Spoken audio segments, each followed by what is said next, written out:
Dzieje z początków świata i ledzy. Pierwszy opowiadanie o stworzeniem. Na początku Bóg stworzył niebo i ziemię, a ziemia była bezkształtną pustością i cemk był nad otchłanią, a dach Boga unosił się nad łedoma.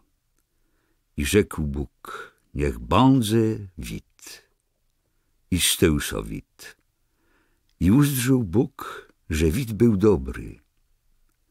Tej rozdzielił Bóg wid od cemku. I Bóg dał miano widowi dzień, a cemkłewi noc. I był wieczór i porynek, dzień pierwszy. I rzekł Bóg, niech będzie sklepienie między łedoma i rozdzieli jedne łedę od dradzich.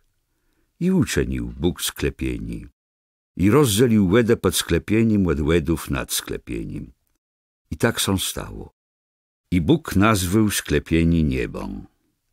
I tak był wieczór i porynek, dzień dradzi.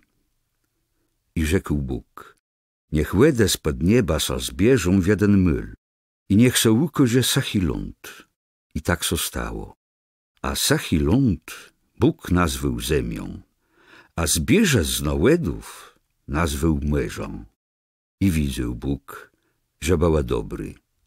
I rzekł Bóg, niech ziemia wody zielony rozcenę, trywę, co dywają zerno, i brzadowi drzewa, co rodzą na ziemi brzyd, wedle swojego yrtu wiacich je zerno. I tak so stało. I wadała ziemia zielony rozcenę, trywą, co dywy zerno wedle swojego yrtu, i brzadowi drzewa, jaci dywają zerno wedle swojego yrtu. I widział Bóg, że była dobry. I tak był wieczór i porynek, dzień trzeci. I rzekł Bóg, niech so stoną widę na niebieskim sklepieniem, żeby rozdzielała dzień od nocy i była znakoma świąt, dni i lat, i żeby świecała na niebieskim sklepieniem nad ziemią. I tak so stało. I uczynił Bóg dwa wielkie wide świecący, wikszy, żeby panował dnią, i mieszy, żeby panował łebnoc, i też gwiazdę. I złożył je Bóg na niebieskim sklepieniem, żeby świecała nad ziemią, żeby panowała nad dnią i nocą, i rozdzielała wid od cemku. I ujrzał Bóg, że była dobry. I tak był wieczór i porynek, dzień czwarty.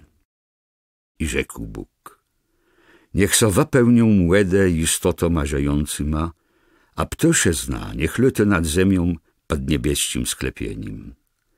I stworzył Bóg wielki stworę merści i wszelacego yrtu pływający istoty żyjący, jaci ma so wypełniły łedę i wszelaką ptosze zno rozmaitego yrtu. I widział Bóg, że była dobry. I błogosławił je Bóg i rzekł, bądź ta brzadny i napełni ta merści łedę, a ptosze zna, niech so rozrodzi na ziemi. I tak był wieczór i porynek, dzień piąty. I rzekł Bóg, niech ziemia wady rozmaitego yrtu istotę żyjący, żawizno, płaze i zaczasno wedle i yrtu. I tak so stało. I uczynił Bóg rozmaity yrt, zaczasne badła i płazów. I widział Bóg, że była dobry. I rzekł Bóg, uczyń ma człowieka na nai łebrys i szlachujący za noma. Niech paneje nad mężczyma raboma, nad ptyszezną nieba, nad badłą, nad całą ziemią i nad płazoma, jaci czorgają so po ziemi. I stworzył Bóg człowieka na swój łebrys, na łebrys Boga go stworzył. Jak no chłopa i białką ich stworzył. I Bóg ich pobłogosławił i rzekł do nich Bóg, bądź ta brzadny i rozmłodza ta są i napełni ta ziemią i westa ją i panej ta nad mężczyma raboma i nad niebieską ptyszezną i nad wszelkima zwierzątoma, co czorgają so po ziemi. I rzekł Bóg, hełe je woma dył wszat ci rozcenę, co dywają zyrna na całej ziemi i każdy drzewo na chternym je brzód, co dywy zyrno. Bonze to dlewa i jedą. Dla wszystkich zwierząt ziemi i dla wszystkich niebieści zwierzęta i dla wszystkich, co są raszy po ziemi, co my wse żaci, bonze kyrmą, każdy rozcena. I tak są stało. I widział Bóg, że wszystko, co uczynił, było bardzo dobry. I był wieczór i porynk, dzień 6. I tak była ukończony niebo i ziemia, i wszyscy żma stworzeni były. A czyj na 7 dzień Bóg skończył swoje dzieło, jaci go dokonał, w dzień 7 odpoczął po całym swoim dziele, jaci uczynił. I pobłogosławił Bóg dzień 7 i uświęcił go, bo w nim odpoczął po całym swoim dziele, jaci go dokonał, czyj stworzył. Hełe są dzieje stworzeniu nieba i ziemi. Radziły pisank stworzeniu człowieka. Czyj Pan Bóg uczynił ziemię i niebo. I nie było już na ziemi ni żadnego polnego krza, ani ni żadna polna trywa, iż nie wzeszła, bo Pan Bóg nie spuścił deszczu na ziemię i nie było człowieka, co by obrobił ziemię. I młekrość weszła z ziemi i napuszczała łedą całą wierzchę gruntu. I usztyłcił Pan Bóg człowieka z prochu gruntu i chuchnął w jego nozdra dychnieni żacigłe. I tak stył so człowiek istotą żyjącą. Człowiek w ogrodze Eden. I zasadził Pan Bóg ogród w Edenie na porynku i umieścił tam człowieka, jaci go usztyłcił. I sprawił Pan Bóg, że wyrosłe z gruntu rozmaite drzewa, łemiłym w zdrzatku i dobry do jeda. I drzewo rzecigłe we środku ogroda, i drzewo poznaniu dobroty i zła. Z Edenu wypływała rzeka, co niosła łedo do ogroda i rozdzielała sa ładną tka na 4 łetnodzi. Miono pierwszy je Piszun. Ta łebkrąży całą ziemię Hawila, gdzie je złoto. A złoto na ziemi je balny. Tam je też żawica włyniający i drodzi kam. A miono dradzi życi je Gichon. Łana łebkrąży całą ziemię Kusz. A miono trzeci życi je Hiddekel. Łana płanie na porynk od Aszszuru. A rzeka 4 to Perat. I wziął Pan Bóg człowieka i łebsadził go w ogrodze Eden, żeby go obrobił i dozrył. I przekazał Pan Bóg człowiekowi: z każdego drzewa w nim ogrodze możesz jeść do wiele, lecz z drzewa poznaniu dobroty i zła nie będziesz jadł, bo jeżeli z niego będziesz jadł, gwasno umrzesz. I rzekł Pan Bóg: nie je dobrze, żeby człowiek był sam. Uczenią sposobną jemu pomóc. I usztyłcił Pan Bóg z gruntu wszelkie pełne zwierzęta i wszelkie niebieskie ptychy i przeprowadził je do Adama, żeby uzdrzec, jaci dej ma miono. I taci było miono, jaci Adam dał każdy istocie żyjący. I człowiek dał miono wszelakiemu badłu, niebieskim ptychom i wszelkim polnym zwierzętom, ale nie nalazł człowiek sposobny jemu pomóc. I zesłał Pan Bóg na chłopa twardy spik. I wajął jedno z jego żebrów, a ten myl wypełnił całą. I z żebra, jaci wajął z chłopa, usztyłcił Pan Bóg białką i przeprowadził ją do chłopa. I rzekł człowiek: ta je gnytą z moich gnytów i całą z mojego ciała. Ta będzie miała miono białka, bo z chłopa była wzięty. Dlete chłop wystawi swojego ojca i swoją matką i złączy się ze swoją białką i będą jednym całą. I baleły boje chłop i jego białka nadzi, ale są nie wstydzele. Łupotk człowieka.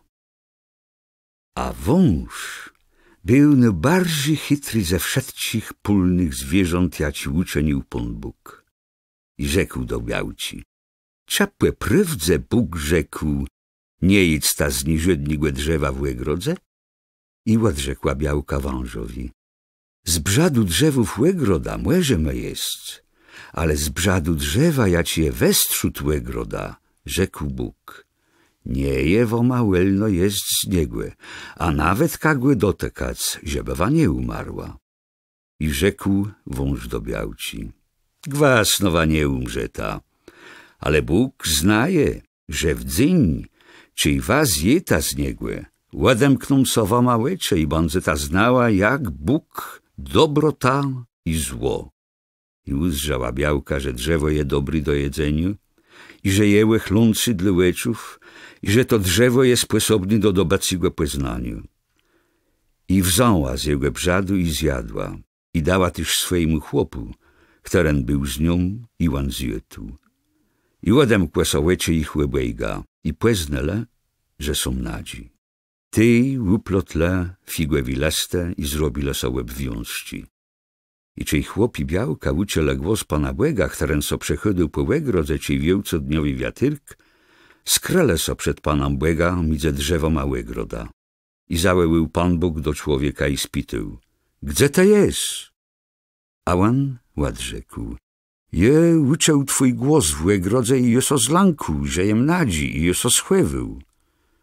I rzekł Bóg: Kto ce powiedzał, że jest nadzi? Czy ta zjadł z drzewa, z jaciego tobie zakazał jest? I odrzekł człowiek: Białka, jaką tam jedeł, dała mnie z drzewa i je zjadł. I rzekł Pan Bóg do białci: Czemu ta to zrobiła? Białka odrzekła: Wąż mnie łemanił i je zjadła. I rzekł Pan Bóg do wąża: Skwerno to uczynił, bądze przekląty mi ze wszystkima zwierzętoma domucyma i pólnyma. Na brzachu bądześ so czołgał i bądześ jadł proch przez wszystkie dnie twojego życia. I wzbudzą mnie zgarą między ce a niastą, i między twoje potomstwo i jej potomstwo. On zmuździ tobie głową, a ta zmuździsz jemu piąto. Do niasta rzekł: Je baro zwiększo cierpienia i ból twojej brzemiannosce, bądześ rodzec dzece z udręczeniem. Twoja łakłyta bądze ścierowany do twojego chłopa, a on bądze nad tobą panował. A do chłopa rzekł: Skwerno te usłychał głosu twojej białci i zjadł z drzewa, łojacie mi rzekł: Nie bądześ jadł z niegłe. Przekląty bądze zamiast twojego dzyla. W młekle z nie bądześ z niej jadł przez wszystkie dnie twojego życia. Drżun i łest bądze tobie rodzoła, a bądześ jadł pełny rozcenę. Z młekle znów na skarni bądześ jadł chleb, jaś do twojego przyjdzeni nazyt do zemi, z jaci ta był wząty. Bo ta jest prochą i do prochu pójdziesz nazyt. Idę chłop swojej białce miono Ewa, bo ona stała so matką wszystkich żyjących. A uczynił Pan Bóg dla chłopa i dla jego białci ruch na ze skórę i łeblekł ich. I rzekł Pan Bóg: Hełe, człowiek są z tył jak no jeden znaju. Poznał dobrotą i zło. Żebele nie wycygnął swojej rąci i nie wziął tyś z drzewa żacigłe, zjadł i żył na wieci. I odesłał go Pan Bóg z łegroda Eden, żeby łebrubiał ziemią, z jaci był ząty. I wanekł człowieka i postawił na perynk łed łegroda Eden cherubinów i łegnisty miecz sklący, żeby strzyc drodzi do drzewa żacigłe. Kain i Abel. I Adam poznał Ewę, swoją białkę, i płeciąła, i urodzała Kaina i rzekła: Je dostała chłopa od Pana. A płetemu urodzała iż Abla, jego brata. Abel był pasturzą, a Kain uprywił ziemią. Za jakiś czas Kain przeniósł dla Pana łefiaro z brzadu ziemi, a Abel przeniósł na łefiaro Pierweszena ze swojej chłewy i zisatigłe. I wezdrzył Pun na Abla i jego ofiarą, a na Kaina i jego ofiarą nie wezdrzył. Tej Kain baro so rozgłężył, a jego skarnie so stała smroczne. I rzekł Pun do Kaina: czemu ta so iścisz? I czemu twoja skarnie jest smroczne? Żele taba robił dobrze, tej twoja skarnie by była płegudne, ale żele ta robi szlachłe, grzych leży w progu i zgrywy na ciebie, a to doch tamuś nad nim panować. I rzekł Kain do Abla: pojmę w pele. A ci baleju na pelu, Kain rzucił się na swojego brata Abla i go zabił. I rzekł Pun do Kaina: gdzie jest twój brat Abel? On odrzekł: ja nie wiem, czy ja jem strażnika mojego brata? I rzekł Bóg: co to zrobił? Głos krwi twojego brata łeły do mnie z ziemi. Dlete bądze przekląty na tej ziemi, co odemkła swoją gurdzel, żeby wsewcignąć z twojej rąci krew twojego brata. Czyj bądześ uprywił ziemią, ona nie bądze dlece brzadne. Ta bądześ wanogą i sumniką na ziemi. I rzekł Kain do Pana: za wielgo je ta kara, żeby ją znieść. Czy ile mnie teru wagonisz z tej ziemi i mum so skrawac przed tobą i badzwa nogą i łucy kożą na ziemi, kłeździ, kto mnie patkę, bądze mnie mógł zabić. I rzekł jemu Pun: nie, kto leba zabił Kaina, 7 razowe dozno płemstę. I uczynił Pun znak Kainowi, żeby nie zabił go nikt, kto go patkę. I odeszedł Kain od Pana i zamieszkał w ziemi Nod, na perynk od Edenu. Potomkowie Kaina. I Kain płeznył swoją białką i płeczoła i urodzała Henocha. I Kain łestu budownikom miasta i dał jemu miono swojego syna Henocha. Henochwewi urodził so Irad, a Iradowi Mechujail, a Mechujaelowi Matuszail, a Matuszailowi Lamk, a Lamk wzuł so 2 białci. Miono jedni było Ada, a dradzi Silla. I urodzała Ada Jabala. On był ojca tak, co mieszkale w celtach i pastyrzy. A miono jego brata było Juwal. On był ojcem wszystkich, co grają na cytrze i flyce. A też Silla urodzała Tuwal Kaina, Kwewula, ojca wszystkich, co wakuwają nyrządza z kwepru i żelazła. A sostrą Tuwal Kaina była Naama. I rzekł Lamk do swoich białków: Ado i Sillo, słuchaj ta mojego głosu. Białci Lamka, bycze ta na moje słowa, bo je zabił człowieka za zrenieni, a dziecko za młodry. Żele Kain my być płemszczony 7 razowy, to Lamk 77 razy. Set i jego potomkowie. I poznał Adam jeśli swoją białko i urodzała syna i dała jemu miono Set, bo dał jemu Bóg insiego potomka za Abla, którego zabił Kain. Też i Setowi urodził so syn i dał jemu miono Enosz. Tej so zaczęło wzawanie miona Pana. Hała ksiąga potomków Adama w dzień, czyj Bóg stworzył człowieka, szlachującym za błega go uczynił, stworzył ich jakno chłopa i białko i pobłogosławił ima i dał ima miono człowiek w dzień ich stworzeniu. A czyj Adam miał 130 lat, urodził mu so syn, szlachujący za nim jakno jego łebrys i dał jemu miono Set. A po urodzeniem Seta Adam żył już 800 lat i miał synów i córci. A wszystkich lat Seta było 912 i umarł. Enosz miał 90 lat, czyj mu so urodził syn Kenan. I żył Enosz po urodzeniem Kenana 815 lat i miał synów i córci, a wszedcich lat Enosza było 905 i umarł. Kenan miał 70 lat, czyli mu się urodził syn Mahalalel. I żył Kenan po urodzeniu Mahalalela 840 lat i miał synów i córci. Wszedcich lat Kenana było 910 i umarł.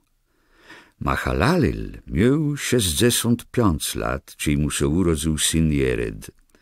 I żył Mahalalel po urodzeniu Jereda 860 lat i miał synów i córci.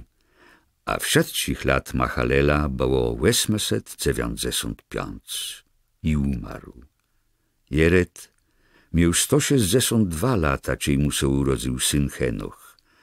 I żył Jered po urodzeniu Henocha 800 lat i miał synów i córci.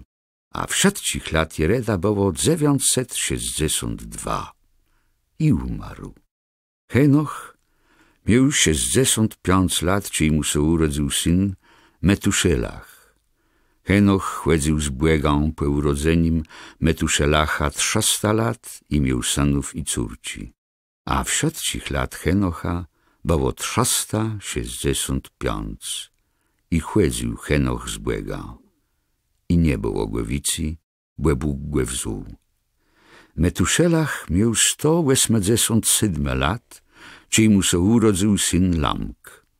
I żył Metuszelach po urodzeniu Lamka 782 lata i miał synów i córci, a wszedcich lat Metuszelacha było 969 i umarł.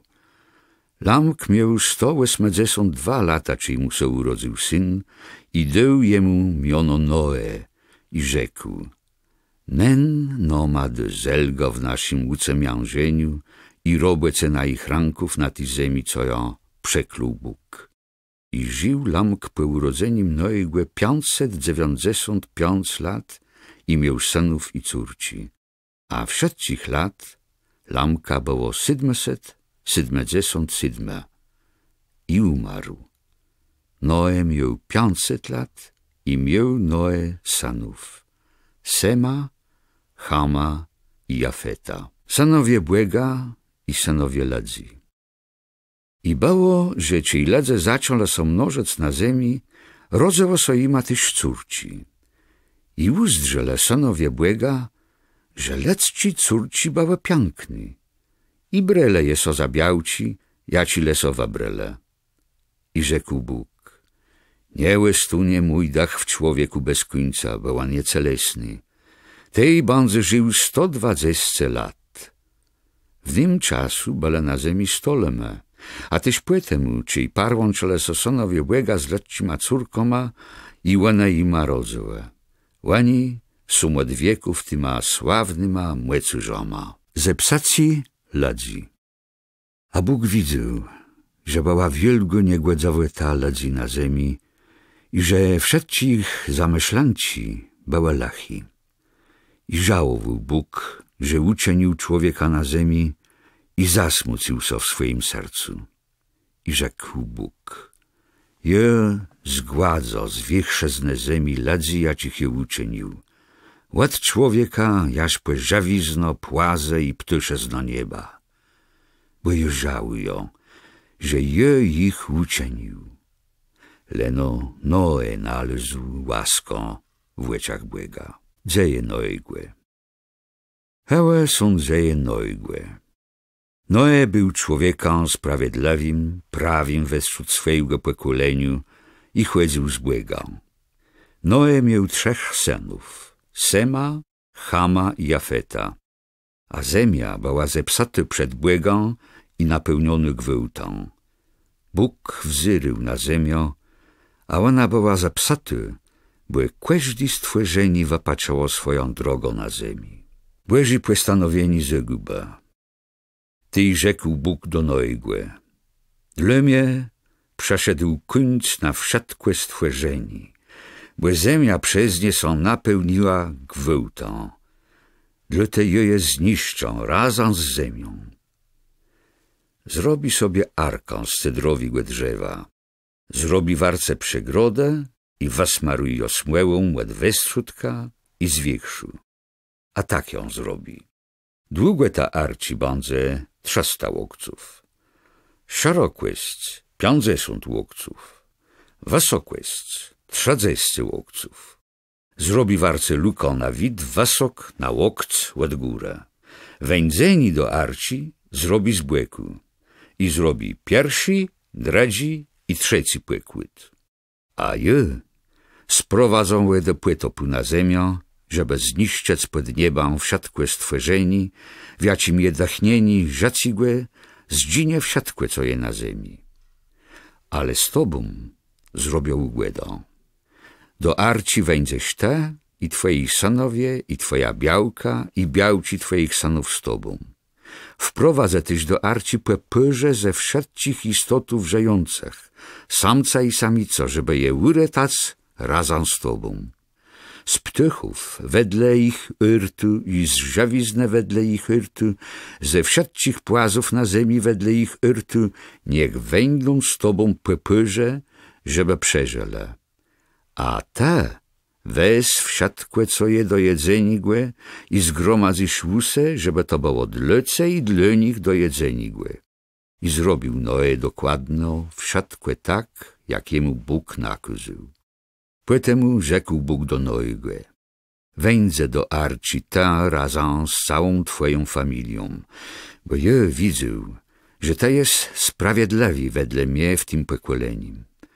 Ze wszystkich zwierzów czystych weź płes hitmę, samca i samico, a ze zwierząt nieczystych lenopy 2, samca i jego samicą.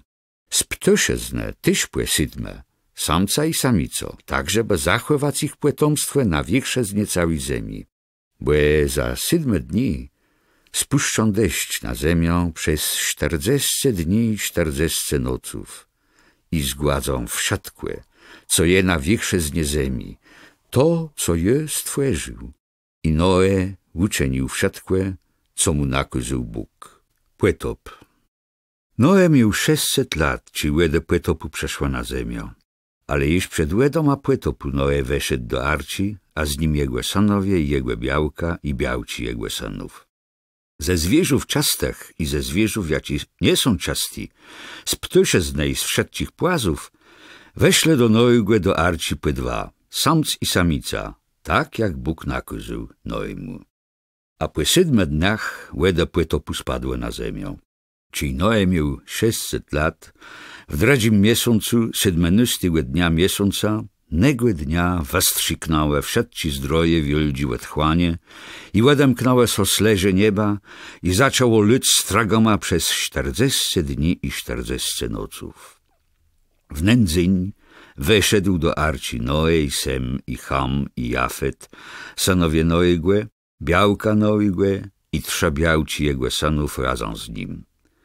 Oni sami i każdy stworzeni wedle swojego yrtu i wszystko żawizna wedle swojego yrtu i wszyscy płaza, co czorgają, są po ziemi wedle swojego yrtu i wszystko ptyszezna wedle swojego yrtu i wszystko, co mu skrzydła.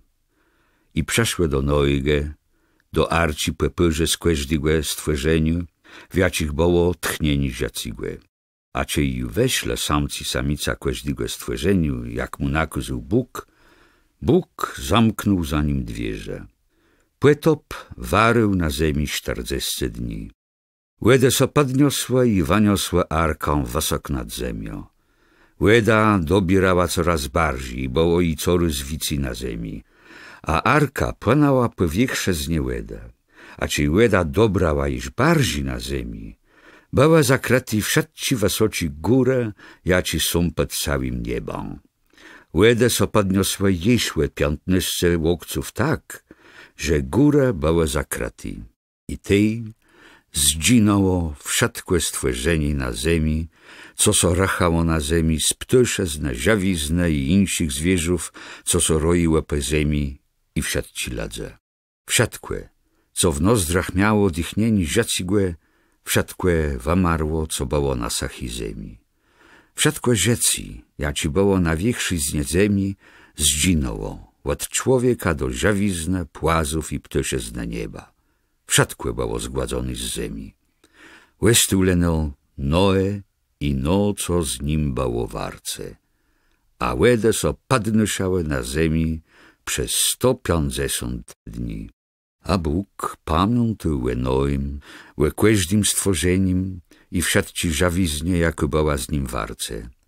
I sprawił Bóg, że przeszedł wiatr na ziemię i łede zaczęły padać. I były zamkły zdroje, otchłanie i sleże nieba, a deszcz z nieba przestał padać. I łede pomale ustąpiwały z ziemi. I łepu dały łede przez cały 150 dni. 17 dnia 7 miesiąca usiadła arka na górach Ararat. A łede cały czas ustąpiwały aż do 10 miesiąca. W pierwszym dniu 10 miesiąca ukazały się wyszańce górów.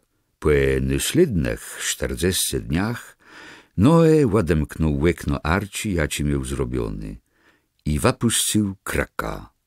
Nen weletliwał i zare wrócił, jaś łeda na ziemi nie wyschła.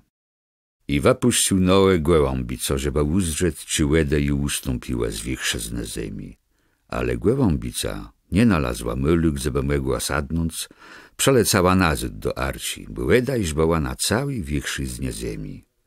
Noe wyciągnął rękę, wziął ją, a ona weszła nazad do arci. I czekał już 7 dni, i Zus wypuścił gołąbico z arci. A gołąbica łeb wieczór przeszła nazad ze świeżym lastką łeliwci w dzobie. Tej Noe poznał, że łeda na ziemi padła. Potem uczekał jeszcze 7 dni i wypuścił gołąbico, ale ona już nie przeszła nazad do niego. W pierwszym dniu, 1 miesiąca w 601 roku, wyschła łeda na ziemi i Noe uzdrzył, jak zimał tak arci, że wichrze na ziemi jej prawie sachy. W 3 miesiącu 27 dnia miesiąca ziemia ju była w całości sachy. I rzekł Bóg do Noego: Findzę z arci, ta i twoja białka i twoi synowie i białci twoich synów z tobą. Każdy celesny stworzenie, jaci jest z tobą. Ptyszezna i żawizna i wszakci płaze, co czorgają so po ziemi. Wyprowadzę je ze sobą i niech so zaroją na ziemi, niech będą brzadny i niech są rozrodzają na ziemi. I wyszedł Noe i jego synowie, jego białka i białci jego synów. Weszło też z arci wszelaci stworzeni, wszakci płaze, wszelako ptyszezna i wszakłe, co so czorgu po ziemi wedle ich urtu. Przemierzy błega z Noem.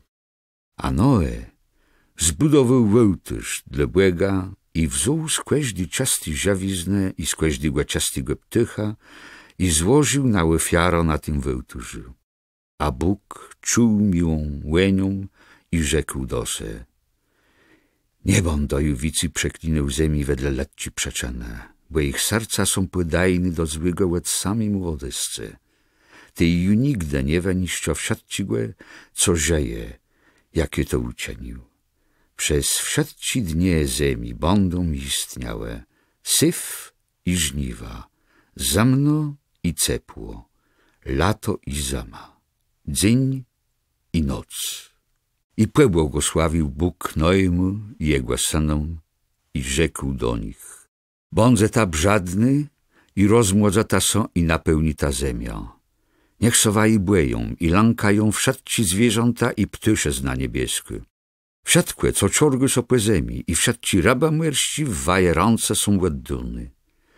Każdy żyjący stworzeni, co so raszy, bądźże dlewa i karmą, tak jak zelony rozcenę, jewo ma dół wszakłe. Ale nie jedz ta mięsa, wiacim je rzeci, to je krewi. Gwasnowa i krewi, to je wajgłe rzecigłe bondo so upominał od każdego zwierza. Je so upomno, łe rzeci człowieka, od każdego człowieka i od każdego jego brata. Kto przeleje krew człowieka, tegłe krewie mybec przez człowieka przelunu, bo Bóg uczynił człowieka na swój obrys. A wa, bądze ta brzadny i rozmłodzojta są, i zaledzojta zemia, i czańta ją pod duną sobie. I rzekł Bóg do Noego i do jego synów, co byli z nim.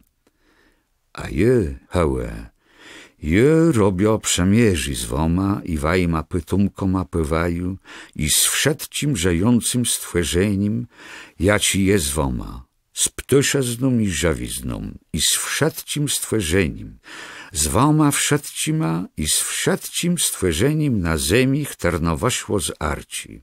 Je robią przemierzy z woma i ju nigdy nie będzie zgładzony ni żadne stworzenie przez włedę potopu i ju nigdy nie będzie potopu dla zniszczeniu ziemi. I rzekł Bóg, hełe, znak przemierzu na wieci, jaci je robią między mną a woma i z każdym stworzeniem, jaci jest woma. Je kładą mój łąk na blunę, żeby był znakiem między mną a ziemią. A czy zbierzą so blunę nad ziemią, łukoże sonen łąk na blunach. Tej je wspomną na moje przemierzy, jaci je zrobił z woma i z każdym stworzeniem, z każdym całą i nie będzie wici łedów płytopu dla zniszczenia wszelkiego stworzenia. A czy będzie nen łąk na blunach, a jego uzdrzą, wspomno na wieczny przemierzy z woma i z każdym stworzeniem, z każdym całą, jaci je na ziemi. I rzekł Bóg do Noego, to jest znak przemierzy, jaci je zrobił z każdym stworzeniem, jaci je na ziemi. Noe i jego synowie. A synowie Noego, którzy weszli z arci, to Sem, Ham i Jafet. A Ham był ojca Kenaana. Tak trzech było synoma Noego i od nich są zaledzała cała ziemia. Noe, który zaczął uprawiać ziemię, zasadził winnicę, a jednego razu so napił wina, upił so i leżał rozeblokły w swoim celce. I widział Ham, ojc Kanaana, głelezno swojego ojca i rzekł łetim dwóm swoim bracom, co byli buten. Tej San i Jafet wząle obleczeni, nałożyli je sobie na ramiona, weszli tałą do celtu i przekrali głelezno swojego ojca. A ich twarze były odwrócone tak, że nie widzieli głelezny swojego ojca. Noe zbudził so po winie i dowiedział so, co mu zrobił jego młodszy syn. I rzekł, niech będzie przeklęty Kanaan, niech będzie niewolnikom niewolników u swoich braci. I rzekł, niech będzie błogosławiony Pun, Bóg Sema, niech Kanaan będzie jego niewolnikom, niech Bóg da Jafetowi wielką łebindo i niech zamieszka w celtach Sema, a Kanaan niech będzie jego niewolnikom. A Noe żył po potopie już 350 lat, a wszetcich lat Noego było 950 i umarł. Lastwe po potopie. Hełe potomkowie synów Noego, Sema, Hama i Jafeta. Po potopie urodzele so ima synowie. Synowie Jafeta: Gwemer, Maguk, Mada i Jawan, Tubal, Meszech i Tiras. Synowie Gwemera: Aszkanas, Rifat i Togarma. Synowie Jawana: Elisza i Tarszisz, Kittim i Dodanim. Od nich pochodają apartny nyrodę, w ich ziemiach, każdy wedle swojego języka i wedle swoich familii Seba, między płegunoma. Synowie Hama: Kusz, Micraim, Put i Kanaan. Synowie Kusza: Seba, Hawila, Safta, Rama i Safteka. Synowie Rame: Szewa i Dedan. Kuszowi urodził so Nimroda, który był pierwszym młecurzą na ziemi. On też był pierwszym jachturzą przed Błega. Dlatego so gody zyrści jak no Nimroda, młecarny jachturz przed Błegą. Zaczątką jego królowaniu był Babel, Erek, Akkad w zemi Sinear. I waszedł z Nyzemi do Assuru i zbudował Niniwę. Erechut, Błet, Ir, Kalach i Resen, wieldzie miasto między Niniwą a Kalach. A Micraimowi urodzele so Ludim, Ananim, Lechabim, Naftuchim, Pastrusim i Kasluchim, Łetchtarnach waśle Filastani i Kaftoryce. A Kenaanowi urodzele są pierworodny Sydon, a po nim Het, Jebuzeti, Amoreti, Girgashati, Hivvati, Architi, Siniti, Arwadati, Semarati, Hamatati. Poetemu plemiona kananejści so rozeszłe, a granica Kananejczyków szła od Sydonu w stronę Garara jaż do Gaza, a dali w stronę Sodoma, Gomorę, Admę i Seboim jaż do Lesze. Hełe synowie Chama wedle ich plemionów, ich języków, ich zemiów i ich narodów. A Setowi, ojcu wszystkich synów Hebrajczyków, a starszymu bratu Jafeta, tyś urodzele so synowie. Synowie Sema, Elam, Ashur, Arpachszad, Lud i Aram. Synowie Arama, Us, Hul, Geter i Masz. Arpachszadowi urodził so Szelacha, a Szelachowi urodził so Ewer. A Ewerowi urodzało so dwóch synów. Miono pierwszego było Pelek, bo za jego dni zemia so płedzelała, a miono jego brata Joktun. Joktanowi urodzele so Almedat, Szelef, Hasarmafet, Jerach, Adoram, Uzal, Dikla, Webal, Abimael, Seba, Wefir, Hawil i Jobab. Łani w szatce bale sanoma Joktana. Ich sadzbe bałe Masi w stronę Sefar, górę Perinku. Hełe synowie Sema wedle ich plemionów, ich języków, ich zemiów i ich narodów. Hełe plemiona synów Noego wedle ich potomków w ich narodach. Od nich płechudają narody, jaci so rozeszłe po potopie. Wieży Babel. Cała ziemia miała jeden język i na same słowa. A ci śle od Perinku nalezle dolezną w zemi Sinear i tam zamieszkele. I godele jeden dodradziłe. Pojta, zróbmy cegłę i wapylmy je w łegniu. I tak miele cegłę miast Kamów i smłełą miast Murunci. I rzekle, pojta, zróbmy sobie miasto i wieżę, chterny waszańc bądze sigą nieba. I tak zrobimy so znanko, żeby maso nie rozsypele po całej ziemi.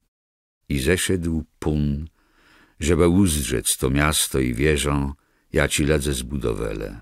I rzekł Pun, hełe, łani są jednym ledą i wszyscy mają ta samą młewo, a to je przeczena, że zaczęli budować. Ty łattą tka nie wstrzymają soju przed niczym, co będą chcele zrobić. Zińcmy ty i płemiesiujmy ima ich młewą, żeby ju jeden nie rozmiał młewę dradziły. I Pun rozsypał ich tam stąd po całej ziemi, że przestali budować to miasto. Dele miono temu miastu Babel, bo tam Bóg płemieszył młewa całej ziemi i tam stąd Pun rozsypał ich po całej ziemi. Potomkowie Sema. Hewe potomkowie Sema. Sem miał 100 lat, czyli mu się urodził syn Arpachszad. I żył Sem po urodzeniem Arpachszada 500 lat i miał synów i córci. Arpachszad miał 35 lat, czyli mu się urodził Szelach. Arpachszad żył po urodzeniem Szelacha 403 lata i miał synów i córci. Szelach miał 30 lat, jak mu się urodził Ewer, a po urodzeniem Ewara Szelach żył 400 lat i miał synów i córci. Ewer miał 34 lata, jak mu się urodził Peleg, a po urodzeniem Pelega Ewer żył 430 lat i miał synów i córci. Pelek miał 30 lat, jak mu się urodził Reu. A po urodzeniem Reła Pelek żył 209 lat i miał synów i córci. Reu miał 32 lata, jak mu się urodził Serug. A po urodzeniem Seruga Reu żył 207 lat i miał synów i córci. Serug miał 30 lat, jak mu się urodził Nachur. A po urodzeniem Nachuera Serug żył 200 lat i miał synów i córci. Nachur miał 209 lat, jak mu się urodził Terach. A po urodzeniem Teracha Nachur żył 119 lat i miał synów i córci. Terach miał 70 lat, jak mu się urodzili Ubram, Nachur i Harun. Patriarchowie. Powołani Ubrama. Hełe potomkowie Teracha. Terachowi urodzili są Ubram, Nachur i Harun. A Haranowi urodził się Lot. Harun umarł już za rzecigłe swojego ojca Teracha w ziemi, gdzie się urodził, w Ur Chaldejskim. Ubram i Nachur wzole so białci. Miono białci Ubrama było Saraj, a miono białci Nachura Milka. Ona była córką Harana, ojca Milci i Iści, a Saraj była bezbrzadny, nie miała dzieci. Terach wziął swojego syna Ubrama i Lota, syna Harana, to jest swojego synecznika, i Saraj swoją synową, białką Ubrama, i wyszedł z nima z Ur Chaldejścigłe, żeby przyjść do ziemi Kanaan. Ale doszle do Haranu i tam łestele.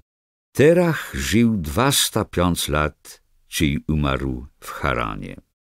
Bóg rzekł do Ubrama: windzę z twojej ziemi, od twoich krewnych i z do domu twojego ojca do ziemi, jaką jece ukurza.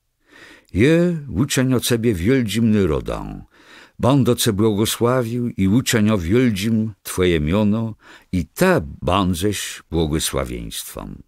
Je będę błogosławił tyma, co ciebie będą błogosławile, a tych je przeklną, co ciebie będą przeklinele.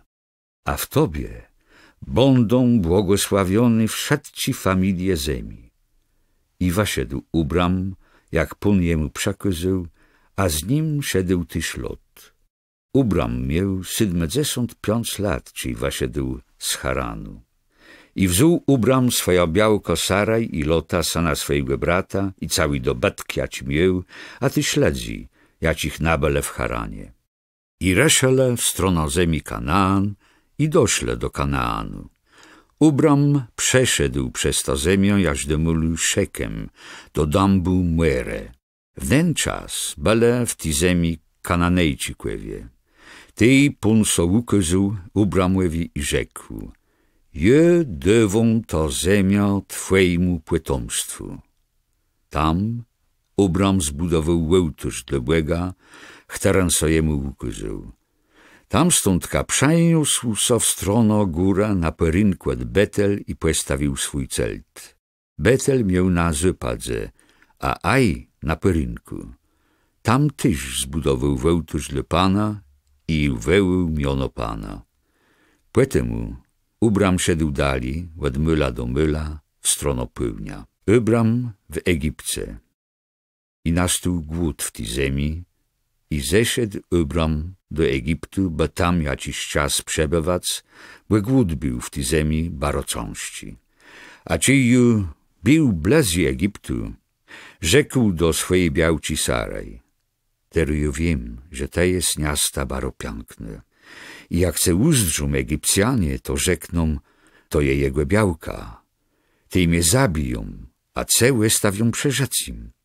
Rzeknij im, że ta jest moją siostrą, żeby dzanka tobie postąpile dobrze ze mną i żeby dzanka tobie je przeżył. A czy Ubram przeszedł do Egiptu, widzele Egipcjanie, że Saraj je miastą baropiękną. Uzdrzele ją tyś przed wasi faraona i chwylele ją przed faraoną.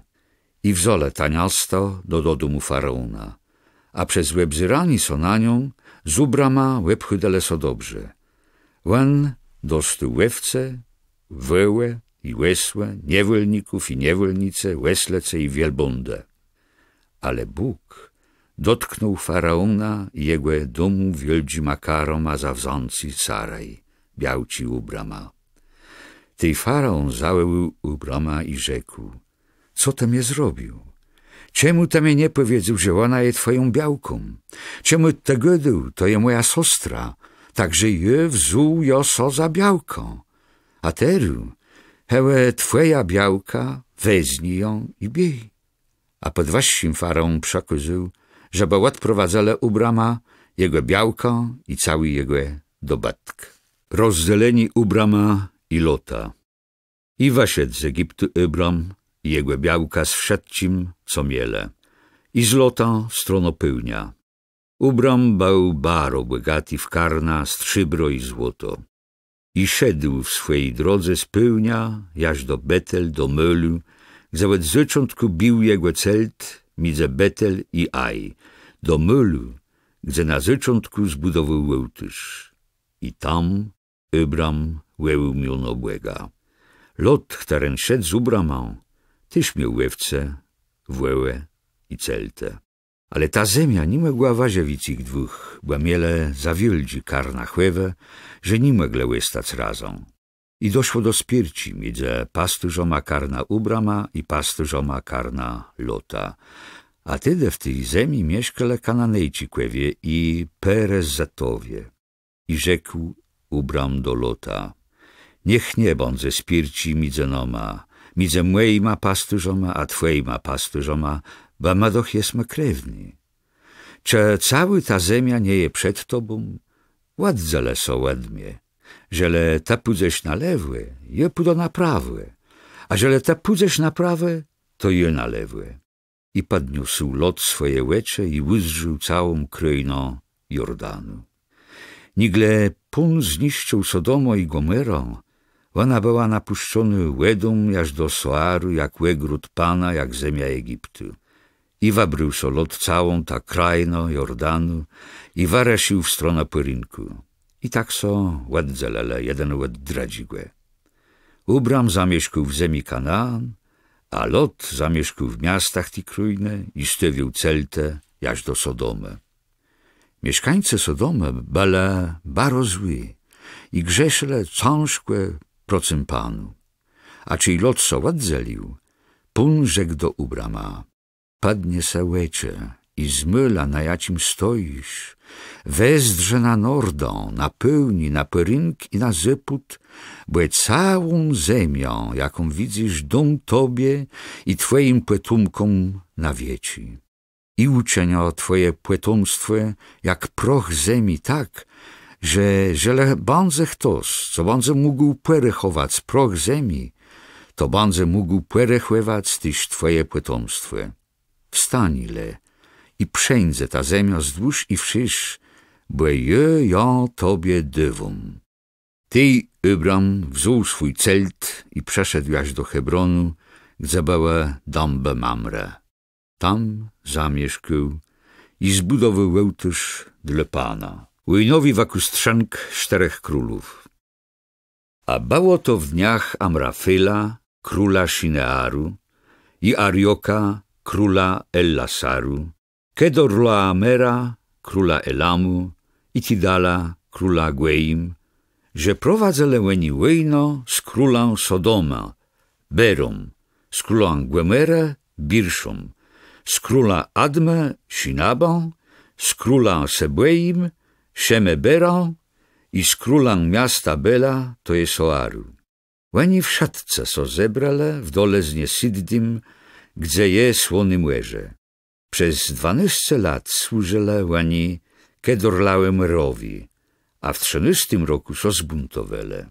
Tej 14 roku Kedorlaomer i królowie, jaci byle z nim przeszle i przemygle Refaitów w Aszterot Karnaim, Zuzetów w Ham, a Emitów w Szawę Kiriataim, Chretów w ich górach Seiru, aż do El Parun, jaci leży przepuszczeni. Płetemu zawrócele i przeszle do En-Mispat, to je Kadesz, i dobele Amalekitów na całej ich ziemi, a tyś Amoretów, chternie mieszkale w Hacacun Tamar.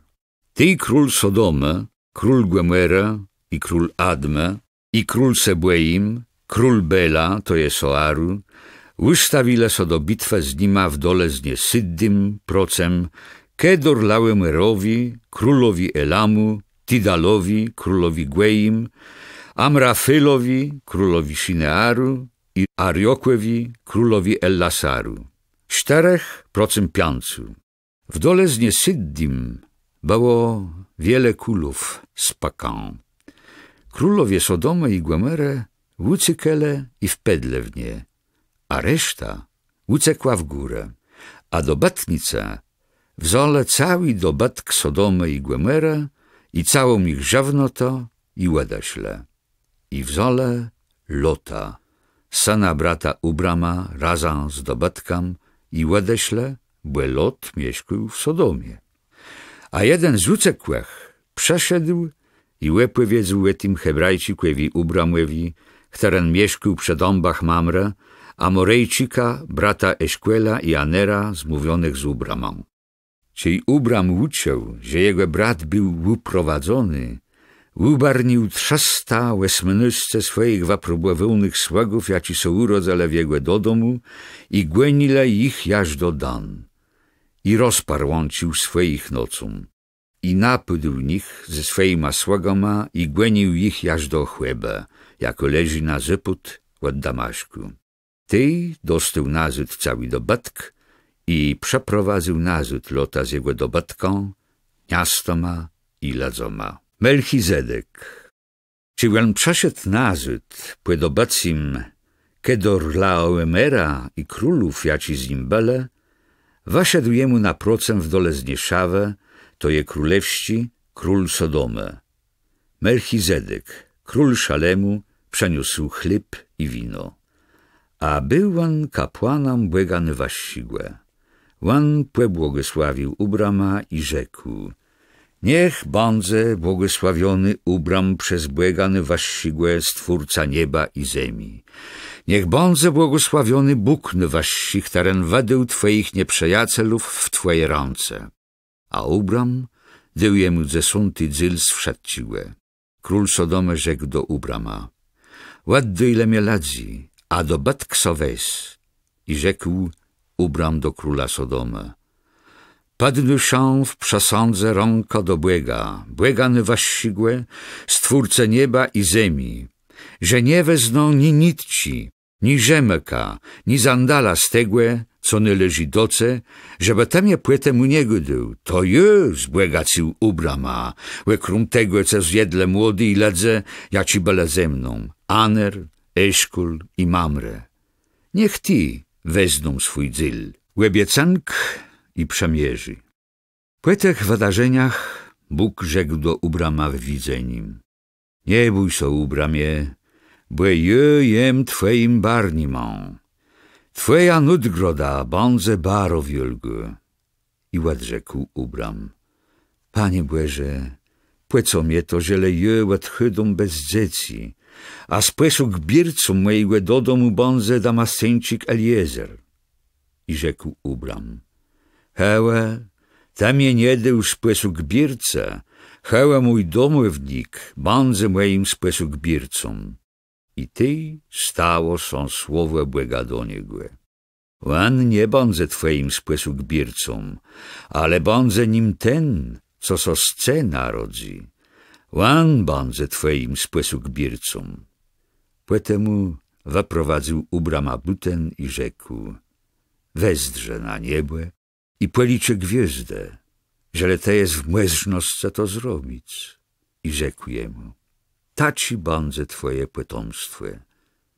I uwierzył Panu, i było to jemu porechowuny za sprawiedliwość. I rzekł do niego: hełe, jem pun, któren se wyprowadzał z chaldejścigłe Ur, żeby tobie dać tą ziemię w spódkłewiznie. I odrzekł: panie, a płecim je poznają, że ja dostona w spódkłe wiznie.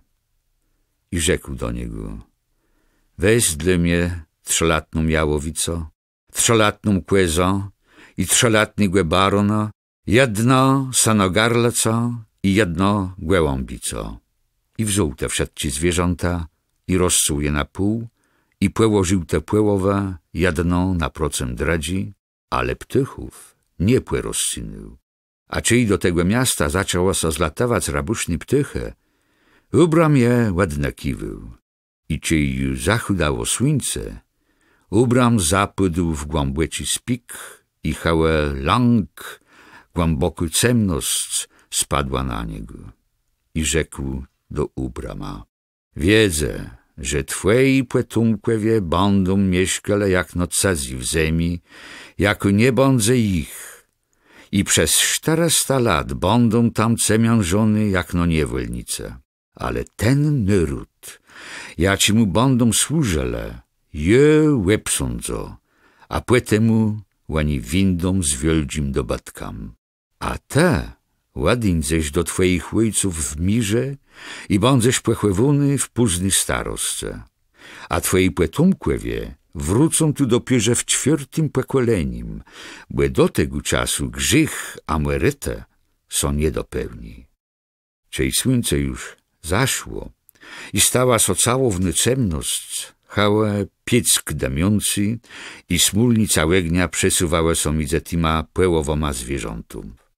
W tym dniu Bóg uczynił przemierzy z ubrama i rzekł: je dewom twojemu potomstwu to ziemia, łed życi egipści, jaż do wielci życi Eufrat, Kenitów, Kenizatów, Kadomelnitów, Hetatów, Perezatów, Refaitów, Amoratów, Kananejczyków, Girgaszetów i Jebuzatów. Narodzenie Izmaela. Saraj, białka Ibrama, nie rodzała jemu dzieci, ale ona miała niewolnico, która miała miono Hagar. I rzekła Saraj do Ibrama: hełe, wstrzymał mnie od rodzeniu. Ty biej do mojej niewolnicy, a może będę miała dzieci z niej. A Ibram posłuchał głosu Saraj. Saraj, białka Ibrama, wzięła swoją niewolnicę Hagar, Egipcjonko, i dała ją swojemu chłopu Ibramowi za białko, czyli minęło i 10 lat przebywaniu Ibrama w Kanaanie. Ibram przeszedł do Hagar i płeczoła. A czyli uzdrzała, że płeczoła, wzyrała na swoją panią z nieuwyżonym. Tej rzekła Saraj do Ibrama: moja krzywda je przesce. Je sama ce dała moja niewolnica za białko, a ona ci poznała, że płeczoła, wzyry na mnie z nieuwyżonym. Niech pun bądze sądzą mi ze mną a tobą. Tej rzekł Ibram do Saraj: hełe, twoja niewolnica je w twoich rękach. Zrobi z nią, co je dobry w twoich oczach. A Saraj zaczęła jej dosadzać. Tej Hagar uciekła ładnie. Anioł Pana nalazł Hagar przez droju łeda na pustyni, przez droju na drodze do Szur i zapytał: Hagar, niewolnico Saraj, skądka ta przeszła i dokądka te idziesz? A ona odrzekła: je uciekła od mojej pani Saraj. Ty anioł Pana rzekł do niej: biej nazód do twojej pani i ładuj so w jej ręce. I rzekł do niej anioł Pana: je rozwielą baro twoje potomstwo, że nie będę młeźlewi go perechływać, tak będę wielgi. I rzekł do niej anioł Pana: ta płeczoła i urodzisz syna, ja ci mu dysz miono Izmael, bo pun uciął twoja ucemiango, a będzie to człowiek dzieci jak łeseł. Jego ranka procem wsiadcim, ranka wsiadcich procem jemu, a będzie mieszkał w twarz wzyrające swoim bracom. Hagar nazwała miono Pana, którym do niej gydał. To jest Bóg widzący, bo gydała. Czy je nie widziała tu widzącego mnie? Dlatego ta stadnie miała miono stadnie Lachaj Roi. Ona je midze Kadesz i Beret. I urodzała Hagar Ibramowi syna, a Ibram dał miono swojemu synowi, którego urodzała Hagar, Izmael. Ubram miał 86 lat, czyli Hagar mu urodzała Izmaela. Przemierzy i Łebrzezoni. Czyli Ubram miał 99 lat, Pan się objawił Ubramowi i rzekł do niego: jem Bóg Wszechmocny. Ta chłedze przede mną i bądź doskonały. Ja chcę uczynić moje przemierzy między mną i tobą i bardzo chcę rozwielec. I upadł Ubram na twarz, a Bóg go dali. Co do mnie, to je moje przemierzy z tobą. Bądźesz ojcem żmany rodów. Nie bądźesz sojusz wy Ubram, ale twoje miono bądze Abraham, bo uczeń oce ojcem żmany rodów. I już wici ce rozwielą, uczenio sce nyrodę i windą sce królowie. I zrobią moje przemierzy między mną i tobą i między twoima potomkoma po tobie na pokoleniu. Wieczni przemierzy. Je bąda błęgam dla ciebie i dla twojego potomstwa po tobie. I dom tobie i twojemu potomstwu po tobie ziemią, wiaci te przebiwysz, całą ziemią Kanaan na wiecznie mieni. I rzekł Bóg do Abrahama: a te strzeże mojego przemierzy, ta i twoi potomkowie po tobie przez pokoleniu. To je moje przemierzy, ja ci będę ta strzegła między mną i woma i między twoim potomstwem po tobie. Każdy chłopści potomk będzie łebrzezony. Łebrzezi wyjtawają pankłewą skórą. To będzie znaką przemierzy między mną i woma. 8 dnia żacigłe będzie uwaji łebrzezony każdy chłopści potomk z pokoleniu na pokoleni. I nen, co są urodzi doma, i nen na bati za pieniądze, cezji, co nie jest twojego potomstwa, my bac łebrzezony. I nen urodzony doma, i nen na bati za pieniądze. Moje przemierzy będzie wiecznym przemierzym na waim cele. A nie łebrzezony chłop, któren nie łebrzezł swojej pankłewi skórę, nen będzie odcąty od swojego ladu, bo zerwał moje przemierzy. I rzekł Bóg do Abrahama: twoi białci nie bądźesz już zwał Saraj, ale imiono bądze Sara. Je pobłogosławia ją i je dom tobie syna. I je będę jej błogosławił i bądze matką narodów, a królowie będą jej potomkoma. I upadł Abraham na twarz, uredowył się i so pomyślał: czy 100-latnym chłopu może so urodzeć syn, aby czy 90-latny Sara może rodzec? I rzekł Abraham do Boga: żeby Izmael żył przed tobą. I rzekł Bóg: twoja białka Sara urodzi tobie syna i dasz jemu miono Izaak, a je zrobią z nim przemierzy. Wieczny przemierzy dla jego potomstwa po nim. Ale jeca wasłachom tyś co do Izmaela. Je będę mu błogosławił, rozrąco baragłe rozwielą, on będzie przódką 12 królów i uczenia go wieldzim ronda. Ale moje przemierzy zrobią z Izaaką, ja ci go urodzi tobie Sara za rok tym czasu. I skończył Bóg gadać z Abrahamem i odstąpił od niego. I wziął Abraham swojego syna Izmaela i wszystkich, co są urodzele w jego do domu, i wszystkich, jakich miał nabaty za swoje pieniądze, wszystkich chłopów do domu Abrahama i łebrzezał ich pankłewą skórą w nędzyń, w jakim mu to Bóg nakazał. A sam Abraham miał 99 lat, czyli łebrzezony była jego pankłewy skóra.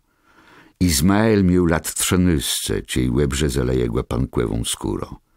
Abraham i jego syn Izmael byli łebrzezony w ten sam dzień.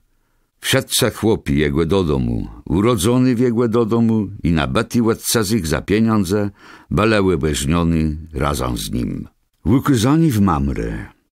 Pan so ukazał jemu przy dąbach Mamre, czyli on siedział u wędzeni do celta w gorącu dnia i podniósł swoje łycze i uzdrzył 3 chłopów przed nim.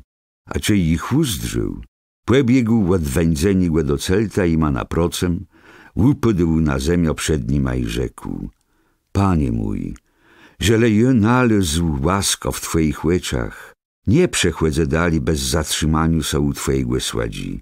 Przeniosę paczno łeda, a wałumeje ta waj nodzi i odpocznie ta pod drzewialcą. A je pudą wząc paczno chleba, żeby was ozmacniła i tej pudze ta dali, czej waju przeszła kol wajgłe sładzi. A oni mu rzekle: zrobi tak, jak te rzekł. Tej Abram szedł chutkłe do celtu Sarę i rzekł: chutkłe, westrza miarę ciasty munci, ugniece ją i zrobię punczci. Poetemu Abraham pobiegł do chłewa i wabrył młody celo, podteczony i sposobny, i deł je sładze, żeby on nie przesiakływał. I wziął Abraham twórok, mlekłe i przesiakływany celo i postawił przed nim. On stoił pod drzewiacą, a oni jedle i spite ległe. Gdzie jest twoja białka, Sara? On odrzekł: hełe, w tym celce. Tej rzekł jeden z nich: gwasno je przyjdą do Cezarok, tej twoja białka będzie miała syna. A Sara stojała i słuchała przewędzeniem do celtu, jaci był za nim. Abraham i Sara byli barostyri i u Sary był końc tego, co jest zwyczajno u białk. Sara so uśmiała do se i rzekła: cietery, jakie jem już tyry, mam doznać słakłete? I mój chłop staraśk? Ty pun rzekł do Abrahama: czemu Sara so śmiała i gadała: czy po prawdzie będą mogła rodzec, czy je jem już tyry? Czy je co nie możebny dla Pana? Za rok, w tym czasu, je przyjdą z doce i Sara będzie miała syna. Sara zapiarła so i rzekła: je so nie śmiała, bo była użasła. Ale Pan rzekł: nie, ta są śmiała. Potem ti chłopi wstele i wezdrzele w stronę Sodoma, a Abraham odeszedł z nima, żeby ich odprowadzać. I rzekł Pan: czemu ukrywać przed Abrahamem to, co chcą zrobić? Abraham so doch stunie wielkim i mocnym narodom i w nim będą błogosławiony wszelki narody świata, bo jego umiłował, żeby swoim synom i swoim potomkom nakazał strzyc drodzi Pana przez sprawiedliwość i prawa, żeby Pan dał Abrahamowi to, co jemu obiecał. I rzekł Pan: krzak Sodoma i Gomora je wielki, a ich grzech baro cąści. Je pudo i uzdrza czeczeniom tak, jak świadczy ten krzak, ja ci przeszedł do mnie, cia też nie. Chcą to wiedzieć. I odwrócę losa, ti dwaj chłopi, i odeśle tam stądka do Sodomy, a Abraham stoił już przed Paną.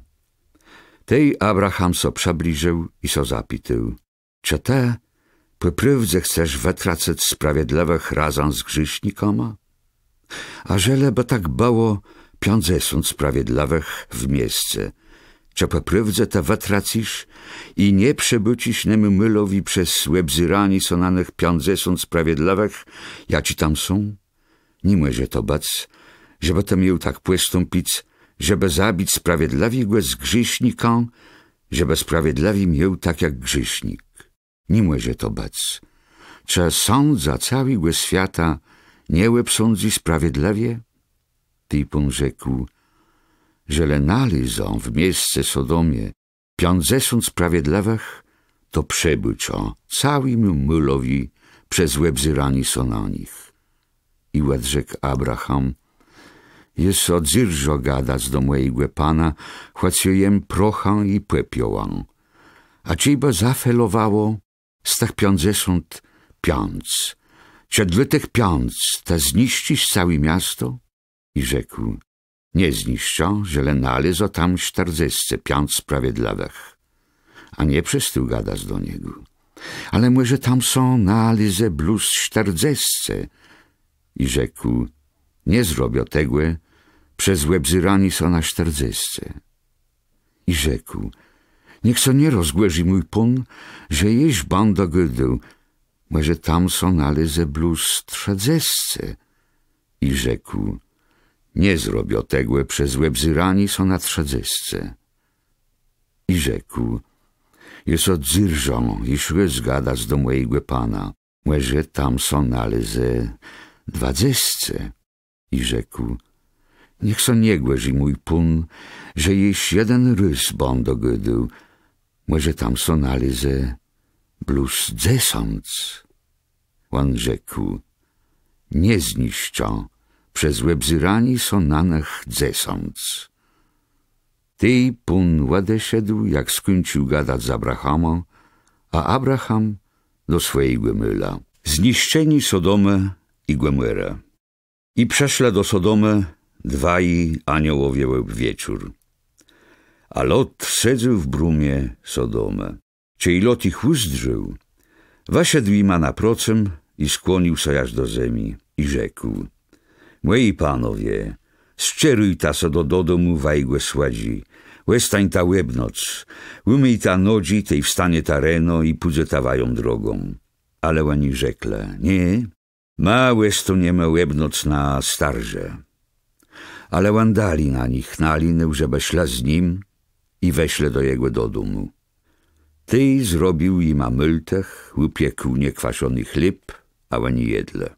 Nigle szle spac, mieszkańcy miasta ladze z Sodoma łebstąpile budynk, od młodego do starego, wszedce ladze cały lud. Poetemu zawołele do Lota. Gdzie są ti ladze, co przeszle doce na noc? Zaprowadzę ich do nas, żeby ma ich płeznele. Tej Lot weszedł do nich przed dwierze i zamknął dwierze za sobą. I rzekł, moi bracy, jewa i ryczą, nie rób ta nic złego. Je mam dwie córci, które iż nie znają chłopa. Je woma je waprowadzo i zrób ta z nima, co woma so widzi, ale nie rób ta nic złego tima, co weśle pod cyń mojego daka. A oni wrzeszczele, ładca ni so stądka i gydele, nen je przebilca i bądze no ma tu ustanowił prawa, teryma tobie zrobima wikszy złoni gleima. I nacisk lebaro na tego człowieka, na Lota, i przebleżele są, żeby dwierze wałumac. Ale tamty dwaj mężowie wacygnole rące, wcygnole Lota do domu i zamknole dwierze. A ty ledze, co ba lepsze, wędzenim do domu, łestele raszony slepły scum, ładmyłigłe, do wieldzigłe, i stare leso, żeby nalist wędzeni. I rzekle mężowie do Lota, kłegłe ta iż tu mysz, sanówca, sanów córci, wszedcich, chtarnych mysz w tym miejsce, waprowadzę z tego mylu, bo my zniszcimy ten myl. Bo wieldzi przed Panem stył so ich krzak i Pun przesłył na i, żeby ich zniszczyć. Tej weszedł Lot i rzekł do swoich sanówców, chterny miele wząc jego córci zabiałci. Wstani ta, winc ta z tego miasta, by Pun my zniszczyć to miasto. Ale jego sanówcom so zdywało, że on szporte je. Czej widniało, aniołowie przerachlele Lota i rzekle, wstani, weź swoje obiałko i dwie twoje córci, ja ci tu sum, żeby te nie zginął za grzych nego miasta. Czej on so namyślił, dwaj mężowie chwycele jego ranka jego białci i ręce dwóch jego córk, przez miłoserdzi Pana nad nima, wacygnole głę i waprowadzele za miasto. A czej ich waprowadzele butyn, jeden z nich rzekł do niego, retuj twoje rzeczy, nie łebzyruj so zasy i nie zatrzymiwuj so nigdzie na rówiznie, uciekuj w górę, żeby to nie zginął. I odrzekł Lot, łe panie, nie, hełe twój sługa nalósł łasko w twoich łyczach, a iż wikszy je miłoserdzi, a ci tam je łekuzył, czy i rete jeś moje rzeczy, ale je nie mogę szakać retenku w górach, żeby mnie nie dotknęło jeścieści i żeby ju nie umarł. Hełe, tu je dość krótkie miasto, żeby tam uciec. Ono je taci myli, tam jeby chcę uciec. Ono je taci myli i tak uretają moje rzeczy. i rzekł do niego: i w tej sprawie joce łekazaja łasko, bo nie bądze zniszczony to miasto, o jacim te gydu. Hutkłe, ucykuj tam, bo je nie mogę nick zrobić, nigle tam nie windzeć. Dla te deł temu miastu miono Soar. Słońce wstało nad ziemią, czyj lot przeszedł do Soar. Dej pun spuszczył na Sodomo i Gomorę deszcz sarci i łegnia z nieba od Pana. On zniszczył te miasta i całą rówizno, wszystkich mieszkańców miasta i rozcenę. Ale białka Lota łebe zżała so zasy i stała są stupą sole. Abraham wstył w czas reno i szedł do mylu, gdzie stoił przed Paną. A cej wezrzył na Sodomą i Gomorę i na całą rówizno ziemi uzdrzył. Hełe dim so unosił z ziemi, jak dim z piecka. I bało, że czyj Bóg zniszczył miasta rówizna, wspomniał Bóg na Abrahama i wabawił Lota ze strzutka katastrofę, czyj niszczył miasta, w jakich mieszkał Lot. Pochłedzeni Moabitów i Ammonitów. Potem równak Lot weszedł z Soar i zamieszkał w górach, a z nim jego dwie córci, bo sobie łestać w Soar. On zamieszkał w groce ze swojima dwiema córkoma. I rzekła starszy do młodszej: nasz ojc jest stary i nie ma ni żadnego chłopa na ziemi, co by żył z noma wedle zwakuja ci je na całej ziemi. Pójmy, upijmy winą na jego ojca, spijmy z nim i będziemy mieć potomstwo z na jego ojca. I upiła swojego ojca ti noce, a starszy legła przy swoim ojcu, a on nie wiedział, czyj so kładła i czyj wstała. Dradziłe dnia starszy rzekła do młodszej: wczoraj spała z moim ojcem.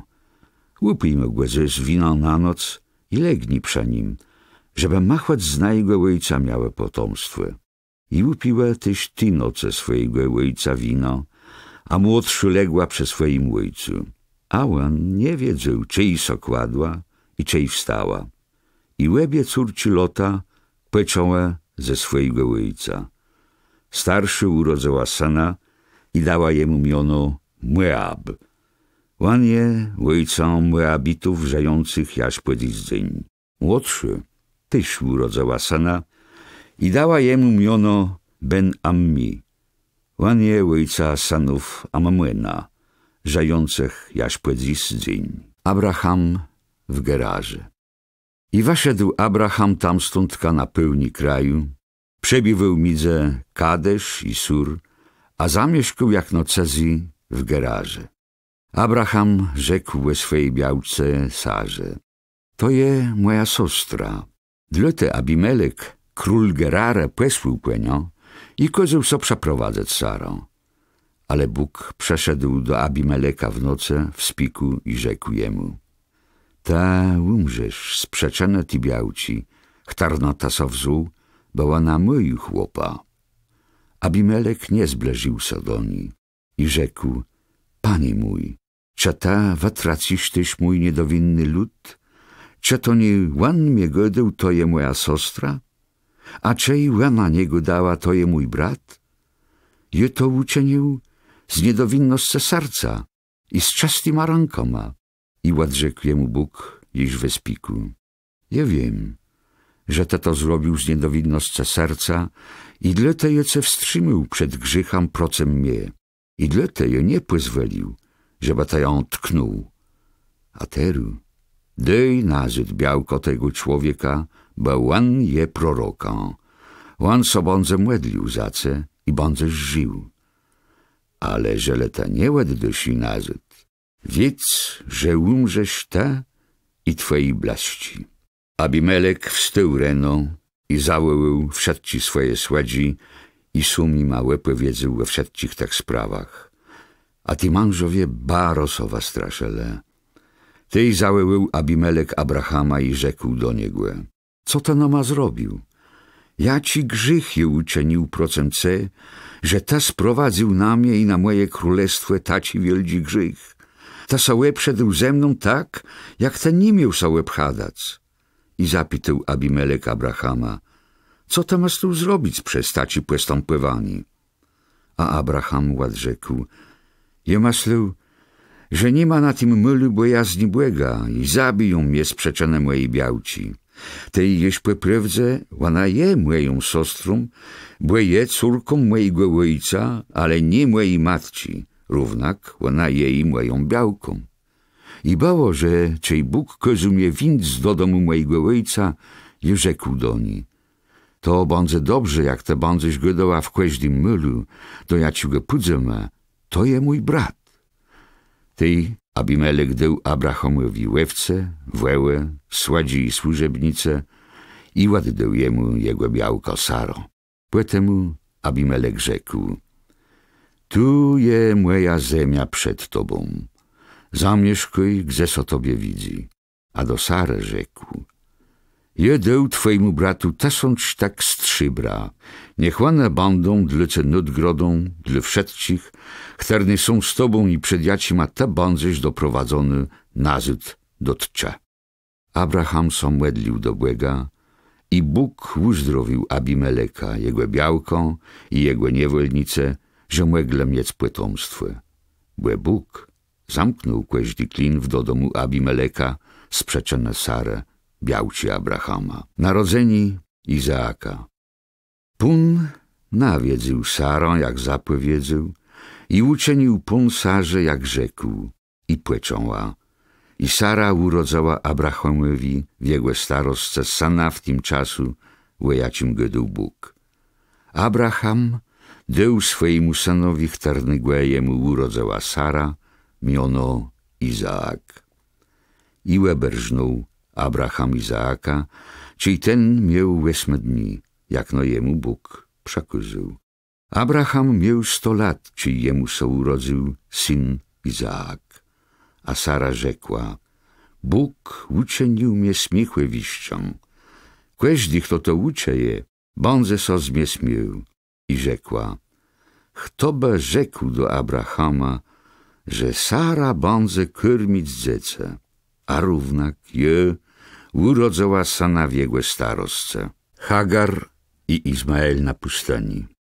A dziecko rosło i było wzięte pryč od Persów. Tej Abraham wadył wielki myltek w dzień, wiaci Izaak był wzięty pryč od Persów. A Sara uzrzała, jak syn Egipcjonci Hagar, jaci go ta urodzała Abrahamowi, naśmiewał są. I rzekła do Abrahama, wanekoj to niewolnico i syna, bo syn ty niewolnice nie będzie miał dzylów spytkłewiznie raza z moim syna Izaaką. To sobano nie widzało Abrahamowi, bo szło o jego syna. I rzekł Bóg do Abrahama, niech nie będzie zły w twoich łyczach wszystkie, co Sara rzekła o knepie i twojej niewolnice. Posłuchaj jej głosu, bo od Izaaka będzie miało miono twoje potomstwo. A je uczynio też syna twojej niewolnice wielkim narodom, bo je twoim potomką. Abraham wstał w czas rano, wziął chleb i skórzany miechulc z wodą i dał Hagar. Włożył jej w ramiona dziecko i ją odesłał. A ona odeszła i błądzała po pustyni Beerszeba. Czej so skończyła łeda w skórzanym miechulcu, położyła dziecko pod jednym z krzów, a sama szła sadnąc na procem na długie strzosu z łanku, bo so rzekła, nie będę wzyrała na śmierć dziecka. A czy ona sedzała na procem, podniosła głos i zapłakała. A Bóg uciął głos knypa i anioł Błega załył do Hagar z nieba i rzekł do niej, co tobie je, Hagar? Nie bój się, bo Bóg uciął głos knypa, który tam leży. Wstań, weź knypa i trzymaj go mocno, bo je uczyniał z niego wielki naród. Tej Bóg odemknął i łycze i uzrzała stadnia z łydą. szła do niej i napełniła skórzany miechulc i dała so napić knypu. Bóg był z knypą, a on rósł. On mieszkał na pustyni i stył so sposobnym łąkłewnikom. I mieszkał na pustyni Paran, a jego matka wzięła dla niego białko z egipskiego kraju. Abraham i Abimelek w Beerszebie. I bało, że w tym czasu, że Abimelek i Pikuel, prowodnik jego wojska, rzekle do Abrahama: Bóg jest z tobą we wszystkim, co czynisz. Teru, przesygnij noma na błega, że te nie zdradzisz ani mnie, ani mojego potomstwa, ale będziesz postępował z taką rzecznotą do mnie i do ziemi, w jakiej mieszkasz, jak ja postępował z tobą. Abraham rzekł: Przesygam. Abraham robił Abimelekowi wymówci sprzeczone stadni z łedą, jaką zrabczele sładze Abimeleka. Ty, Abimelek, odrzekł: Nie wiem, kto to zrobił, bo tam je nic k tym nie godył, a ja nie czuł tym po dziś dzień. Potem Abraham wziął łewce i wełę i dał Abimelekowi i uczynile przemierzy ze sobą. Abraham oddzielił 7 łewców od karna, a Abimelek spytał Abrahama, co znaczy to 7 łewców, które ta oddzielił, i odrzekł: To 7 łewców, te przejmieś od mnie, żeby to był dokaz, że ja wakłepał ta stadnia. Dlete ten myl będzie so zwał Beerszeba, bo my dwaj uczynile przemierzy. I uczynili przemierzy w Beerszebie. Potem Abimelek i Pikuel, prowodnik jego wojska, szła nazad do ziemi Filestanów. Abraham zasadził tamareszkwewi drzewo w Beerszebie i tam wzywał miono Pana w jednowi głębłego. I łestył Abraham w ziemi Filestanów przez wiele lat. Izaak namueria. Po tych wydarzeniach Bóg wystawił Abrahama na próbę i zaweł do niego: Abrahamie! On odpowiedział: Hełe je! I rzekł: Wesle swojego syna, swojego jedynczego, którego miłujesz, Izaaka, i biej do ziemi Moria, i tam złożę go w ofiarze na jednej z gór, jaką ce pakurzo. Dradziego dnia rano Abraham łesodlił swojego łesła, wziął ze sobą 2 swoich ladzi i swojego syna Izaaka, narąbił drzewa na ofiarę, wstył i szedł do myla, o jacim jemu godył Bóg. 3 dnia Abraham podniósł łycze i uzdrzył z daleka ten myl. I rzekł Abraham do swoich ladzi: Łestani tatu z łesłą, a je i knyp pójdziemy tam, żeby złożyć pekłon Błegu, a potem przyjdziemy do waju nazad. I wziął Abraham drewno dla ofiary i włożył je na swojego syna Izaaka, wziął w rękę łedzin i nóż i szła we 2 razem. I rzekł Izaak do Abrahama: Mój ojcze. I odrzekł: Jo, synie, rzekł: Hełe łedzin i drewno, a gdzie je jagnią na ofiarę? I odrzekł Abraham: Bóg wazdrży swoje jagnią na ofiarę, mój synie.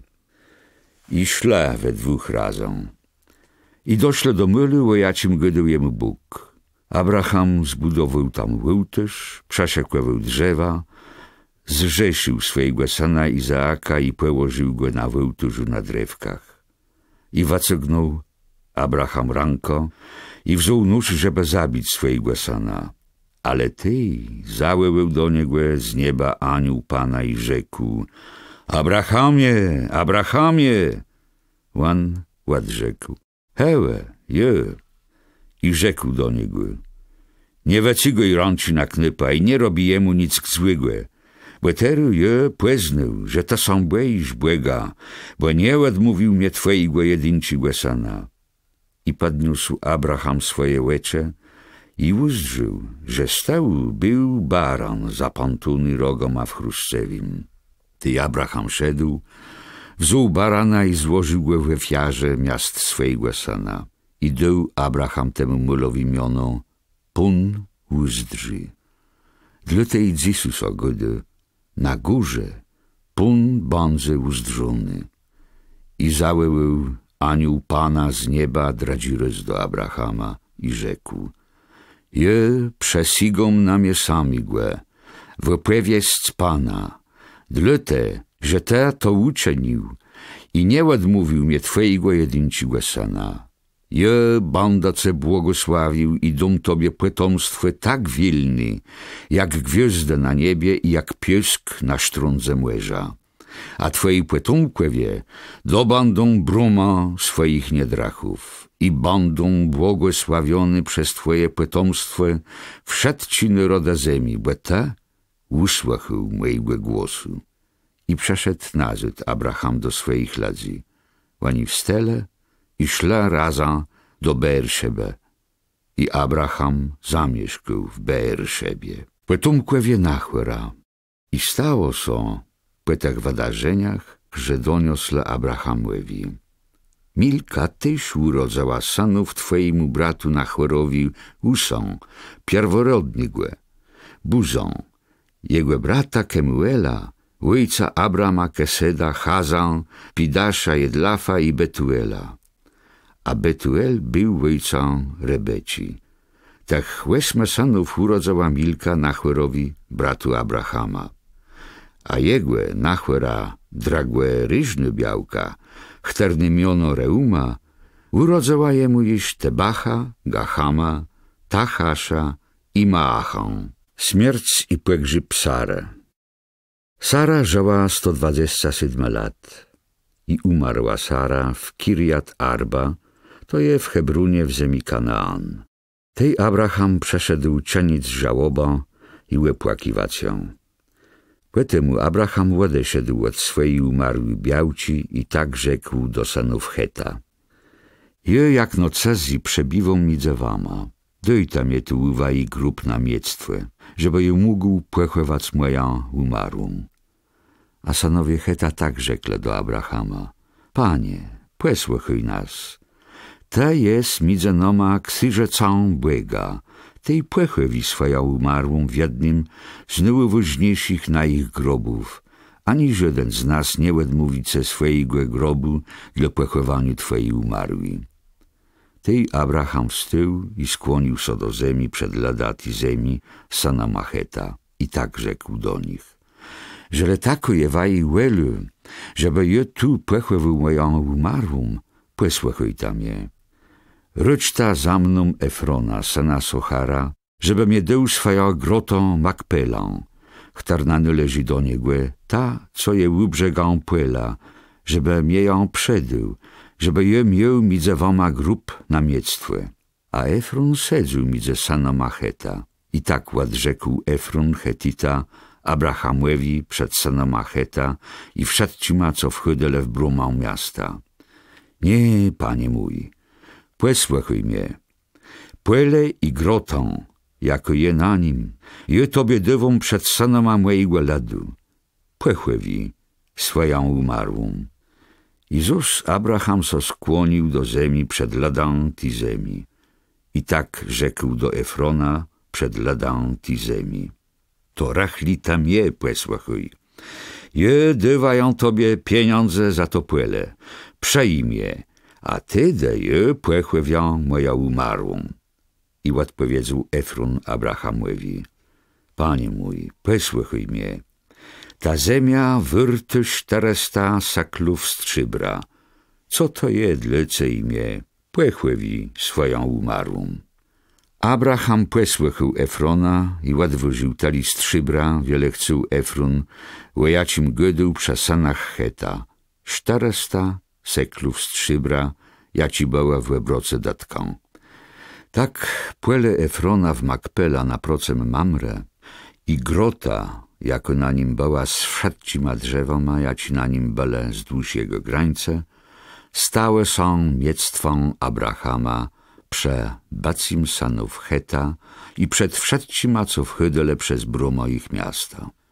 Poetemu Abraham płechowył swoją białko w groce na płelu Makpela, na procem Mamre, to je Hebronu w zemi Kanaan. Tak płele, razem z grotą, co na nim była, przeszła od synów Heta do Abrahama, jak no jego miectwie do chowaniu umarłych. Izaak i Rebeka. Abraham stył so styri i miał ju wiele lat, a Pun jemu we wszystkim błogosławił. Abraham rzekł do swojego sładzi, starszy go do domu, którym zarządził jego miectwą. Położę swoja ręka pod moje biodro, a je zaprzesygnoce na Pana, błega nieba i błega ziemi, że ta nie wezniesz białci dla mojego knypa z pomidze córków Kanaanitów, midze ja ci ma je mieszkum. Ale pójdziesz do mojej ziemi, do moich krewnych, żeby wziąć białka dla mojego syna Izaaka. Słaga jemu odrzekł, ale może ta miasta nie będzie chciała iść ze mną do tej ziemi. Czy ty mu wziąć twojego syna do ziemi, z jaci ta waszedł? Abraham rzekł do niego, bycze, żeby ten nie wziął tam mojego syna nazyd. Pun niebiosów, którym mnie waprowadził z do domu mojego ojca i z ziemi moich i z ziemi mojego urodzeni i którym mnie przasygł rzekł, twojemu potomstwu je dum ta ziemia. On wasle swojego anioła przed tobą i te tamstądka wezniesz białko dla mojego syna. A żele ta miasta nie będzie chciała z tobą iść, ta będziesz zwolniony z tej przesądzi. Le nie waży so idź tam nazyd z moim synem. Tej słaga położył swoja ręka pod biodro Abrahama, swojego pana, i przasygł, że zrobi tak, jak było rzekł. Tej słaga wziął 10 wielbłądów z pomidza wielbłądów swojego pana i szedł, a całe miectwo jego pana było w jego rękach. Szedł do Abram na Haraim, do miasta, gdzie mieszkał Nachor. I dał, klanknąc wielbłądom, przez 100 dni za miastem, czyli przeszedł wieczór, czas, czyli miaste, szła nabierać łedę. I rzekł, Panie, błeże mojego pana Abrahama, sprawi, żeby to so stało dzisu i łeb darzy łaską mojego pana Abrahama. Hełe je tery stoją przez zdroju, a czej córci mieszkańców tego miasta przechodzą nabierać łedę, niech so stunie, że dziewczą, to ja ci rzekam, ryczą, udzibni twój zbun, żeby je so mógł napić, a ona odrzecze pij, a je napłyją twoje wielbłądy, będzie tum, jaką te przeznaczył dla twojego sładzi Izaaka. Ty jo poznają, że te jest łaskawi dla mojego pana. Nim przestał so młedlec, przeszła Rebeka, córka Betuela, syna Milci, białci Nachuera, brata Abrahama. Przeszła ze zbuna na remieniu. Było to baro piękny dziewczę, ani żaden chłop iż nie poznał. Ona zeszła do zdroju, napełniła zbun i szła nazyd. Tej słaga pobiegł w jej stronę i rzekł, ryczą, daj mnie so napić parzna łedę z twojego zbuna. I rzekła, pij, mój panie. Chutko zdjęła zbun z ramienia na rękę i dała jemu pić. A czy go ju napoiła, rzekła, je nabierze ty szłedę dla twoich wielbłądów, żeby są mogły napić. Potem chutko walała łeda ze swojego zbuna do kwerta i pobiegła zyż do 100 dni nabrać łedę, jaś przeniosła dla wszystkich wielbłądów. A on był zadzewiony i czekał w milczeniem, żeby poznać, czy Pun uczyni jego wanego skutkowną, czy nie. A czy ju wielbłądy so napiły, on wajął złotą łusznicę, łewyrtnoce pół sakla i 2 złote narącznice, łewyrtnoce 10 saklów. A potem mu zapytał, kłegłe ta jest córką. Ryczą, rzecze mnie, czy je w do domu twojego ojca myl na nocną leziodlynaj? Ona odrzekła, Jem córką Betuela, sana Milci, chtarnego łana urodzała Nachwerowi i dodała: Łyna je dość słomy i kyrma i mylu na nocnym leżą. A człowiek ten so skłonił i ładdał pekłon Panu i rzekł: Bądźże błogosławiony Panie, błeże mojego Pana Abrahama, że nie odmówił mnie swojej łaski i wiernoty mojemu Panu, i że mnie prowadził drogą do domu mojego Pana. A dziewczę pobiegło i opowiedziało doma swojej matce o tych zdarzeniach. A Rebeka miała brata, chtarnemu było namiono Laban. Laban szedł chutko do tego człowieka, buten do zdroju, bo uzdrzył łusznicę i narącznicę na rankach swojej siostry i czuł, jak Rebeka gydała, co do niej rzekł ten człowiek. I podeszedł do tego człowieka, który stoił przy wielbłądach przy zdroju i rzekł do niego: Pój, błogosławiony Pana, czemu ty stoisz buten? Przarachtował chacz i myl dla twoich wielbłądów. Ten człowiek szedł do domu Labana i rozsodlił wielbłądę. I dał Laban słomą i kyrmo dla wielbłądów i łedo dała macigłe nogów ladzi, co z nim bale. I płedale jemu jedzeni, ale on rzekł: Ja nie będę jadł, nim ja nie powiem o mojej sprawie. Tej rzekł Laban: Gaduj. I rzekł: Jem słagą Abrahama. Pan baro pobłogosławił mojemu Panu, że stył so wielci. Dał jemu łewce, łełę, strzybro, złoto, niewolników, niewolnice, wielbłądę i łesłę. A Sara, białka mojego Pana, urodziła mojemu Panu syna, po tym jak się zestarzała. A jemu on dał całe swoje miectwo. A mnie mój Pan zaprzesygł i rzekł: Nie wezniesz dla mojego syna białci z pomiędzy córków Kanaanu, w ziemi, w jaczy je przebiwą, ale pójdziesz do domu mojego ojca i z mojej rodzizny wezniesz białko dla mojego syna.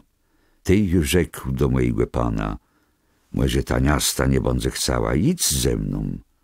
A on mnie odrzekł: Pan, chtarnemu służą, pośle z tobą swojego anioła i sprawi, że tobie pójdzie dobrze, że wezniesz białko dla mojego syna z mojej rodzizny, z do domu mojego ojca. Tej będziesz welny od ty mojej przesądzi, że pójdziesz do moich krewnych, a oni i tobie nie dadzą. Leno ty ta będziesz welny od ty mojej przesądzi. Czy je przeszedł dziś do zdroju, je so modlił: Panie, błeże mojego Pana Abrahama, uczeni moja wanego skutkowną. Hełe, już stoją przy zdroju. Niech so stunie, żeby dziewczą przeszło nabierać łedo, a jej rzekno: Daj mnie so napić parzna łedę z twojego zbuna, a ona mnie odrzeknie: Pij te, a je dum pić z twoim wielbłądom. Będę tą miastą, jaką Pan wabrył dla syna mojego Pana. Nim je skończył so młedlec, przeszła Rebeka ze zbuna na ramieniu i zestąpiła do zdroju, żeby nabrać łedo. Ty ju rzekł do niej: Ryczą, daj je pić. A ona chutkę udzibiła zbun i rzekła: Pij, a potem je dom pić też twoim wielbłądom. I je so napił, a ona dała pić moim wielbłądom.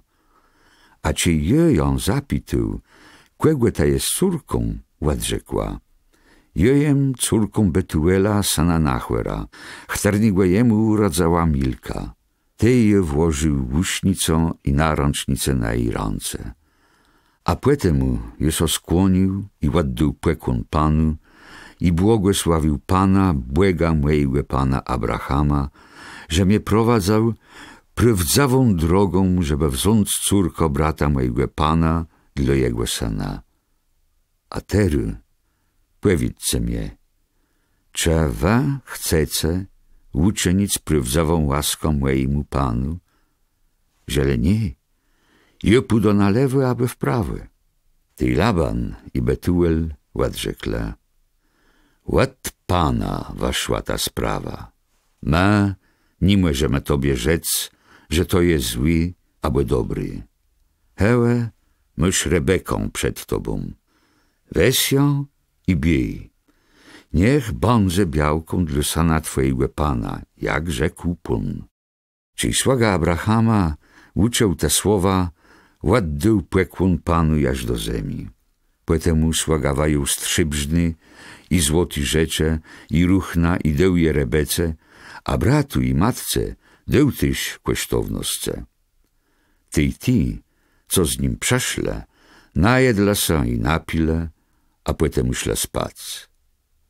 Czej reno wstele, słaga rzekł, a tery, pozwól tam idź nazyd do mojego Pana. I ład rzekle brat i matka dziewcząca, niech dziewczą łestu nie znoma jakiś czas, choćby 10 dniów, a potem upódze. Tej słaga Zys rzekł do nich, nie zatrzymuj tam mnie, czyj Pan uczynił moją wanogę skutkwewną. Wa pozwól tam idź nazyd do mojego Pana. Tej łani rzekle, zawołaj me dziewczą i spituj me ją samą. Ty zawełele, Rebeko i spitele, chcesz te idź z tym człowiekiem? A ona odrzekła, pójdę. A oni tedy pozwolele swojej Rebece, swojej siostrze i piastownice jachać razem ze słagą Abrahama i jego ladzoma. Pobłogosławile Rebeka i rzekle do niej, siostro nasza, stani so jak te słońce miriadów i niech twoje potomstwo dobądze brumę nieprzyjacielów. Tej wstała Rebeka razem ze swoima służebnicoma, wsadłe na wielbłądę i jachałe za tym człowiekiem. Tyde słaga wzół Rebeka i ładjachył. A Izaak, który mieszkał w Negiewie, szedł prawie nazyd od stadni Lacha i Roi, a przed wieczerzą wyszedł zamyślony Izaak w pole i jak podniósł łycze, uzdrzył, że idą wielbłądę. Rebeka podniosła łycze i uzdrzała Izaaka i chutko zesadła z wielbłąda. I spytała słago, kto to je ten człowiek, co ize płelą w naszą stronę? I słaga odrzekł, to je mój Pan. Ty i ona wzięła szlejer i so nim zakryła. Słaga wypowiedział Izaakowi we wszystkim, co uczynił. Tej Izaak wziął ją do celtu, swojej matci Sarę i łeżenił so z Rebeką i kłechył ją. I bała jemu płecechą płe matce. Płetumkowie Keturę. Abraham wziął sobie już jedno białką. Imiono było Ketura. Ona urodzała jemu Zymrana, Jokszana, Medana, Madiana, Iżbaka i Szuacha. Jokszan był ojcem Sabe i Dedana, a Dedan był ojcem Aszczurima, Letushima i Leumimina. Madian był ojcem Efe, Efera, Henocha, Abida i Eldada. Oni wszyscy są potomkoma Keturę. Abraham dał całe swoje miectwo Izaakowi. Synom swoich dragłaryżnych białków Abrahama dał do ręki i odesłał jeż za swojego dziecka od swojego syna Izaaka na porynk do ziemi na porynku. Śmierć Abrahama. A teli było lat, jaci żył Abraham. 175 lat. Potem Abraham umarł w szczęśliwej starostce i z nim. I był sparłączony ze swoimi przodkama. A jego synowie Izaak i Izrael płechłewaległe w groce Makpela na polu Efrona, syna Sochara Hetite, na procem Mamre. Na tym polu, jaci Abraham miał kupiony od synów Heta. Tam łestele płechłewuny Abraham i jego białka Sara. Po śmierci Abrahama Bóg błogosławił jego synowi Izaakowi. Izaak zamieszkał przez te dni Lacha i Roi. Potomkowie Izmaela. Hełe potomkowie Izmaela, syna Abrahama, chternego urodzała Abrahamowi Egipcjonka Hagar, niewolnica Sary. Hełe są imiona synów Izmaela, według ich mionów i ich urodzeniu. Nabajot, pierworodny syn Izmaela, Kedar, Adbeel, Mipsam, Misma, Duma, Massa, Adat, Tema, Jetur, Nafisz i Kedma. Hełe synowie Izmaela i to są ich miona, według mionów mylów, w jakich przebiwele albo mieszkele. 12 księżyców ich rodów, a tali było lat, jaci żył Izmael, 137. A potem umarł i został przełączony do swoich przodków. A oni mieszkali od Hawila aż do Szur, które nie naprocem Egiptu, w stronę Aszszuru. Oni tam zamieszkali, nim procemno te wszystkich jego braci. Narodzeni Ezawa i Jakuba. Hełe są dzieje potomków Izaaka, syna Abrahama. Abraham był ojca Izaaka. Izaak miał 40 lat, jak się ożenił z Rebeką, córką Betuela, Aramejczyka z Paddaparam, siostrą Labana, Aramejczyka. Izaak baro się wedlił do Pana za swoją białko, bo była nierodny. Pungłe wasłachył. I Rebeka białka Izaaka płeciała, a ciej płeresiwały sodzece w iklinie, pomyślała, że le tak, to czemu na mnie to przeszło? I szła so spatać Pana, a Pan odrzekł: 2 nyroda są w twoim klinie, 2 lede w twojej brzechlewinie. Jeden będzie bardziej mocny od dradziłe, starszy będzie słagą młodszyłe. I przeszedł czas rodzeniłe. I hełe w iklinie bała pyrka. I urodził so pierwszy, czerwiony, cały jak nowłosaty mańtel. I dele jemu miono Ezaf. Za rupłetę mu wyszedł jego brat, który trzymał Ezawa za piąto. I dele jemu miono Jakub. Izaak miał 60 lat, jak oni są urodzele. A ci knypi wyrosle. Ezaf stył so jachtyżą i chłedził po polach, a Jakub spokojnym i mieszkał w celtach. Izaak kłechał Ezawa, bo rachtował jemu smaczne jedzenie z tego, co ujachtował, a Rebeka kłechała Jakuba.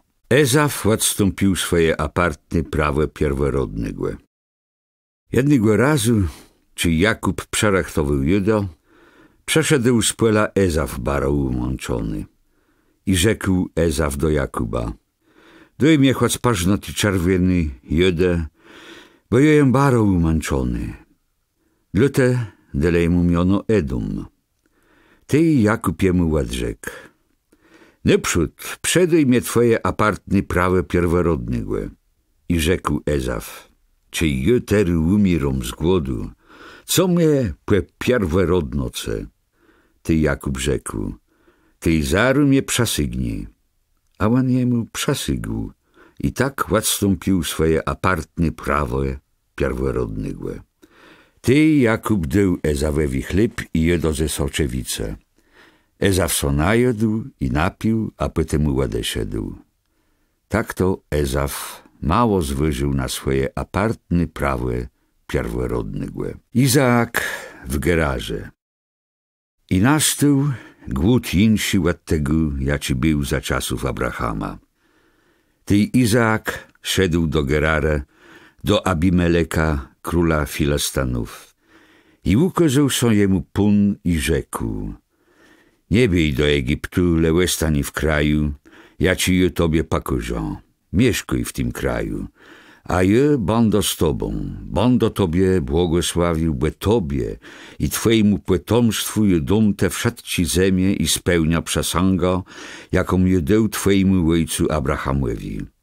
rozwielo baro twoje potomstwo, jak gwiazdę na niebie, i dom twojemu potomstwu wszedł te ziemię. A wszedł narody ziemi będą błogosławiony przez twoje potomstwo dlatego, że Abraham słuchał mojego głosu i strzegł moje przekazania, moje nakazy i moje prawa. Ty, Izaak, zamieszkał w Gerarze, a ci mieszkańcy tego miasta pitele jego białka, on gadał, to je moja siostra.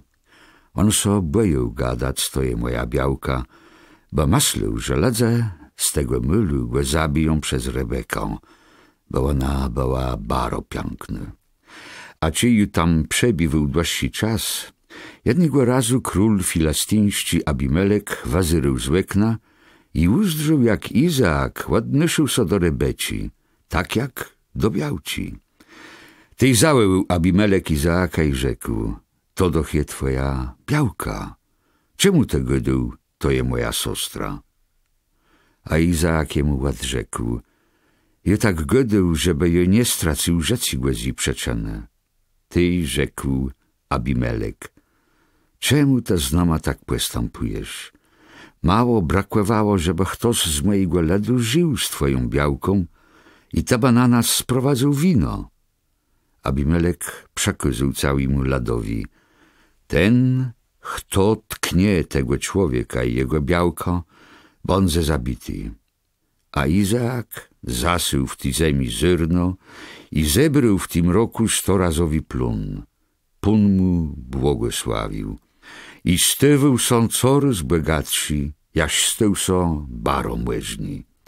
Miał karnałewców i łełów i wiele służbę, tak, że Filisteni jemu zazdroscele. Przemierzy z Abimeleką. I zasepele i wapełnile ziemię wszedł ci stadnie, ja ci przyjdę wakłepele sładze jego ojca Abrahama. A Abimelek rzekł do Izaaka, ładindze ładnas, bo te jest ładnas mężniejsi. Tej Izaak ładeszedł tam stądka i postawił celtę w dole z Geraru i tam zamieszkał. Izaak ładkłepył stadnie z łedą, jaci wakłepele w czasach jego ojca Abrahama, a chtarne Filisteni zasepele po śmierci Abrahama. I dał ima te same miona, jaci nadał ima Abraham. Sładze Izaaka kłapele w dole z nie i nalezle tam stadnio z żawą łedą. A pasturze z Geraru zacząle sprzyczko z pasturzoma Izaaka i godele, to je nasza łeda. Izaak dał miono ti stadni Esek, bo so z nim spirele łenio. Płetemu wakłepele inszą stadnio, ale łenio tyż są spirele. Ti dał miono Sytna. Tej Izaak so przeniósł w inszy myl i tam wakłepył jesińszą stadnio. Łeto stadnio ju nie było sprzyczci. Izaak dał imiono Rechłebet, bo dodał, Błeteru pun dał no ma wiele ramu, żeby ma są łegle rozradzać w tej ziemi. Płetemu ładę siedł tam stądka do Beerszebe, a pun jemu so ukazał ti noce i rzekł, jem Bóg twojego ojca Abrahama, nie bój so, bo będę z tobą i będę tobie błogosławił i rozwielą twoje potomstwo przez łebzyrani so na Abrahama, mojego słagą. I wabudował tam wełtyż i łełył miono Pana. Tamtyż postawił swój celt, a sładze Izaaka wakopale tam stadnia. I przeszedł do niego z Gerara Abimelek ze swoim drachą, Achuzatą i Pikuelą, prowodnika jego wojska. I rzekł do nich Izaak, płecowa przeszła do mnie, kłewa mnie nienawidzę, lej wanekele miała dwaj. A oni odrzekle, płeprawdze uzdrzele, że pun jest z tobą i ma rzekle, niech bandze przesanga midzenoma. Ma chcemy zrobić ługłego z tobą, że te nie zrobisz noma nic złego. Ma tyś nie zrobile tobie szkłedę, lebluz dobro, bo ma cedele ładnić spokojno, a tery nie chce Pun błogosławi. Izaak waprawił ima często, a oni jedle i pile. Wczas reno wstele i przesygale jeden dradzimu, a płetemu Izaak ich odprowadził, a oni ładeśle w mirze. Tegłe istniegłe dnia słedze Izaaka przeniosle jemu wiedzą łestedni jaką wakwapela. Me nalezle łedą, a on dył imiono Shibea. Dlete to miasto mu płedzizdzień miono Beer Sheba. Białci chetyćci Ezawa. Czej Ezaw miał 40 lat, wziął za białko Jehudit, córką Beeriegłe, Hetite i Błesmat, córkę Elone Hetite. Była ona przeczoną z grazotę Izaaka i Rebeci. Jakub zabiry błogosławieństwo Ezawewi. A czej Izaak so zestarzył i jego łecze zesłabło tak, że nie mógł widzieć, załył na Ezawa swojego starszego syna. Sanie mój. A on odrzekł, jem. A Izaak, hełe je so zestarzył i nie znają dnia mojej śmierce. Tej westeru twoją barń, twój miechlk do strzylów i łąk, piej na łowę i ujachtuj co zlymie. Płetemu przerachtuj mnie smaczną jedą, jaką je lubią, żeby je zjedł i tobie płebłogosławił, nigle umrzo. A Rebeka czała, jak Izaak godził do swojego syna Ezafa. Czej tyde Ezaf wszedł na łowę, żeby przenieść coś z wujachtowony dzawiznę, Rebeka rzekła do swojego syna Jakuba, je czała, jak twój łojc godził z twoim bratem Ezawem i jemu rzekł, przeniesę mnie coś z dzawiznę i przerachtuj mnie smaczną jedą, żeby je zjadł i tobie płebłogosławił przed Pana, nigle umrzą. Tej teru, mój synie, posłuchaj mojego płeletu, ja ci je tobie dum. Biej do karna i weź tam stąd 2 tłasty kłezląta, a je zrobię z nich smaczci dla twojego ojca, taci ja ci on lubi. Potem mu zaniesiesz, a on zje i płebłogosławi tobie, nigle umrze. A Jakub rzekł do Rebeci, mój brat je włosaty, a jemu głódką skórą. Może bać, że mój ojc mnie dotknie i ty on mnie wezmie za szachlerza i miast błogosławieństwa i ścigno przeklący.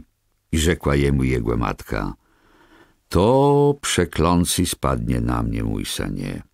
Lemie posłuchaj i biej i przeniesę kłezląta. Ty szedł, wziął je i przeniósł swojej matce, a ona przerachtowała smaczną jedą, jaką lubił jego ojc. Potem Rebeka wzięła najdroższy ruch na swojego starszego syna, Ezawa, jaci były u niej doma, i łeblokła w niej Jakuba, swojego młodszego syna. I nałożyła skórę kłezlotów na jego ręce i na jego niewłosatą szaję. I dała do rączy Jakubowi tą smaczną jedą, jaką przerachtowała, i chleb.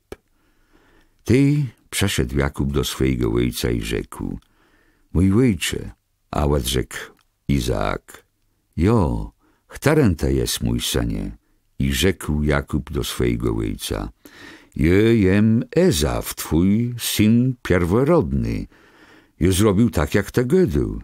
Padnie se są i zjedz jedą, jaką je ujachtował i płebłogosławi mnie. A Izaak rzekł do swojego syna, jak tam mógł tak chutko co ujachtować, mój synie? A on odrzekł, bo sprawił to dla mnie Pun, twój Bóg.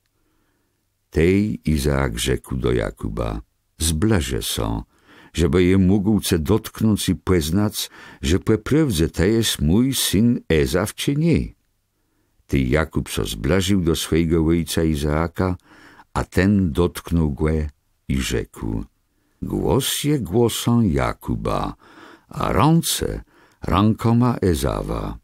I nie rozpoznał Jakuba, bo jego ręce były włosaty jak ręce jego brata Ezawa. i jegłe płebłogosławił i spytał go: jest ta mój syn Ezaf? Wan odrzekł: jo. Tej rzekł: daj mnie, żeby je zjedł z tego, co te ujachtował, żeby je ce płebłogosławił. Jakub jemu dał, a on jadł. Przeniósł mu też wina, a on pił. A potem rzekł Izaak do niego: zbleże są i ukuśni mnie, mój synie.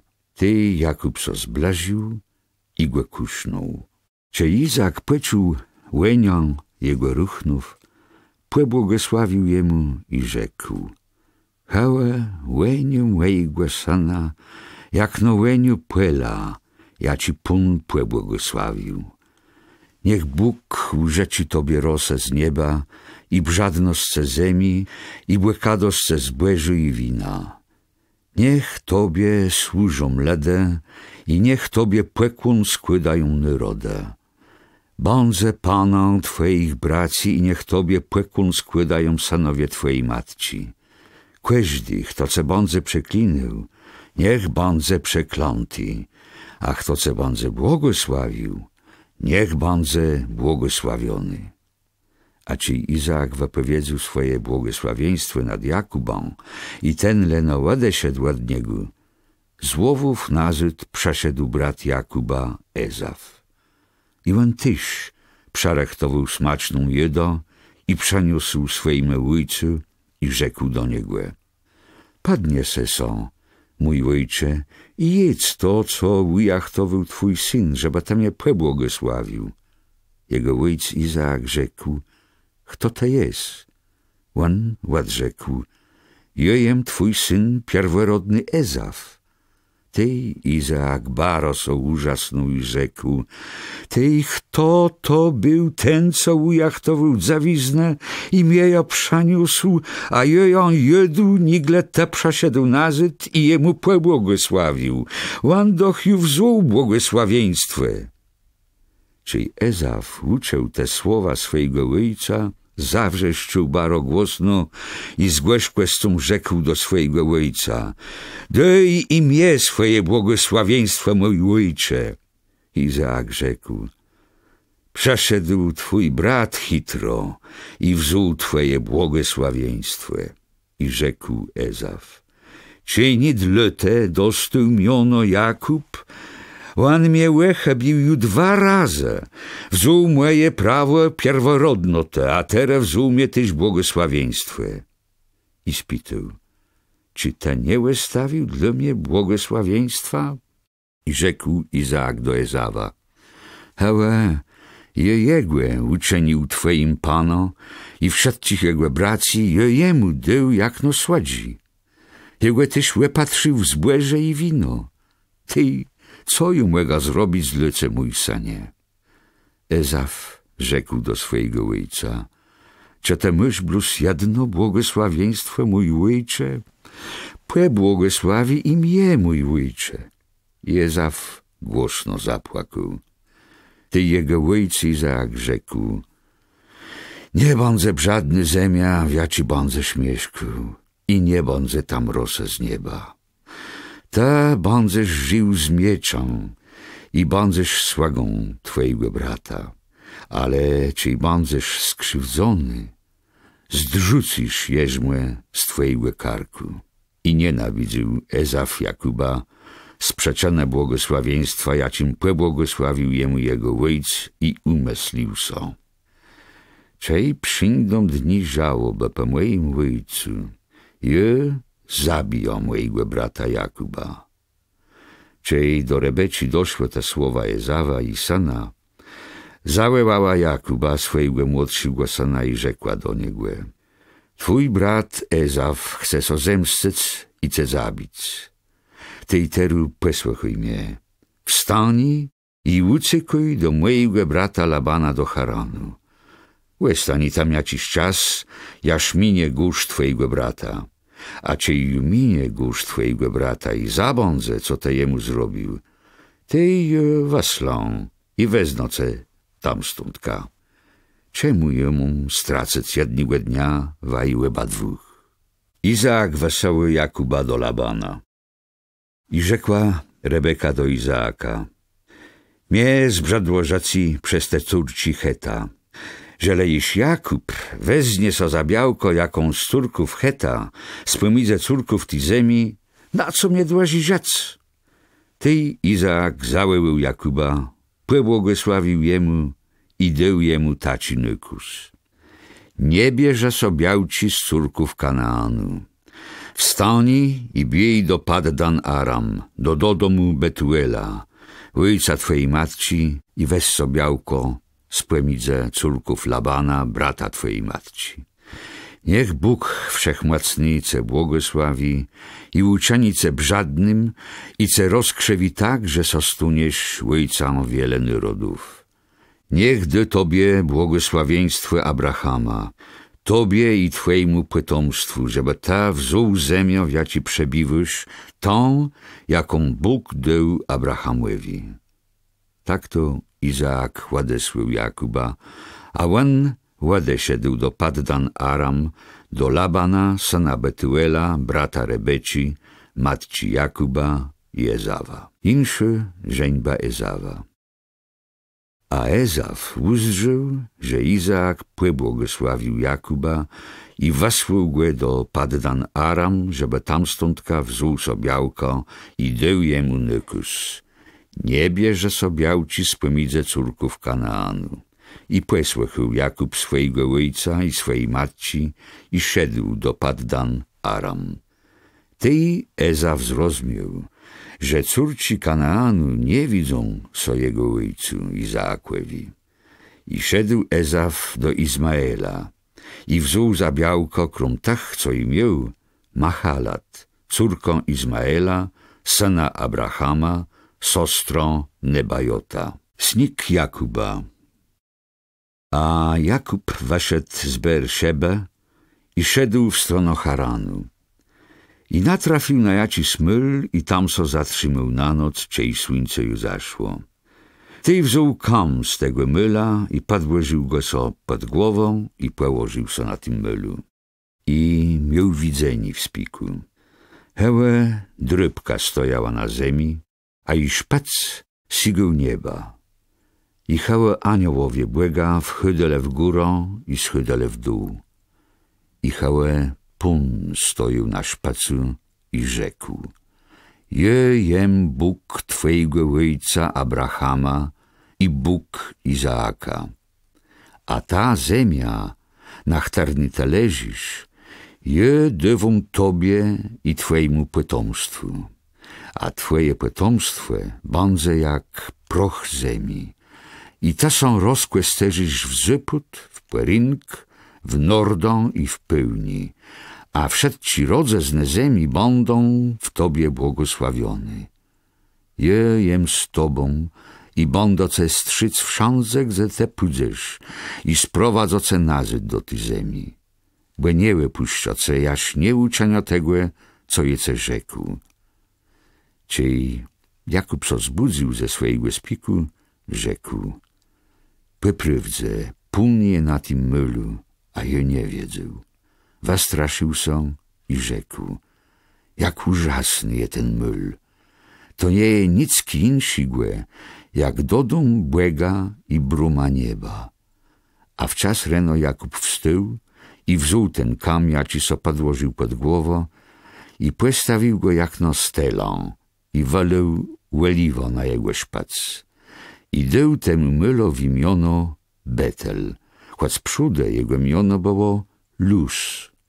Potem Jakub złożył ślubowanie: żele Bóg będzie z mną i będzie mnie strzegł w drodze, w jaką je warasił, i da mnie chleb do jedzenia głe i ruch na do obleczenia głe, i żele przyjdę szczęśliwie nazy do domu mojego ojca, Pun będzie moim błegą. A ten kam, któren je postawił jak na stelę, będzie domą błega. I zszedł, co mnie dysz, je dom tobie ze sąti dzyl. Żeńba Jakuba. I wareszył Jakub i szedł do ziemi synów porynku. I uzdrzył stadnio na polu. Tam przeni leżała 3 karna łewców, bo z ní pejle karna, a na luce stadni był wielgi kam. Czej so schydałe wszedci karna, ładsuwale kam z luci stadni, pejle łewce i nazet kłedle głena jego mól na luka stadni. A Jakub rzekł do pasturzów: bracu moi, skąd kawa jesta? A oni mu odrzekle: my jesme z Haranu. Ty spytał ich: znaje tawa Labana sana Nachwera? A oni odrzekle: jo, my znajemy. I spytał ich: jak on są my? Oni odrzekle: dobrze. A hełe jego córka Rachela idzie z karną. Ty Jakub rzekł: jeż je jasny dzień i nie je to czas, żeby gromadzec karna, napój ta karna i biej ta je past. A oni odrzekle: my nie możemy płejić, póki nie przyjdą szedci karna. Ty ładsuwy so kam z luci stadni i płejma łewce. Ci łanisz z nima godu, przeszła Rachela z łewcama i ojca, bo ona była pasturką. Knap Jakub uzdrzył Rachelą, córko Labana, brata swojej matci i łewce Labana, brata jego matci. Podeszedł Jakub i stygnął kam z luci stadni i napoił łewce Labana, brata swojej matci. Potem Jakub kusznął Rachelą i głośno zapłakał. I rzekł Jakub do Rachele, że je krewnym jej ojca i syna Rebeci. Tej ona pobiegła i opowiedziała tym swojemu ojcu. A czy Laban uczył tą nowinę o Jakubie, synie swojej siostry, pobiegł jemu na procem, łebibnął i kusznął go i wprowadził do swojego domu. I rzekł do niego Laban: to doch jest moim gnytą i całą. A czy Jakub był już miesiąc u Labana, rzekł Laban do Jakuba: Trzeba zdlute, że to jest moim krewnym, to myś dla mnie robić za darmo? A Laban miał 2 córci, miono starsi było Lea, a młodszy Rachela. A łecze Lei była zgaszony, a Rachela miała piękną sztaturę i piękny wezdrzeni. A Jakub płekłechał Rachelą i rzekł do Labana: je będę tobie służył przez 7 lat za Rachelą, twoją młodszą córką. Laban odrzekł: je wela ją dać tobie, niż ja ci mu insimu chłopu. Ty łestań znama. I służył Jakub za Rachelą przez 7 lat, a wydawały so jemu one jak tyle dni, bo on baro kłechał Rachelą.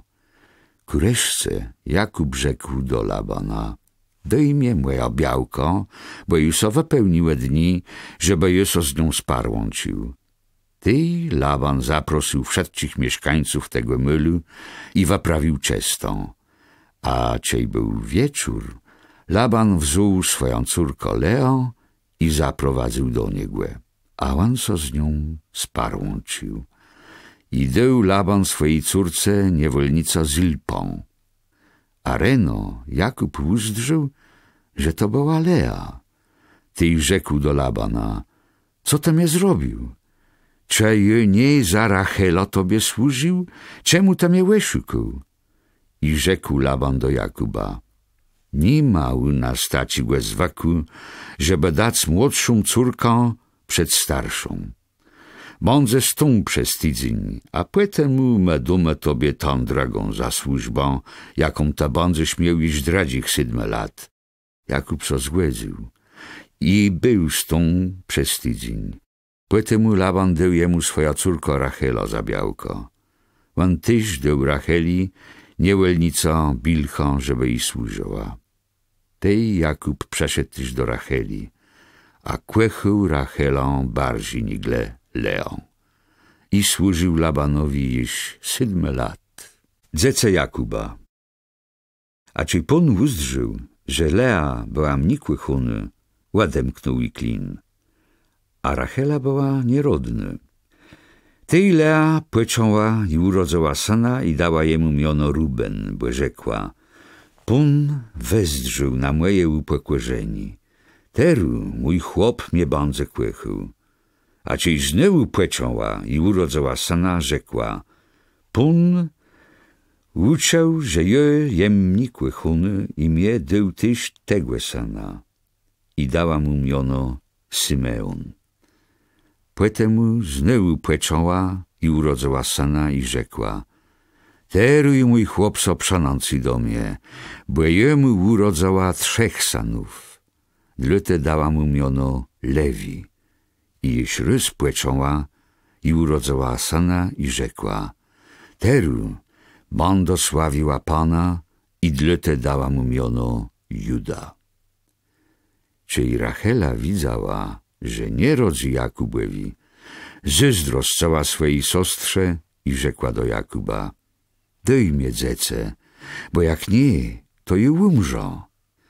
Tej Jakub się rozgłężył na Rachelo i rzekł: Czemuże jem na mylu błega, chtaran was był całym brzadu twojego klina? Tej ona odrzekła: Jemum niewolnico Bilcho. Biej doni, żeby urodziła na moich kwelanach i przynajmniej tak będą miała dziecę łatce. I dała jemu swoją niewolnicę Bilcho za białko, a Jakub przeszedł do niej. A czy Bilcha płeczoła i urodziła Jakubowi sana, Rachela rzekła: Łeb sądził mnie Bóg, uciął tyś mój głos i dał mnie sana.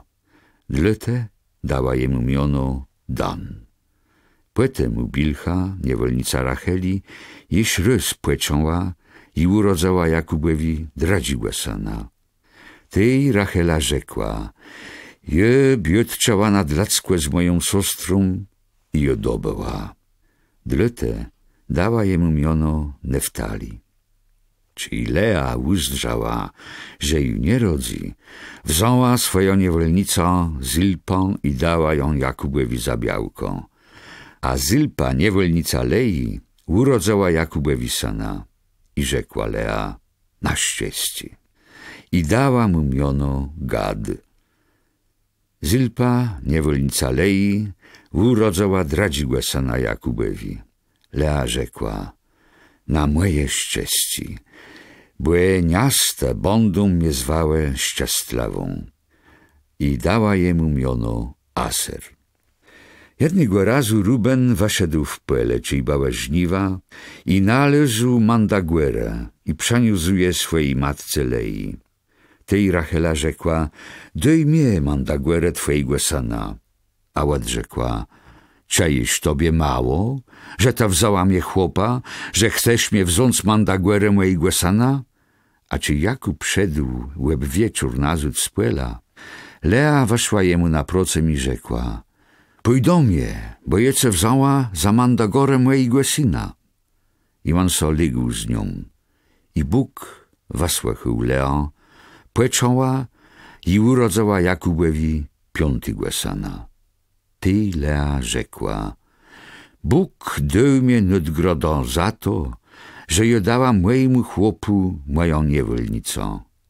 I dała jemu miono Issachar.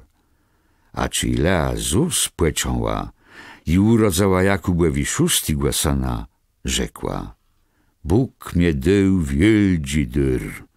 Teru mój chłop będzie i wiedno ze mną mieszkał, bo jemu urodziła 6 sanów. I dała jemu miono Zabulon.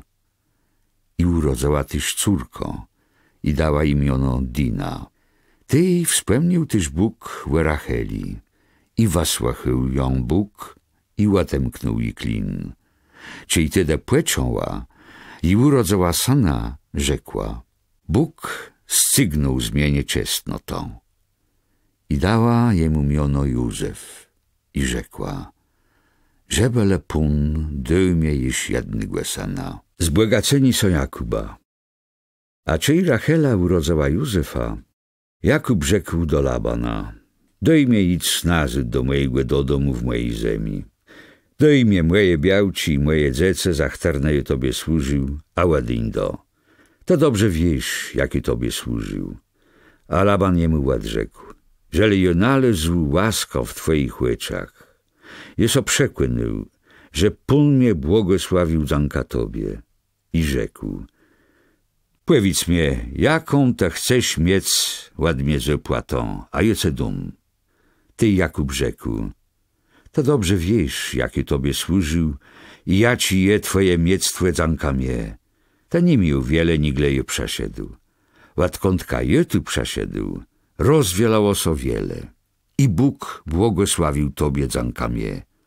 A Laban odrzekł: ty co je mam tobie dać?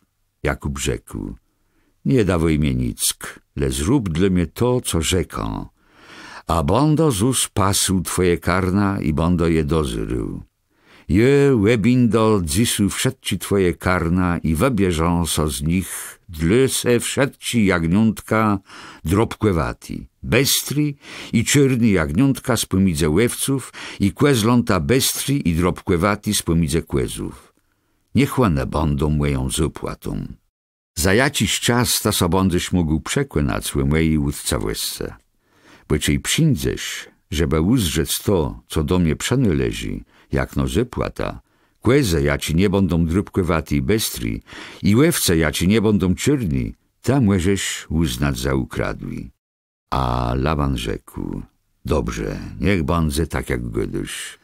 Ale iż tego istniego dnia Laban ładzelił wszedci kłezłe drobkłewati i bestri i wszedci kłeze drobkłewati i bestri, wszedci co miała choć pażno bieli saszchle i łewce czyrni i dał je swoim synom.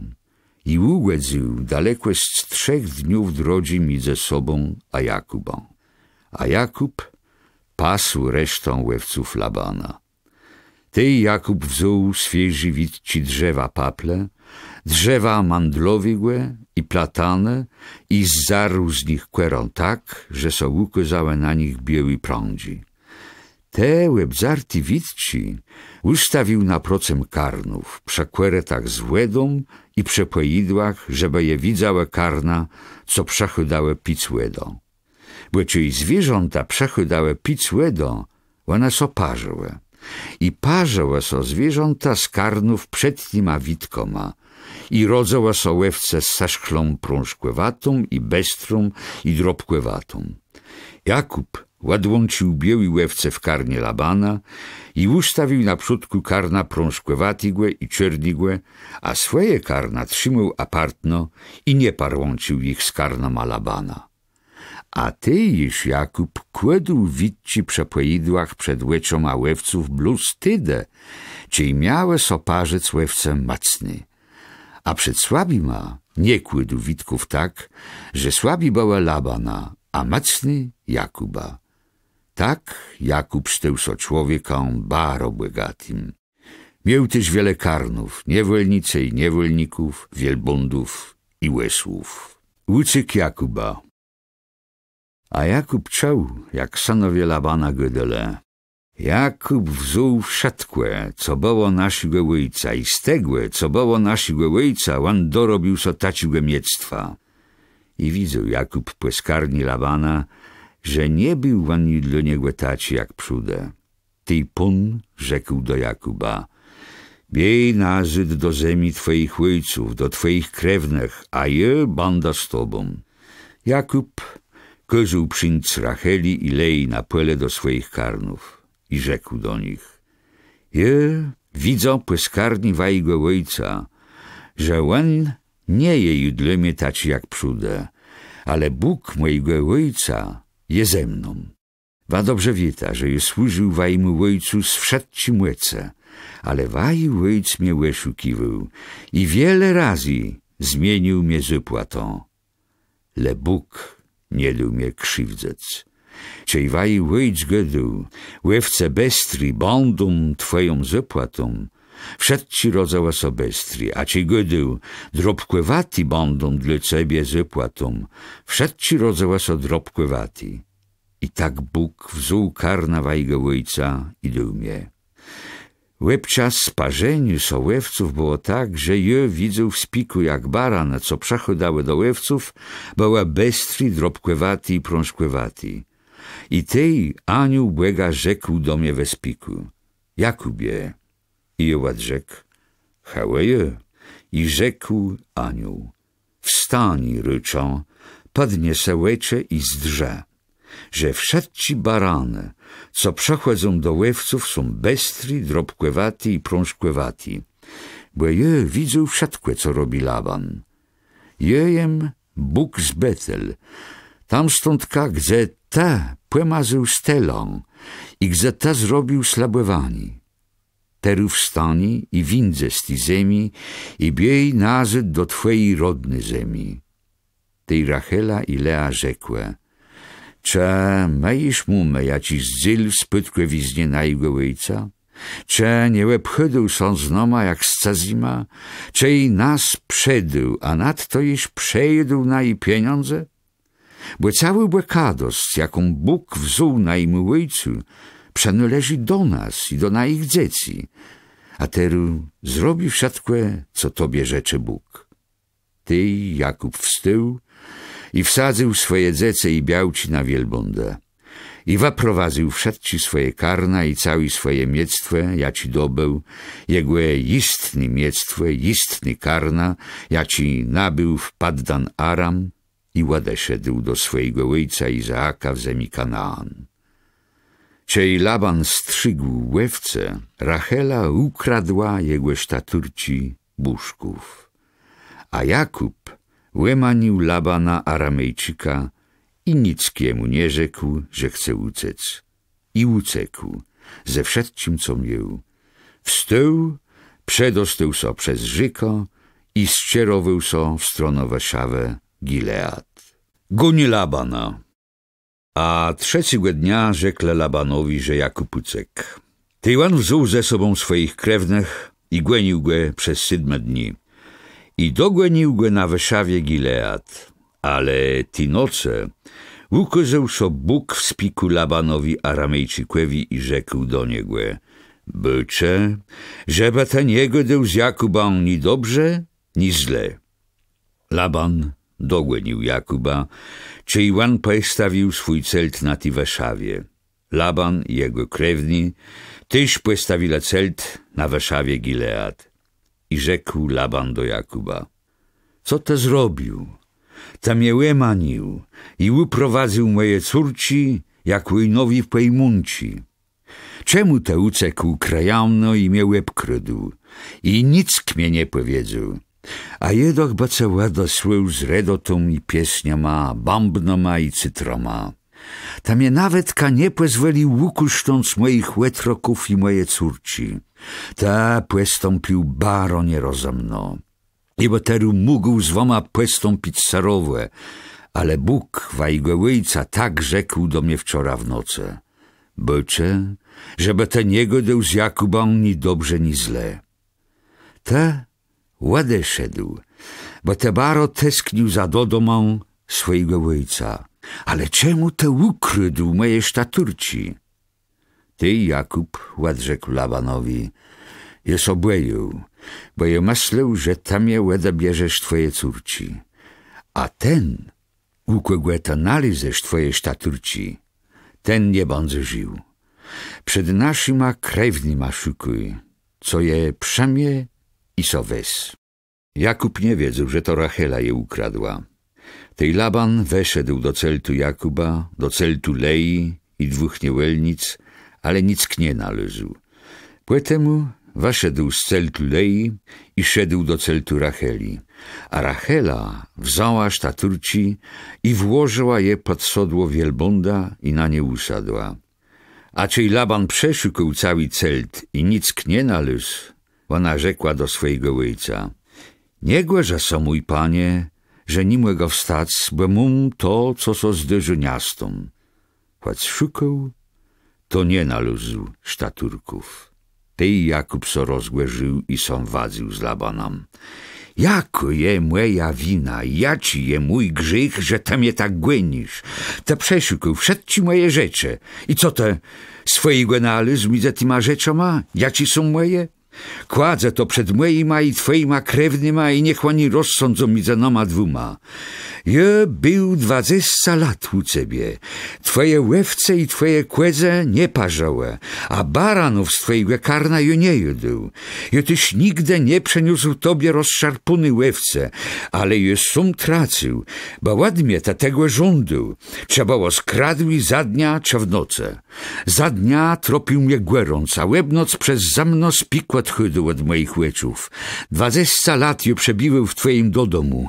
Je służył dla ciebie przez 14 lat za 2 twoje córci i 6 lat za twoje karna, a te wiele razy zmienił moja zapłatą.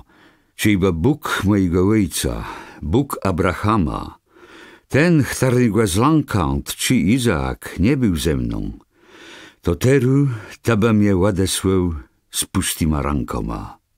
Ale Bóg widział moją biedę i ucamianga moich ranków. I on so łupem mnie zeszły noce. Zgłeda idze Jakubą i Labaną. A Laban tak odrzekł Jakubowi: te córci są moima córkoma, a dzece moima dzecoma, a karna moima karnoma i wszystko to, co widzisz, je moje. I co je mojego dziś zrobić dla tych córków i dla dzieci, które one urodzały? Ty teru je i te zrób ma przemierzy i niech to będzie dokuzą między mną i tobą. Ty Jakub wziął jeden kam i postawił go jak na stelę. I rzekł Jakub do swoich krewnych: nazbieraj ta kamów, a oni wzięli kamy i ułożyli kłapc. I tam przy tym kłapcu jedle. Laban dał temu mylowi miono Jegar Sachaduta, a Jakub dał jemu miono Galet. Laban też rzekł: niech ten kłapc będzie dokazał zgłędę między mną i tobą. Dlatego dał mu miono Galet i Mispa, bo godał: niech Pun strzeże mnie i ciebie, czyj so rozestuniemy. Żele tebe so lachłe łepchydu z moima córkoma i żele tebe so wzół krum nich insi białci, to choć nie bądze ni żydni głezledzy midzenoma, to wiedzę, że Bóg bądze świadką między mną a tobą. I rzekł Laban do Jakuba: hełe, ten kłapc i stela, które je postawił między mną i tobą, będą dokuzą. Ani je nie pójdą do ciebie za ten kłapc, ani te nie pójdziesz za ten kłapc i za tą stelę, żeby zrobić co złego. Bóg Abrahama i Bóg Nachwera, Bóg ich przodków niech rozsądzi midzenoma. Ty, Jakub, złożył przesago na tego chtarnygłe zlankant czył jego ojc Izaak. Jakub złożył ofiarę na Waszawie i zaprosił swoich krewnych do zjedzenia chleba, a czy już zjedle, położyli so spać na tej Waszawie. Czej Laban wstył w czas rano, ukoszkał swoje łetroci i swoje córci i pobłogosławił ich, a potem uszedł nazad do swojego domu. Ty, Jakub, waszedł w drogą, a czy jego spotkali aniołowie Boga, on ich uzdrzył i rzekł: to je leży Boga. I dał temu mylowi miono Machanaim. Przed zjedzeniem Jakuba ze Ezawą. Tam stądka Jakub wyprawił 2 aniołów do swojego brata Ezawa, do ziemi Seir, to je napela Edomu. I taki ma przekazał: rzecz ta mojemu panu Ezawowi tak. Tak rzecze twój sługa Jakub. Je mieszkał z Labanem i aż dotądka je u niego przebywał. Jemu włełe, łesłe, łewce, służących i służący. Je szlo płeselezno, żeby łetim rzec mojemu panu i na list rzeczno to w twoich łeczach. I wrócele do Jakuba aniołowie i rzekle: ma przeszle do twojego brata Ezawa, ale on ju idzie na procem ciebie, a przy nim jeszcze raz taledzi. Ty, Jakub, są z ląku i zaiscył. I rozdzielił ledzi, co z nim bele, i łewce, i włełę, i wielbłądę na 2 leże. I rzekł dose: żele Ezaw przyjdzie do jednego leżu i do mądzegłe, Dradzi ja ci łestunie, bądze uretuny. Potem Jakub rzekł: Błeże mojego ojca Abrahama i błeże mojego ojca Izaaka, Panie, którym rzekł: Biej nazyd do twojej ziemi, do twoich krewnych, a je będę czynił tobie dobrze. Jejem zamyli, bo bac wyrtny wszedł ci twojej dobrocazny i wiernota, ja ci te wykazywysz twojemu sładze.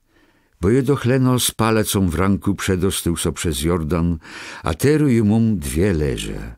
Wabawi mnie, ryczą, z ranków mojego brata, z ranków Ezawa, bo jest olanką, że cię wan przyjdzie, to zabije mnie i matci z dzecoma. Bo tadoch rzekł: Gwasno, je będę czynił dla ciebie dobro i uczenię twoje potomstwo jak pies kmerści, którego nikt nie może porechować. I spał tamtej nocy. A potem wziął ze swojego miectwa dyr dla swojego brata Ezawa: 200 kłezów i 20 kłezłów, 200 łewców i 20 baranów, 30 kormiących wielbłądniców, razem z ich młodyma, 40 krów, 10 wołów, 20 łesleców i 10 łeslątków. I dał swoim sługom kłeździ z karnów i rzekł do nich: Wa, pójdzie ta przed mną i łestawi ta rozstąp między kłeździm karną. I dał Nykus pierwszemu: Czejce spadku mój brat Ezaw i spituce, kłegłe ta jest słagą i dokąd ka idziesz i kłegłe je to karno, ja ci jest tobą, ta odpowiesz: do twojego sładzi Jakuba, a to je dyr wesłuny dla mojego pana Ezawa, a wan sum idzie za noma. I taci sum Nykus dał Jakub dradzimu i trzecimu i wszedcim słagom, co szla za karnoma, i rzekł: Tak bądze ta godała Ezawowi, czejgłe patkuta. I rzecze ta tyś: Twój słaga Jakub je za noma. Błe masluł: Udostuno głe darą, co idzie przede mną, a potem uzdrzo jego skarnią i może bądze dla mnie rzeczlawi. Tej wasłył dyr przed sobą, a sum łestył łebnoc w leży. Bietka Jakuba zbłegał. Ale jeśli noce wstył, wzuł swoje dwie białci i swoje dwie służebny i jednysce sanów i przeszedł przez snydzezno stradzi jabłek. A ci ich przedostył przez ta straga, przedostył też swoje miectwo. Jakub łestył sum i biotkował są z nim cazji aż do perynku. I widział, że go nie przemłyże. Uderzył go w biodrową przedziblano i wakrącył biodrową przedziblano Jakuba, czyli ten, co z nim biotkował. Ku reszce rzekł: Daj mnie ładyńc, bo już o rozwidnie. A Jakub odrzekł: Nie puszczalce, jaś mnie nie błogosławisz. Ty rzekł do niego: Ja ci je twoje miono. Odrzekł Jakub i rzekł: Taju nie będziesz miał miono Jakub, ale Izrael, bo ta sobiutkę był zbłega i zladzą ma i ta dobył. Ty Jakub spytał: Ryczo, rzeczy mnie, ja ci je twoje miono. Ale on odrzekł: Czemu tam je pituszłe miono? I pobłogosławił go na tym mylu. Jakub dał temu mylowi miono Penuel, bo rzekł: Je widzę błega twarzą w twarz, a równak je uretył moje żaci. Słońce już wzeszło, czy Jakub przechodził przez Penuel, ale kulawił przez Przedziblano. Dlete synowie Izraela jaż do dzisu nie jedzą nerwu sedzeleszczowi głe, które nie w biodrowi Przedziblenie błe cazji, cidnął Jakuba w biodrową Przedziblano w nerw sedzeleszczowi. Zindzenie Jakuba z Ezawą. Jakub podniósł łycze i uzdrzył, że Ezaw przechodzi ze 400 ladzoma. Tej rozdalił dzece między Leą, Rachelą i dwie służący. i ustawił służący ich dzece z przódku, za nima Lea i ich dzece, a za nima Rachela i Józefa. A on sam szedł przed nima i upadł na ziemię 7 razy, nigle so przeblażył do swojego brata. Ezaf wabiegł jemu na procem. Łebił go, rzucił so jemu na szeję łukuśką i łeba i so rozpłakele. Czej Ezaf uzdrzył tej dzece spytał: kto są ty ladze dla ciebie? On odrzekł: to dzece. Ja ci maso widział obłegu łeb darzec twojego słagą. Ty przeszle niewolnice i ich dzece i so ukłoniłe. Potem przeszła Lea z dzecoma i so ukłoniłe. A kureszce Józef i Rachela i też so ukłonile. A Ezaf spytał: dla kogo są te wszedci karna, na jaci je trafił? Jakub odrzekł: to, żeby nalist rzeczno to w łeczach mojego pana. Na to rzekł Ezaf: je mam wiele, niech to, co twoje, łestu nie twoje. Ale Jakub rzekł: nie, ryczo, że leje nalazł rzeczno to w twoich łeczach, weź mój dur ładmie, bo je uzdrzył twoją skarnię, jak no skarnią błega, a tam je łekozył wielgą rzecznoto. Przejm te mój dur, ja ci je tobie płesł, bo Bóg mnie łaskawie płebłogosławił i jemu wszedłe. I tak na niego ustrzegł, że go wzuł. I Ezaf rzekł: wstańmy i pójmy, a je pójdą przed tobą.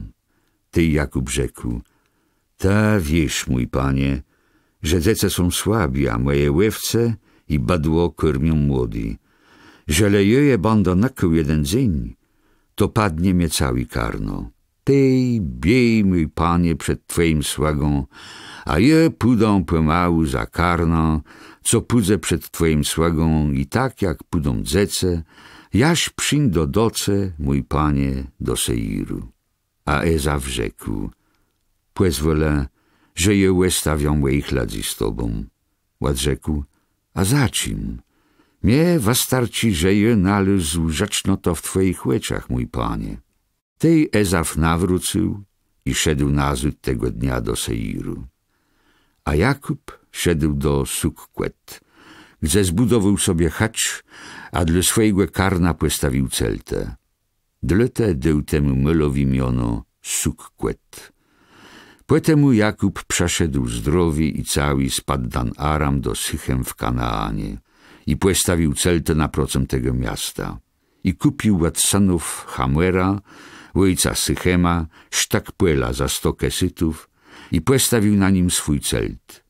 I postawił tam wełtysz i dał mu miono Bóg je błegą Izraela. Dina. Jednego dnia Dina, córka Jakuba, jaką urodzała jemu Lea, weszła, żeby uzdrzec miasta tej ziemi. A czej ją uzdrzył Sychem, syn Hamuera, ksyrzeca tego kraju, porwał ją, lekł so z nią i zgwałcił. A jego dasza przalnęła do Dina, córci Jakuba, i płekłechał dziewczą i godał miłotno do jej serca. I rzekł Sychem do swojego ojca Hamuera: weź to dziewczo dla mnie za białko. Czej Jakub uczył, że nen zbezczestnił jego córko Dino, a jego synowie boleskarna ma na karwicach, nic nie rzekł, ale czekał na nich, jaż przyjdą nazud. A Hamuer, ojciec Sychema, przeszedł do Jakuba, żeby z nim pogadać. Tej z karwiców przeszle synowie Jakuba. Czej oni so dowiedzele, to so zasmucele i baro rozgłeżele, że Sychem zrobił taką niegład zawata w Izraelu, czej legnął so z córką Jakuba. Tak so nie robi. A Hamuer tak rzekł do nich: Sychem, mój syn, zakłechał so w waj córce. Ryczą, dojtają jemu za białko. Sprzejace leta so znoma. Waje córci dojta noma za białci, a westa sobie naje córci. Wa bądze ta mieszkała znoma i zemia ta bądze przenależała do waj. Wa młyże ta so tu wcegac, chłedzec welno i nabywac ją na miectwy. Sychem tyż rzekł do i ojca i braci: niech nalezo rzeczno to w wajich łeczach, a dum woma to, co bądzy ta żądała. Waznacz tam jechłecny wikszą zapłato i darę, a je dum woma teli, ile rzeczy ta. Leno dojta mnie to dziewczo za białko. Tej synowie Jakuba ładrzekle przekręczno Sychemowi i jego ojcu Hamerowi, bo jest bezczesnił ich sostrodino. I rzekle do nich: my nie możemy tak zrobić, żeby oddać nają sostro chłopu, który nie jest łebeżniony, bo to je dla nas srometa. Leno z zastrzygą ma so zgłedzimy na to i przestąpimy do wa i bądzema jak wa łebeżnieta u was, każdego chłopa i dumę woma na je córci, a waje córci weźmiemy sobie za białci. Bądzemy mieszkale z woma i bądzemy jednym nyrodą. Żelewa nie usłochyta i so nie łebeżnieta, my weźmiemy na ją córko i ładindzemy. Jakub w Sychem.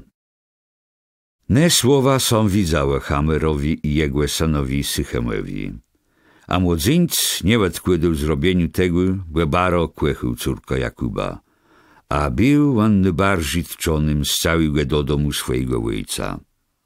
Tej Hamer i jego syn Sychem przeszle do bruma swojego miasta i tak rzekle do ledzi z tego miasta. Ti ledze są do nas straszno uprocemniony.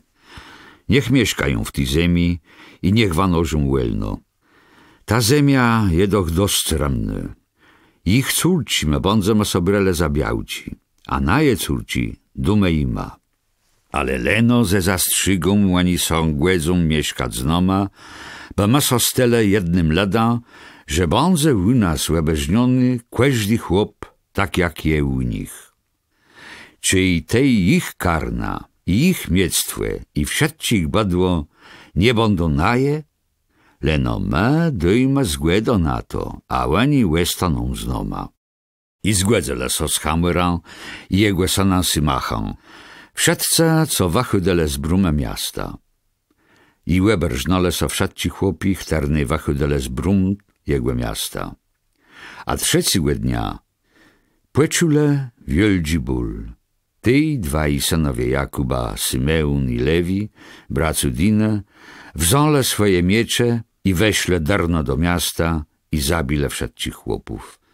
Oni też zabile mieczą Hamera i jego syna Sychema i ładeśle nazyd. I załystawi synowie Jakuba przeszle do zabitech i łebraby wele miasto, jaci zbezczesniło ich sostrą. I wzole karna, badło i łesłe, i wszetkłe, co było w miejsce i na pelu.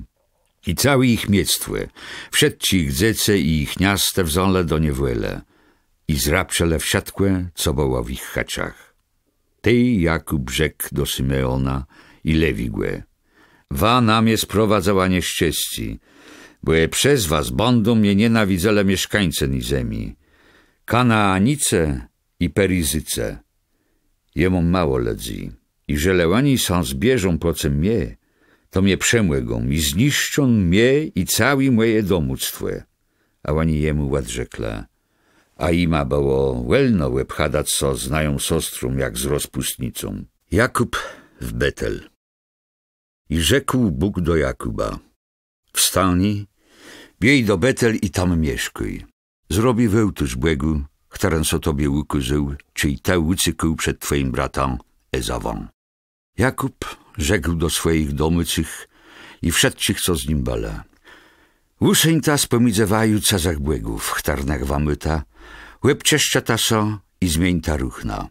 Wstani ta, biejme do Betel, gdzie już zbudoją wełtusz błegu, którym mnie wasłachył łebczas nieszczęśliwe i był ze mną w drodze, gdzie jule chłedził. A oni ładdale wszedcich swoich cazich błegów, jacich miele, i łusznice, jaci miele w uszach. Jakub je zakłepył ped terebintan niedalek Sychem, a czy ju reszele w drogo, wielgi strach pydył na okolne miasta, że nikt nie głenił synów Jakuba. Jakub przeszedł ze wszystkima swoima ladzoma do Luz w Kanaanie, to je do Betel. I zbudował tam wełtysz i dał temu mylowi miono El Betel, bo tam ukazał sojemu Bóg, czyli ucykał przed swoim bratom. I umarła Debera, piastownica Rebeci, i płechłe weleją niedalek Betel pod Terebintą. I dlatego on dostał miono Terebint płakanie. A Bóg jiś rysso ukazał Jakubowi, czyli on szedł do Padan Aram i jego błogosławił. I rzekł Bóg do niego: Twoje miono je Jakub, ale ładnątka tej nie bądześ so zwył Jakub, ale twoje miono bądze Izrael. I dał jemu miono Izrael. Potem Bóg rzekł do niego: jem Bóg wszechmocny, bądze brzadny i rozmłodza są.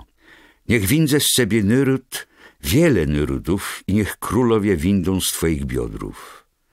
A ziemią, jaką je dał Abrahamowi i Izaakowi, je dawą tobie. I dom po tobie ta ziemia twojemu potomstwu. Potem Bóg so oddalił ładnego mylu, gdzie do niego godał. Ty Jakub postawił stela na nim mylu, gdzie Bóg do niego godał, kamłewą stela. I złożył na nią ofiarę z ceków i walał na nią łelawo. I dał Jakub nemu mylowi, gdzie Bóg do niego godał, miono Betel. Narodzenie Beniamina i śmierć Rachele. I weszła z Betel, i bele jeść wiaci daleko od Efrata, czyli Rachela zaczęła rodzec. A rodzeni bało cąści. A czy i urodzała w wielci błeleznie, nanka rzekła do niej: Juso nie bój, hała ta mysz sana. A ona, czy rzecy z niej uchy dało, by wymierała, dała iż swojemu synowi miono Benoni, ale jego ojc dał mu miono Beniamin.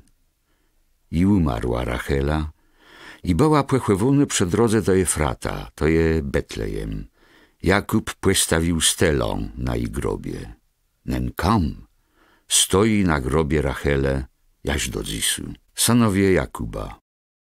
Izrael szedł dali i postawił swój celt za Migdal Eder. Czej Izrael mieszkał w ziemi, Ruben szedł i sparłącił so z Bilchą, dragoryżną, białką swojego ojca, i żył z nią. Izrael sobie tym dowiedział.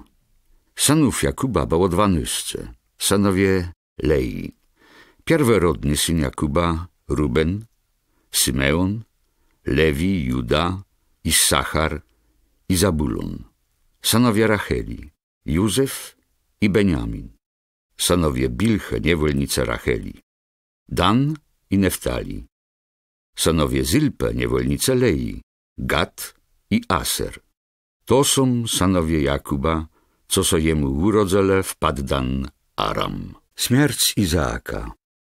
A potem przeszedł Jakub do swojego ojca Izaaka do Mamre, do Kirjat Arba, to je do Hebronu, gdzie przód mieszkał Abraham i Izaak. Izaak miał wtedy 180 lat.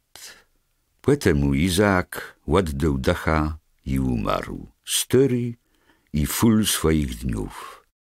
I płechłe waległo jego synowie Ezaf i Jakub. Potomkowie Ezawa.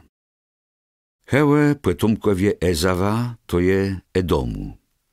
Ezaf wziął sobie za białci z pomiędzy córków Kanaanu.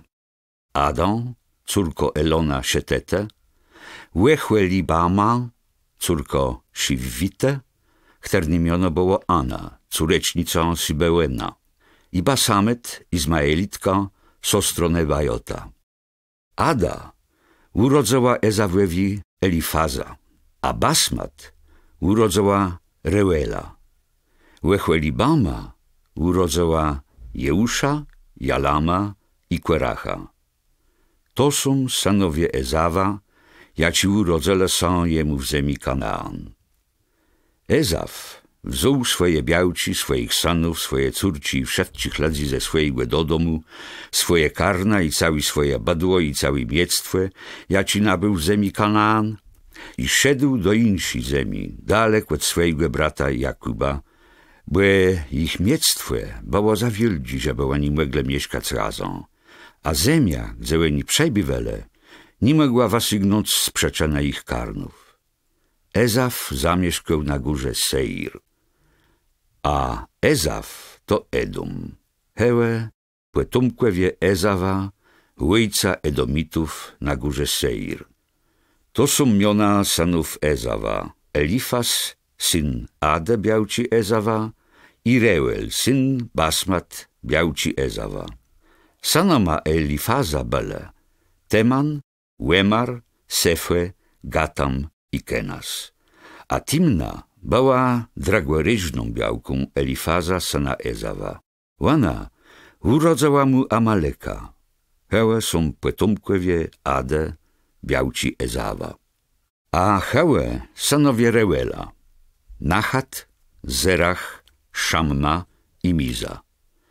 To byli potomkowie Basmat, białci Ezawa.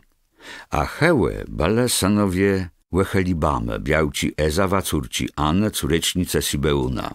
Ona urodzała Ezawowi Jeusza, Jalama i Queracha.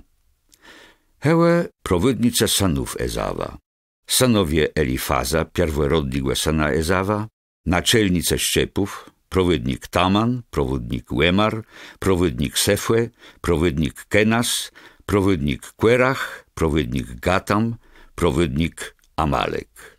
To są prowodnice w ziemi Edom. Synowie Elifaza, potomkowie Ade. To są synowie Reuela, syna Ezawa: prowodnik Nachat, prowodnik Zerach, prowodnik Szamma, prowodnik Mizza.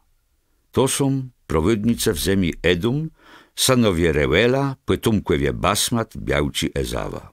Hełe są synowie Łechelibamy, białci Ezawa: prowodnik Jeusz, prowodnik Jalam, prowodnik Querach. To są prowodnice potomkowie Łechelibamy, białci Ezawa, córci Anne. To są potomkowie Ezawa i oni są ich prowodnikoma. To je Edom. Hełe synowie Seira, Chorete, które mieszkali w tej ziemi: Lotan, Szobal, Sibeun, Ana, Dishon, Eser i Dishan. To są prowodnice Choretów, synowie Seira w ziemi Edom. A synoma Lotana byli Chweri i Chemam, a siostrą Lotana była Timna. Hełe synowie Szobala: Alwan, Manachat, Ebal, Szefre i Wenan. A hełe synowie Sibeuena: Aija i Ana. Tento Ana należał na pustyni gorący zdroje, czyj pasł łesłe swojego ojca Sibeuena. Hełe dziece Anne: Dishon i Łechelibama, córka Anne. A synowie Dishona to Hemdan, Eszban, Jitran i Heran. Synowie Esere: Bilham, Zaawan i Akan. Synowie Dishana: Us i Aran. Hełe prowodnice Choretów: Lotan, Szobal, Sibeun, Ana, Dishon, Eser, Dishan. To są prowodnice Choretów wedle rodów w ziemi Seir. A to są królowie, które panowali w ziemi Edom, nigle Izraelice mieli króla. W Edomie był królem Bela, syn Beera, a miono jego miasta było Dinhaba. A czy Bela umarł, królem po nim był Jobab, syn Zeracha z Besre. A czy umarł Jobab, królem po nim był Huszam z ziemi Temanitów. A czy umarł Huszam, królem po nim był Hadad, syn Bedada, który dobył Medianitów na rówiznie Moabu. A miono jego miasta było Awit. Po śmierci Hadada królem był Samla z Masreci. A czy umarł Samla, po nim królem był Szaul z Rechłebetnar. Czy umarł Szaul, po nim królem był Baal Hanan, syn Akbera.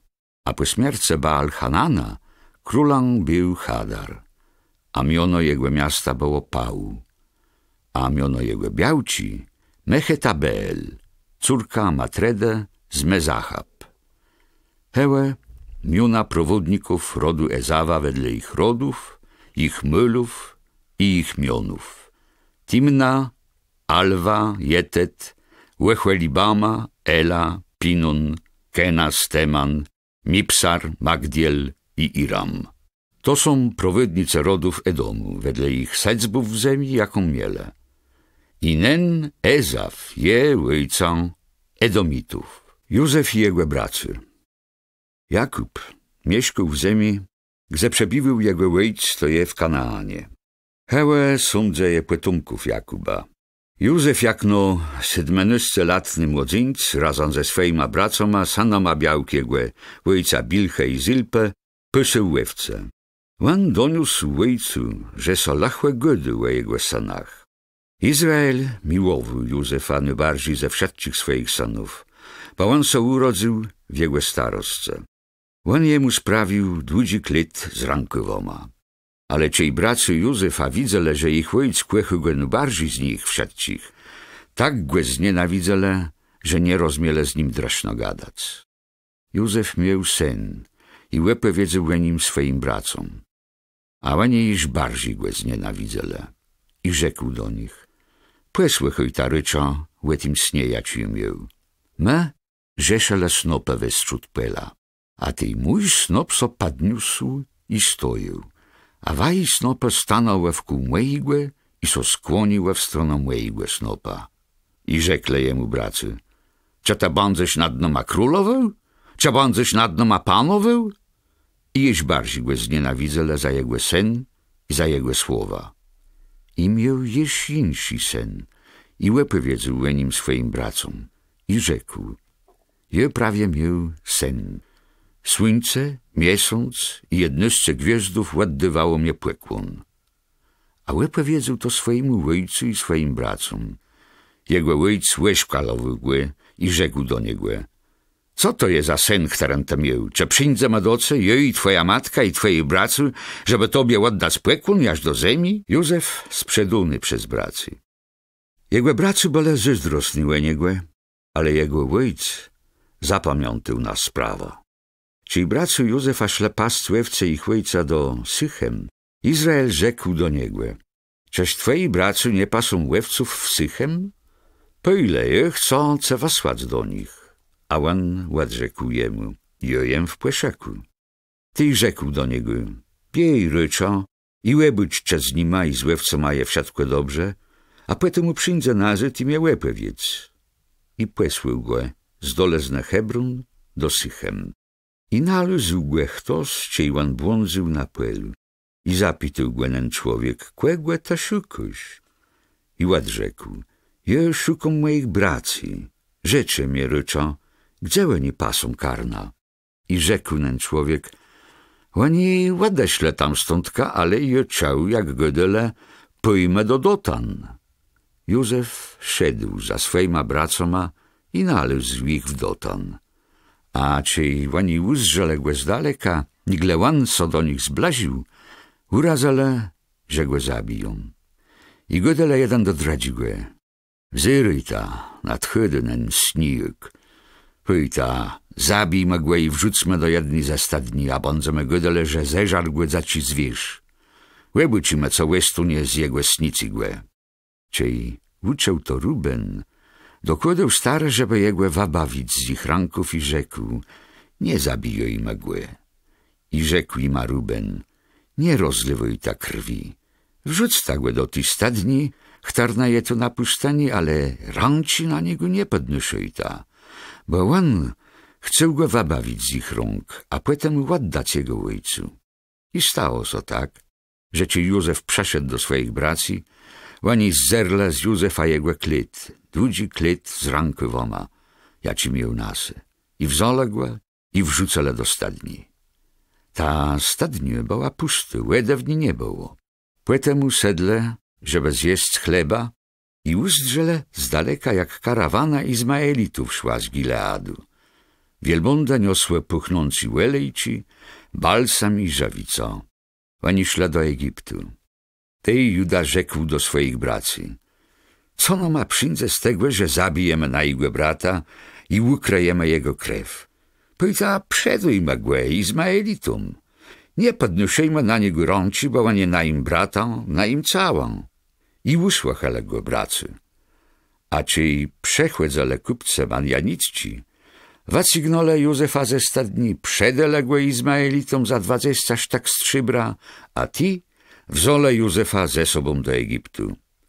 Czy Ruben przeszedł nazyd do tych stadni i uzdrzył, że nie ma tam Józefa, rozerwał swoje ruchno. I przeszedł do braci i zawełał: nie ma knypa, a je dokąd kapudo.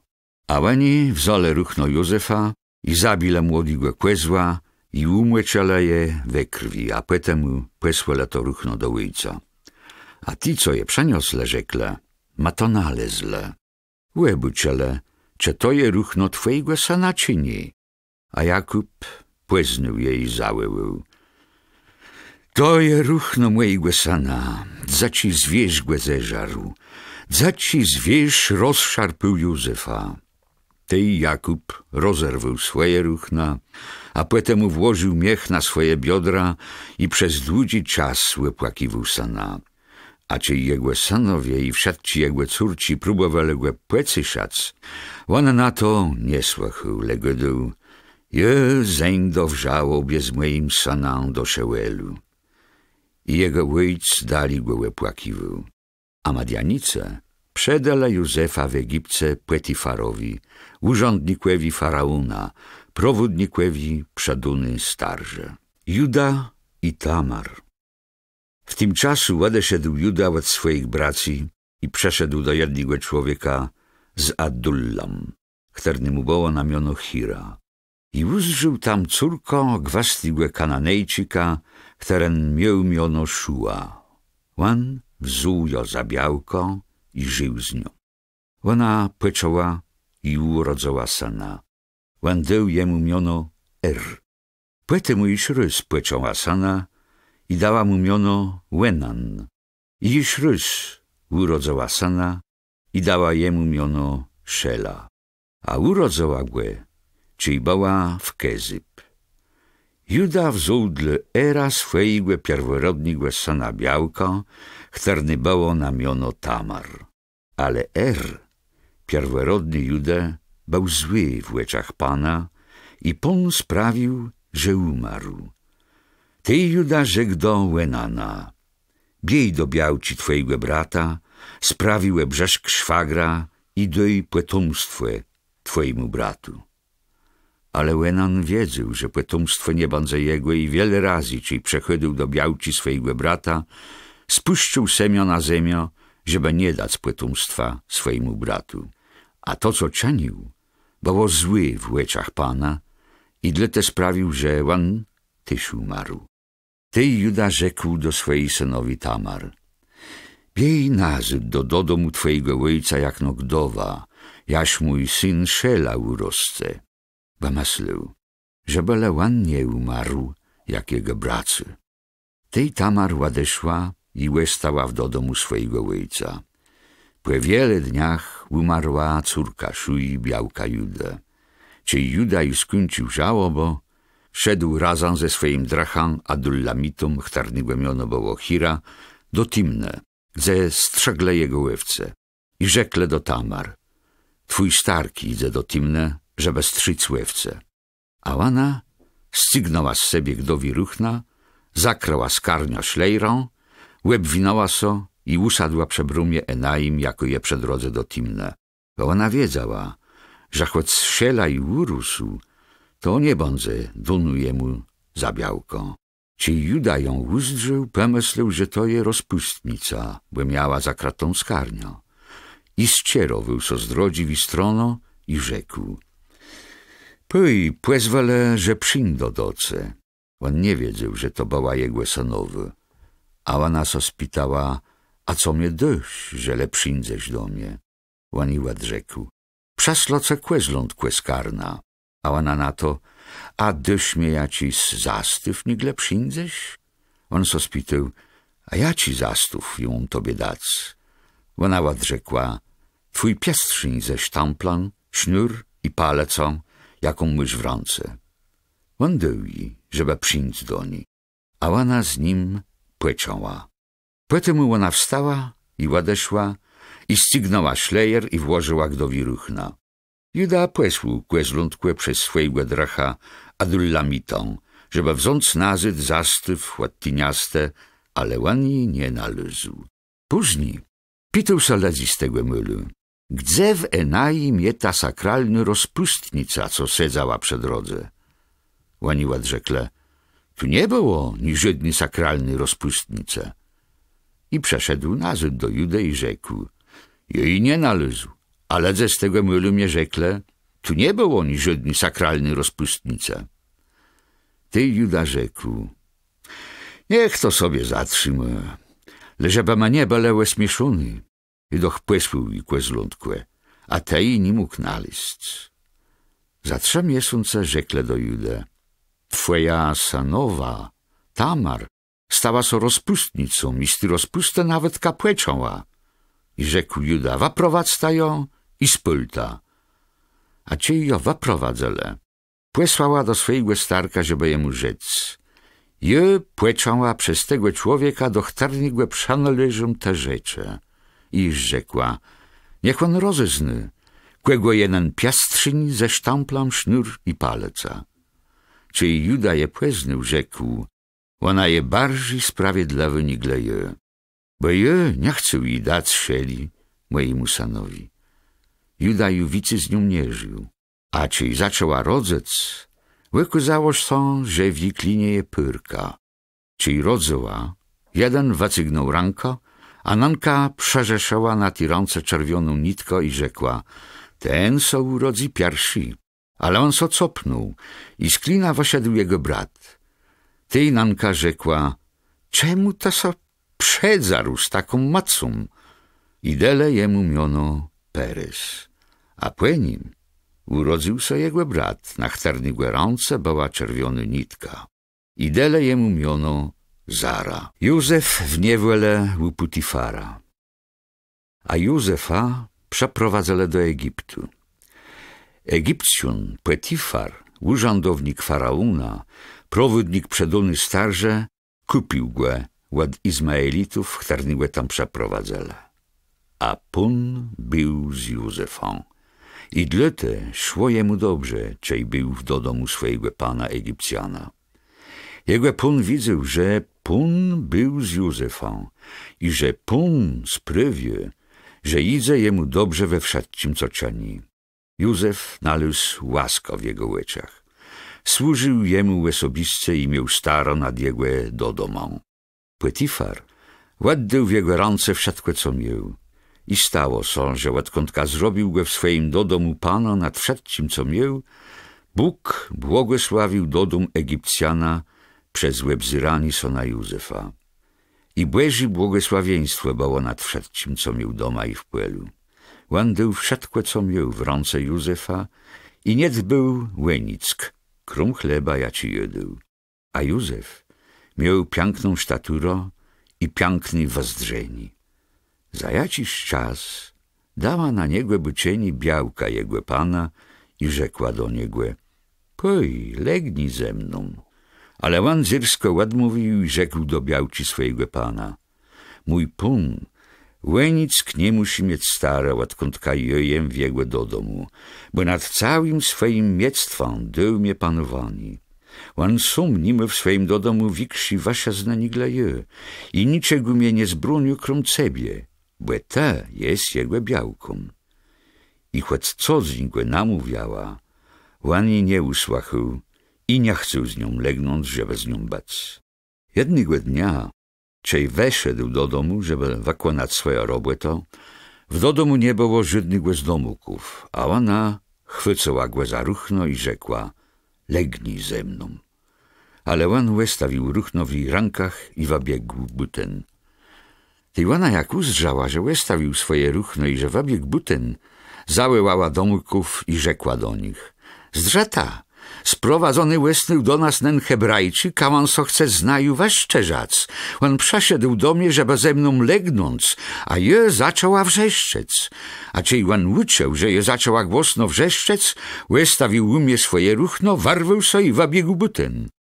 I trzymała use jego ruchno, jaż jego pun przeszedł nazad do dom. Tej łepy wiązała łetim tak.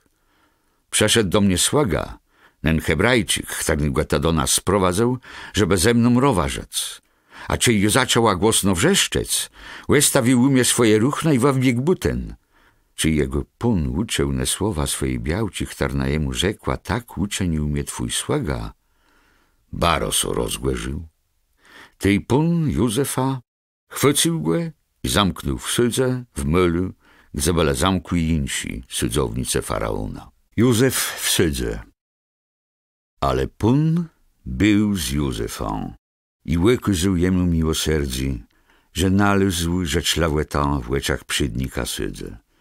Przydnik sydze dał Józefowi panowizno nad wszedcima sydzewima i wszedkłe, co so przenalegało zrobić, on robił. A przydnik sydze nie pilnował i tegłe, nad czym starał miał Józef, bo pun był z nim i sprawił, że wszystko, co robił, było udane. Potem, za jakiś czas, skleplewi i piekusz króla egipskiego zgrzeszeli procem swojemu panu, procem królowi Egiptu. Faraon rozgłężył się na łeba dwóch dwieżunów, na podwaścigłe skleplewych i podwaścigłe piekuszów i dał ich pod starżą przydnika sydze, do sydze, gdzie siedział Józef. Ten przydnik starże dał ich pod dozór Józefowi, który nima służył. I bale tam jakiś czas.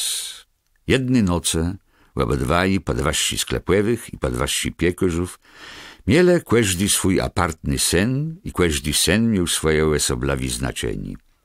Czy Józef przeszedł do nich z rena, uzrzył, że bele zaiscony i spytał obydwóch tak dwieżunów faraona, który bele z nim pod starżą w sydze, do domu jego pana. Czemu wa jest taci zaiscony? I odrzekla, mam jela sna i nie ma ni żadnego, który banoma je wyjaśnił. I rzekł do nich Józef, że wyjaśnieniu nie są od Boga? Łepowiedz staje mnie. Ty podwaści skleplewych łepowiedzą swój sen Józefowi. Ja widzę we śnie przed mną winowi Czesz. Na tym krzu była 3 latorózdzi. Nen Czesz wypuścił pączci i zakwitł i wadł grądką do zdrzelałych winowych jagódów. A w mojej ręce był cielich faraona. Je wzuł na jagódę, wacasnął je do cielicha faraona i płedył nen cielich faraonowi. Ty Józef rzekł do niego, taci jest znaczeni snu. 3 latorózdzi to 3 dni. Za 3 dni faraon podniesie twoją głowę i doprowadzi cię nazad na twój przódny urząd. Ta będziesz padował cielich faraonowi jak przódę, czyj to był sklepłewim. Ale nie zaboczyłem je, czyj tobie ju pójdzie dobrze i łekaże mnie rzecz lawetorocio. Rzeczyłem je faraonowi, żeby mnie uwolnił z nego mylu. Bo je był porwony z ziemi Hebrajczyków, a tu ju tyś nie zrobił nic ktacigłe, żeby mnie musiał wrzucać do podziemnej sydze. Podwaści piekurzów, czy widział, że Józef dobrze jemu wyjaśnił, rzekł do Józefa, je tyś miał sen. Je trzymał na głowie 3 kłesze białego chleba. W kłeszu, który był na samej górze, była wszelejako pieczezna, jaką robi piekusz dla faraona. A tyszezna wadzabawała ją z nego kłesia, jaki był na mojej głowie. A Józef odrzekł, taci je wyjaśnieni. 3 kłesie to są 3 dni. Za 3 dni faraon padnie se twoja głowo, kurzyce pływie sec na drzewie, a ptyche będą jadłe twoje cało. 3 dnia, czyli faraon miał roczezno i wyprawił wielką czestą dla swoich dwieżonów, podniósł głową na podwaścigłe sklepewych i podwaścigłe piekurzów między swoimi słagoma i doprowadził nazad na przydny urząd podwaścigłe sklepewych. I on padywał cielich faraonowi, a podwaścigłe piekurzów kazał pływiesać, jakiemu przepowiedział Józef. Podwaści sklepewych Nie pamiątał łe Józefie, zabił łe nim. Snici faraona. Płemieniącym 2 lat faraon miał śnieni. Stojął nad rzeką.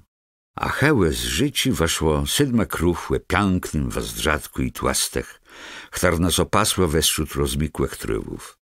Ale hełe 7 inszych krów weszło z życi łe brzadcim wazdrzadku i zmiartech, chtar nastanęła kole tamtech na brzegu życi.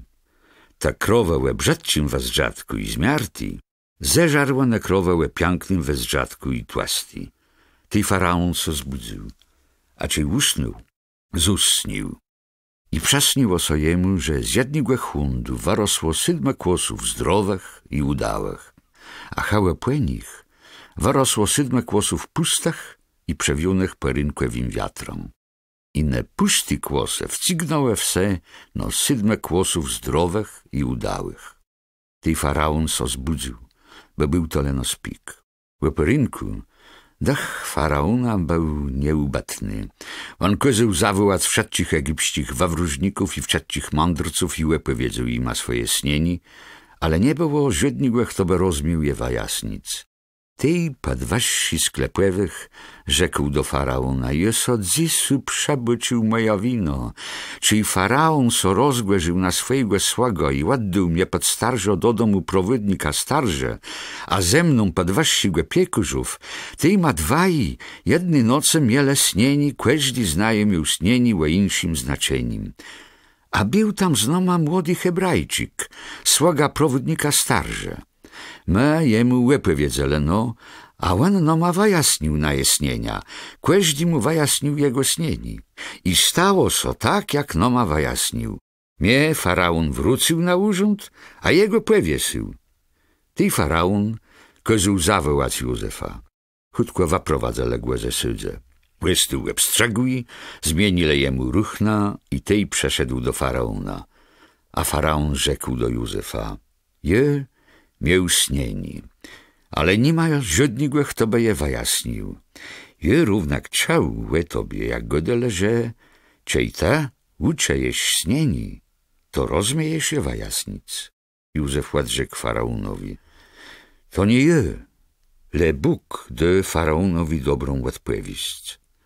Ty faraon rzekł do Józefa, w moim śnienim je stoję na brzegu życi, a z życi weszło 7 krów, łe pięknym wazdrzadku i tłastech, chtar nas opasła weszczut rozmikłych trywów.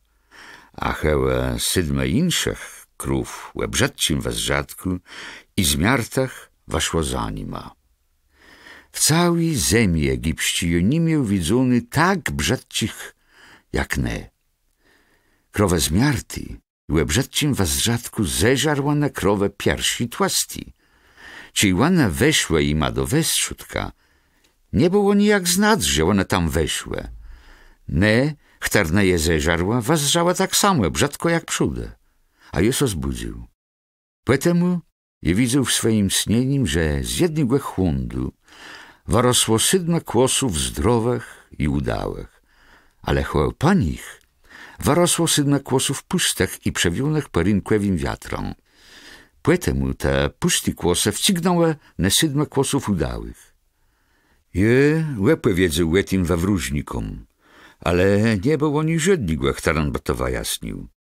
Ty, Józef, rzekł do faraona, śnieni faraona je jedno. Bóg zapowiedział faraonowi, co chce zrobić. 7 krów pięknych to 7 lat i 7 kłosów pięknych to 7 lat. To je jedno śnieni. 7 krów chudych i brzadcich, chtarna weszła za nima, i 7 kłosów pustych i przewiónych perynkłewim wiatrom, to 7 lat głodu. To jest sprawa, łajaci je godon faraonowi. Bóg pokazał faraonowi to, co chce zrobić, bo nad tego 7 lat wielgi błekadosce w całej ziemi egipskiej, a po nich będzie 7 lat głodu i będzie zabate ta wielga błekadost w całej ziemi egipskiej, bo głód będzie niszczył ta ziemia. Nie będzie znany błekadost w niej ziemi sprzeczone głodu, ja ci przyjdę, łebądze baro cąści. To, że nosnieni Faraunowi so płewturzowo, to znaczy, że Bóg to i umyslił i Bóg to wnetka uczyni. Tej teru niech Faraon so upatrzy jaci go łeb maslnygłe i rozemnygłe chłopa i ustanowi go zarządzużą nad ziemią egipską. Niech Faraon sprawi, żeby byle ustanowiony nadzyrycze nad tą ziemią, żeby zebrać 5. dzień łebrodę w ziemi egipści łeb czas 7 lat błekadosce. Niech łani zebierzą żawnoto łeb czas tych lat błekadnych i niech zgromadzą zbłeży w miastach dla kraju pod łeką Faraona. I niech głę pilnają. Ta żawnota bądze zabezpieczeniem dla kraju na 7 lat głodu, jaci nastunie w egipści ziemi. Tak nen kryj nie wedzinie z głodu. We weszczeni Józefa.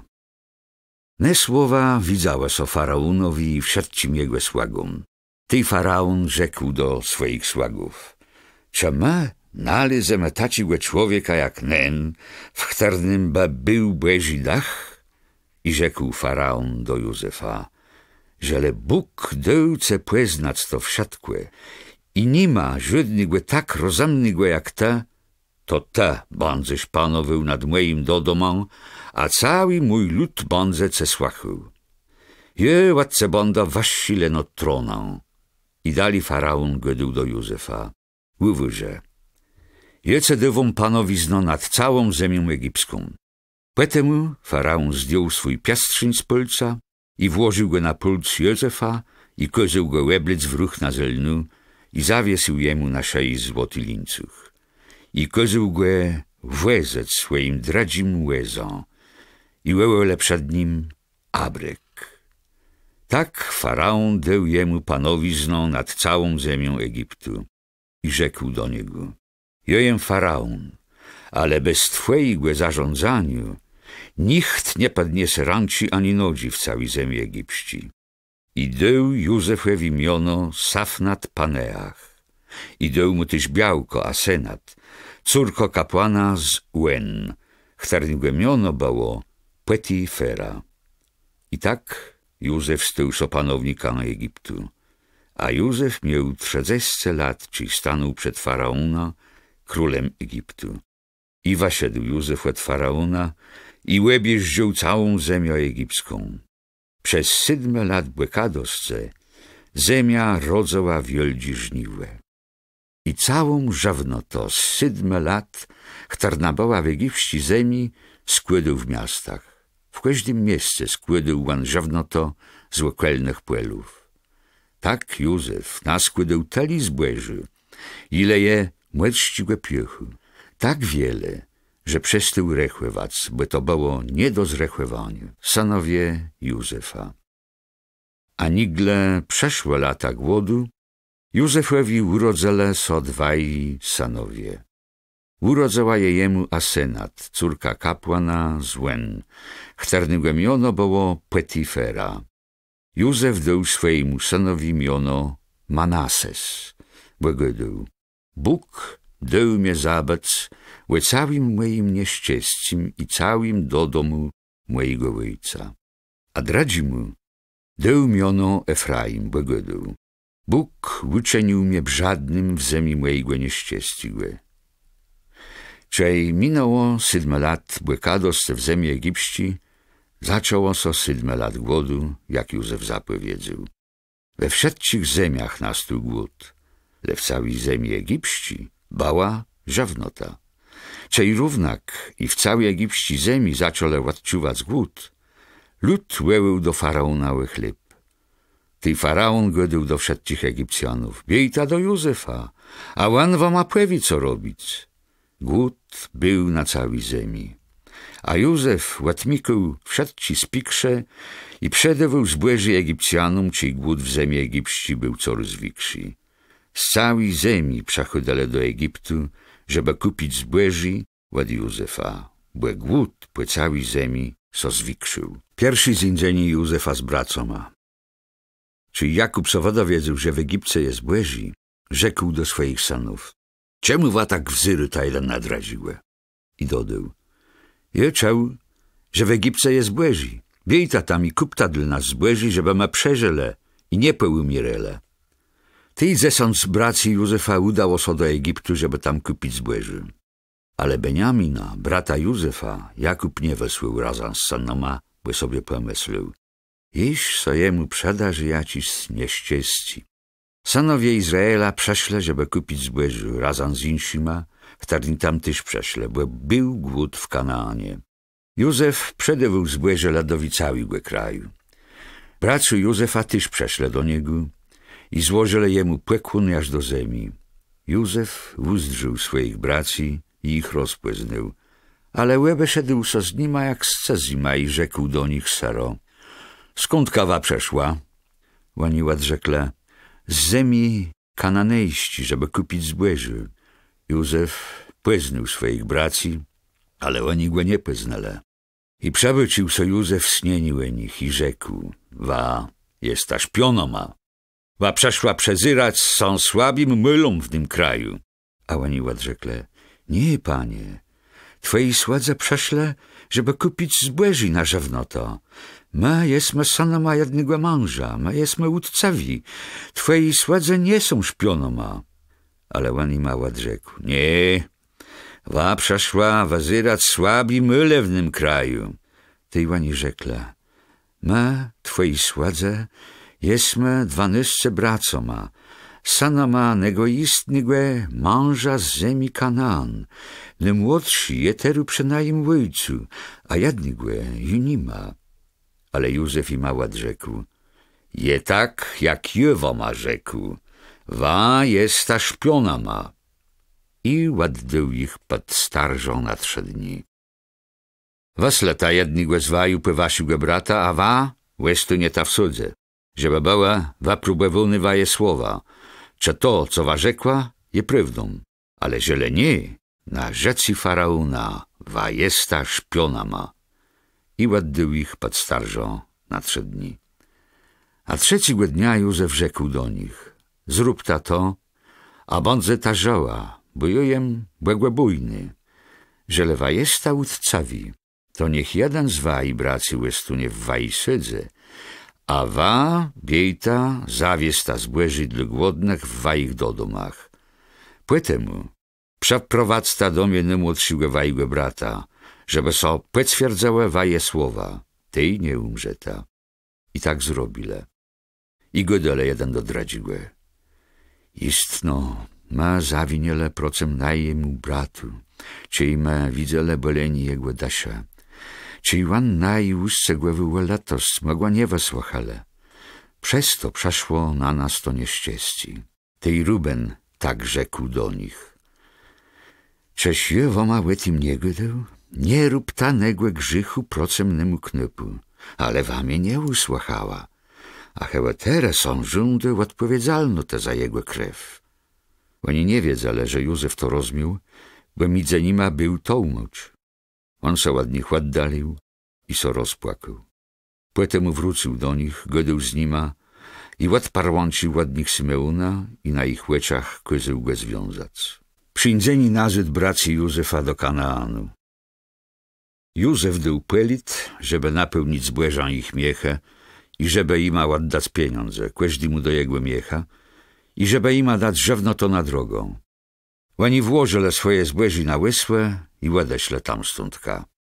Czy jeden z nich był w muli postojeni go, odemknął swój miech, żeby dać kyrmę swojemu łysłowi.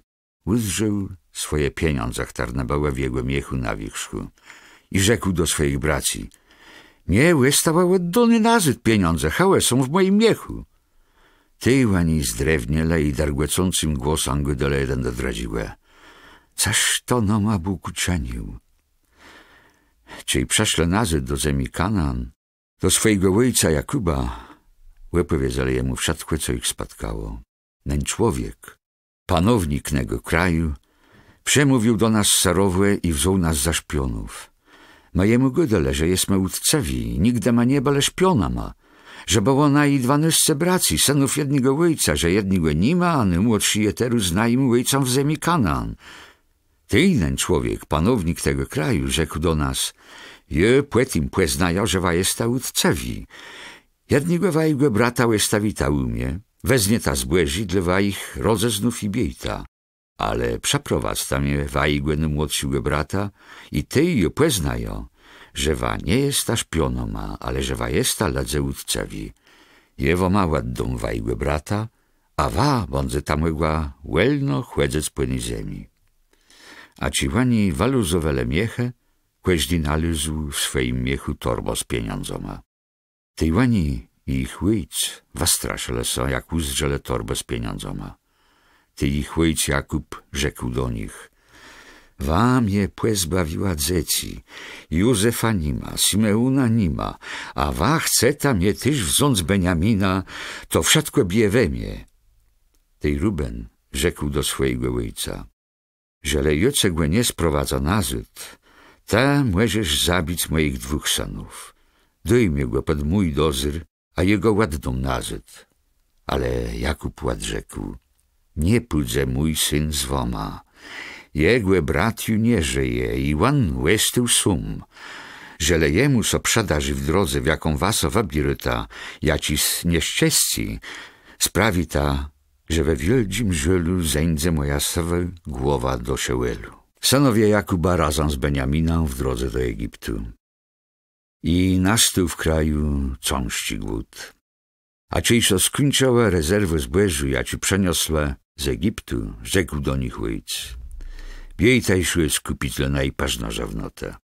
Ty Juda rzekł do niego: nen panownik sarowe num przakazył, nie uzdrzyta mnie, żele wajgłe brata nie bądze zwoma. Żele ta wasleś najgłe brata znoma, pójdziemy i kupimy dla ciebie żawnotę. A żele tagłe nie weslesz, ma nie pójdziemy, bo ten człowiek rzekł: nie uzdrzyta mnie, żele wajgłe brata nie bądze zwoma. Izrael odrzekł: czemu wam je zrobiła tam krzywda, że was rzekła ma mumę jeś jednego brata? A oni rzekle: nen panownik pitył naju naszych krewnych, spitył so, a waj ojciec żyje, my tawa brata, ty i jemu odpowiedale na jego pytania. My nie mogli wiedzieć, że on powie: sprowadź tawa igłe brata. Potem Juda rzekł do swojego ojca Izraela: waslenego młodzyńca ze mną, a my zaru rasimy i pójdziemy, a tak nie umrzemy ani my, ani ta, ani na jedzece. Je wezno za niego odpowiedzialność, ładnie bądześ głę Sodomu był. Żele nie wrąco głę tobie i nie stawia przed tobą, to będę przed tobą winien przez cały życie. Żele mebe to nie odkudele i 2 razy mebe bele nazyd. Ty Izrael, ich ojciec rzekł do nich: żele to i tak musi być, zrób ta tak. Weź stan lepszy brzutny zemi i zanie stanemu człowiekowi jak no dyr. Pażno puchnący żawica, pażno miodu, puchnących przeprawów, łelików, pistacjów i mandlów. I westa ze sobą dabeltową samą pieniądzy. Tyśne pieniądze, chtarne nazy 2 łestały włożone na wierzch wajich miechów, może być, że przez zmiłko. Zabierz ta tyś wajgłe brata i biej ta nazy do tego człowieka. A Bóg Wszechmocny niech dozwoli wam analiz łaska unego człowieka, żeby puścił welno wajgłe brata i Beniamina. A je, ciej mum bac pozbawiony swoich dzieci, to niech i tak bądze. Zindzeni braci z Józefą. Tej wzole ty chłopi ten dyr, dabeltową sama pieniądze i Beniamina. I raszele i doszle do Egiptu. A ciej stanole przed Józefą, a Józef łebyczył między nima Beniamina, rzekł do podwaszczego swojego do domu: zaprowadzonych chłopów, zabij coś i przeszekuj, bo oni będą dziś jedle ze mną w pełni. Ten chłop uczynił tak, jak jemu Józef rozkazał, i zaprowadził nech chłopów do domu Józefa. Oni so przeląkle, jak ich wprowadzele do domu Józefa i godele: gwas noteru, ani nas prowadzą sprzeczanych pieniądze, a ci przydnym razem namadłe stałe włożone do na ich miechów. Teru są na nas rzucą, casną i uczenią nas ich niewolnikoma, wezną też na i łesłe. I padeśle do podwaszczego jego do domu i godele z nim w brumie do domu i rzekle: rucimy, posłuchaj panie, Poprawdze, ma przeszle przódę, żeby kupić zbóży, a ci ma już la nazyd i ma przeszle na myl płestojenigłe i ma ładem klenaje mieche, ma nalezle pieniądze w miechu kłeźdigłe na wichrzu. One miały non samą wygo. Ma je przeniosle ze sobą.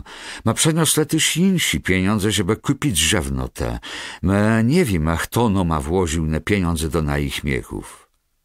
A on ma ład rzekł, bądź ta spokojny, nie bój taso. Waj Bóg wajgo ojca dał womanen skurb do wajich miechów. Waje pieniądze przeszłe do mnie nazyd. I waprowadził do nich Symeuna. I wprowadził ten człowiek tych ladzi do domu Józefa, dał im łedę, a oni umale nodzi i dał kyrmą dla ich łesłów. A oni przeszekłe darę przed przyndzeniem Józefa w pełni, bo czele, że w tym mylu będą z nim miele myltech. Czy Józef przeszedł do domu, oni przeniosle jemu w rękach do domu dyr i so skłonile przed nim aż do ziemi. A on so spytał ich, jaki ma idze i rzekł, cze je dobrze z wajim starym ojcom, łechtarnym wam jego dała? Cze iż żyje? Oni jemu ład rzekle, twój słaga, a na i ojc, my so dobrze, jeż żyje. I zys głąbyk so przed nim skłonile. A czy Iwan podniósł łycze, wyzżył Beniamina, syna swojej matci spytał, cze to je najmłodszy brat łechtarnym wam jego dała? Potem rzekł do niego, niech Bóg bądze dla co łaskawi, mój sanie. I chutko łeda siedł, bo naród chwycał go wieldzie skrasienie, jak uzżył brata i był blaskłe płakanie. Łeda siedł do swojej izby i tam so rozpłakał. Potem łeb mił sobie twarz i waszedł. Tej so łeb panowył i rzekł, postaw ta na stół. I postawile na stół jemu łesubno, jego bracom łesubno i Egipcjanom, chtarni z nim jedle, tyś łesubno. Egipcjanie nie mogą jeść razem z Hebrajczykoma, bo to by było dla Egipcjanów brzydci. I usiedle na procem niego. Od pierworodnigłe do najmłodszygłe, wedle starote. I wzyrele zadzewe wuny. I dywył ima Percję, ja ci bała przed nim, leno, że Percję Beniamina była 5 razy większa nigle Percję ich wszedcich. I pile wino, i so nim łypile. Slidny próba. Potem Józef dełnyku spodwaszczy mu swojego do domu. Napełni miechę tych ladzi żawnotom, ilele mogą unieść, i włożę pieniądze kłeźdigłe z nich na wichrzu miecha. A mój cielich, strzyżny cielich, włożę na wichrzu najmłodszygłe, razem z pieniądzoma za zbłeży. I zrobił tak, jak jemu Józef rzekł. Czyli przeszedł perink, waprawila nach mężów razem z ich łesłoma. A czyli weszła z miasta, ale iż nie uszle za dalek, Józef rzekł do podwaszczygłe do domu, reszcie bieguj za tyma mężoma, a jakich dogłe niż rzeczy ima. Czemu waza dobro, ład płycywota złym? Czeż nie je to cielich, zjaciłge pije mój pun i zjaciłge rozmieje wawróżec? Wa zrobiła zle, że wa tak postąpiła. A czy łanich dogłe nie ima to rzekł? Łani ład rzekle, czemu najpungo do taci rzecze? Twoi sładze są dalek od tacich postępków. Ma doch tobie przeniosle nazyd pieniądze z Kanaanu, ja ci ma nalezle na wichrzu na ich miechów. Jak ty maba megle ukras do domu twojego pana złoto czy strzybro? Nen z twoich słagów uchtarnigłe noso nalezy, niech umrze, a ma sostu nie ma niewolnikoma pana. A on ład rzekł, jak bądze tak jak gody ta. Ale leno nen, uchtarnigłe cielich so nalezy, łestunie moim niewolnikom. A wa, bodze tałelny. Tylkutko kłeździ z nich zdjął miech, postawił na ziemię i go łademku. A on zaczął przeszukiwać miechę, zaczynające ładny starszygłe, a kończące na młodszym. W miechu Beniamina należał nen cielich. Ty, łani rozrywele z żulu swoje ruchna. Kłeździ zaladował swojego łesła i wrócił do miasta. I przeszle Juda i jego bracy do domu Józefa. On już tam był. I pedle twarzą na ziemią. A Józef rzekł do nich, jak wam mogła tak postąpić? Trzeba nie wiedziała, że taci człowiek jak je rozmieje zgadawać. Juda rzekł: Coś mam ume rzec, mój panie, co rzec? Jak ma możemy wygradzać? Bóg naluzł winą w twoich słagach. My jesteśmy niewolnikama na igłe pana. I my, i nen łuchtarnigłe cieli chłestu nalazły. Ale Józef rzekł: Jem dalek od tego, żeby tak postąpić. Leno nen łuchtarnigłe łestu nalazły cielich, bądze moim niewolnikom, a wa biejta w mirze do wajego ojca.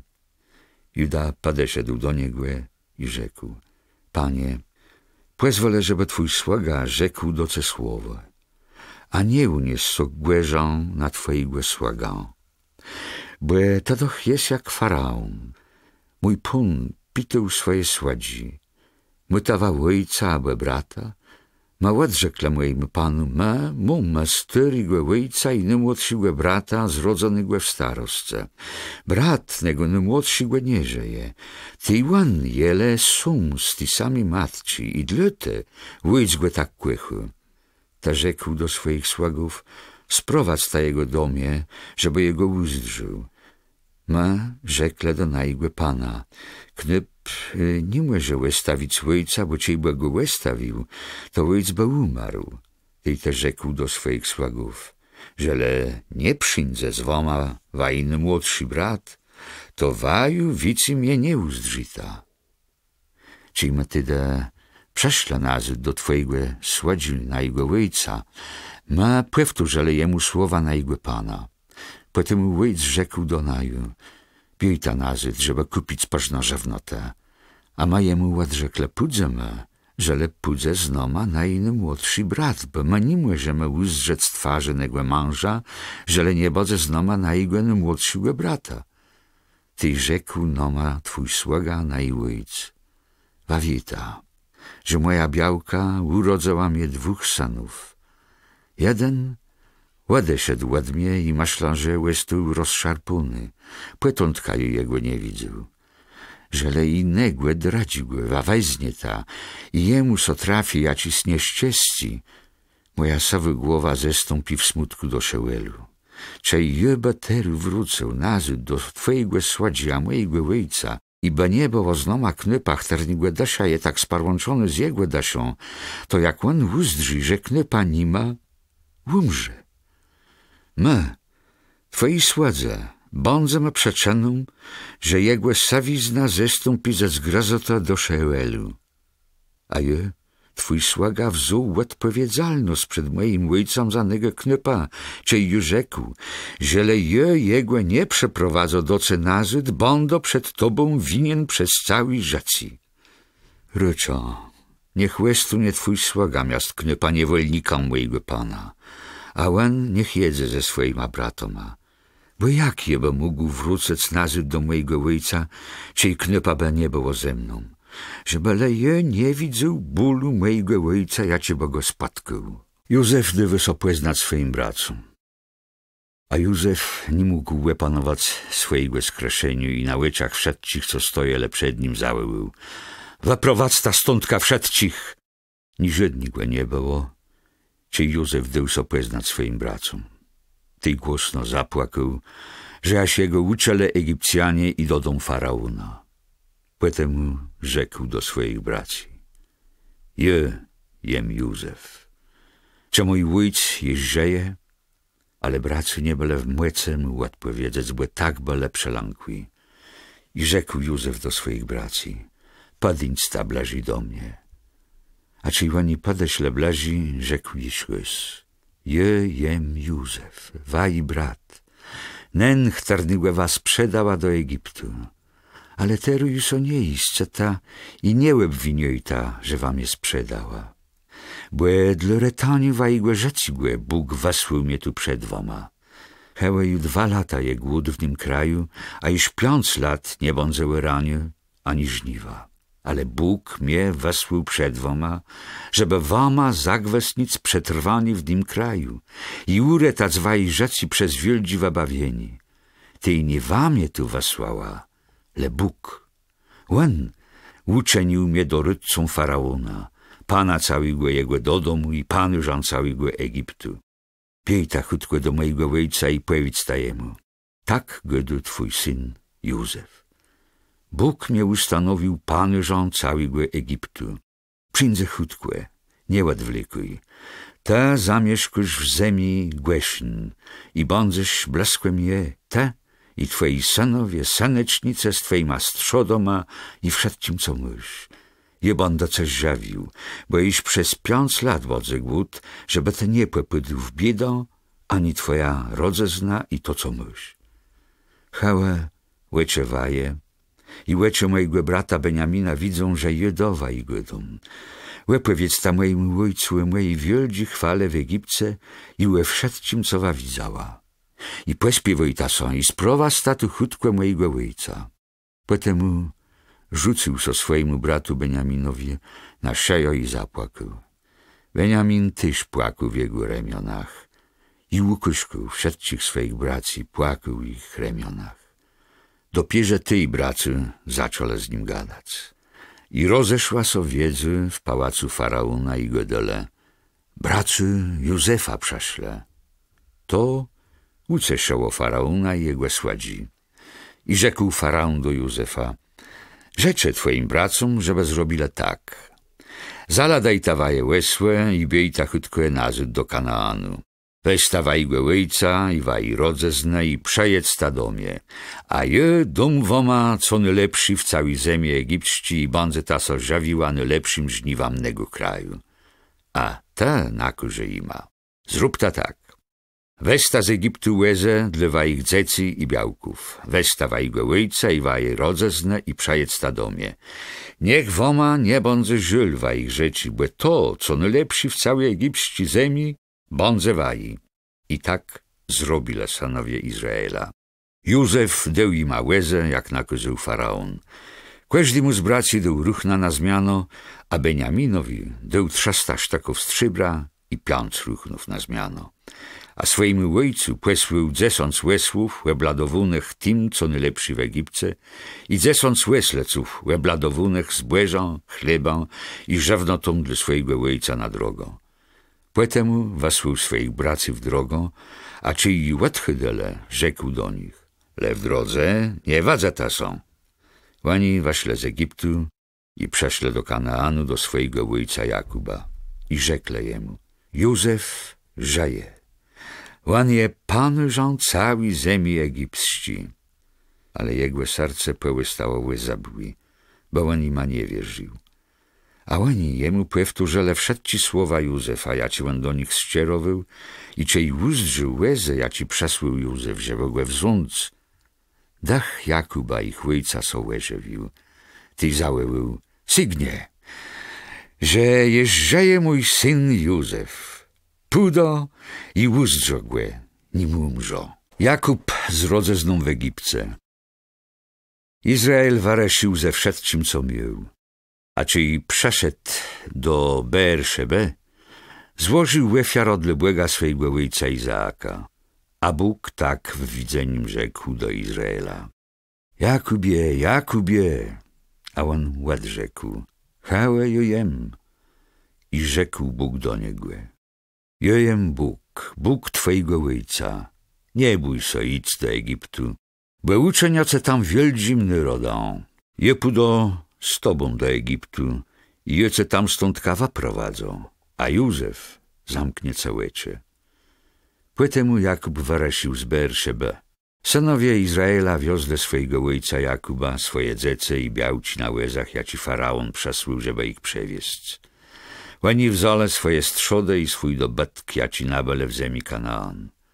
Tak przeszedł do Egiptu razem z całym potomstwem. A sprowadził ze sobą do Egiptu synów, saneczników, córci i córecznice, całe swoje potomstwo. Hełe są miona synów Izraela, którzy przeszli do Egiptu: Jakuba i jego synów. Pierworodny syn Jakuba, Ruben. Synowie Rubena: Hanoch, Palu, Hesron i Karmi. Synowie Symeuna: Jemuel, Jamin, Łechat, Jakin, Sochar i Szaul, syn Kananejci. Synowie Lewigłe: Gerszon, Kehat i Merari. Synowie Judy, Wenan, Szela, Perez i Zerach. I Wenan umerle w Kanaanie.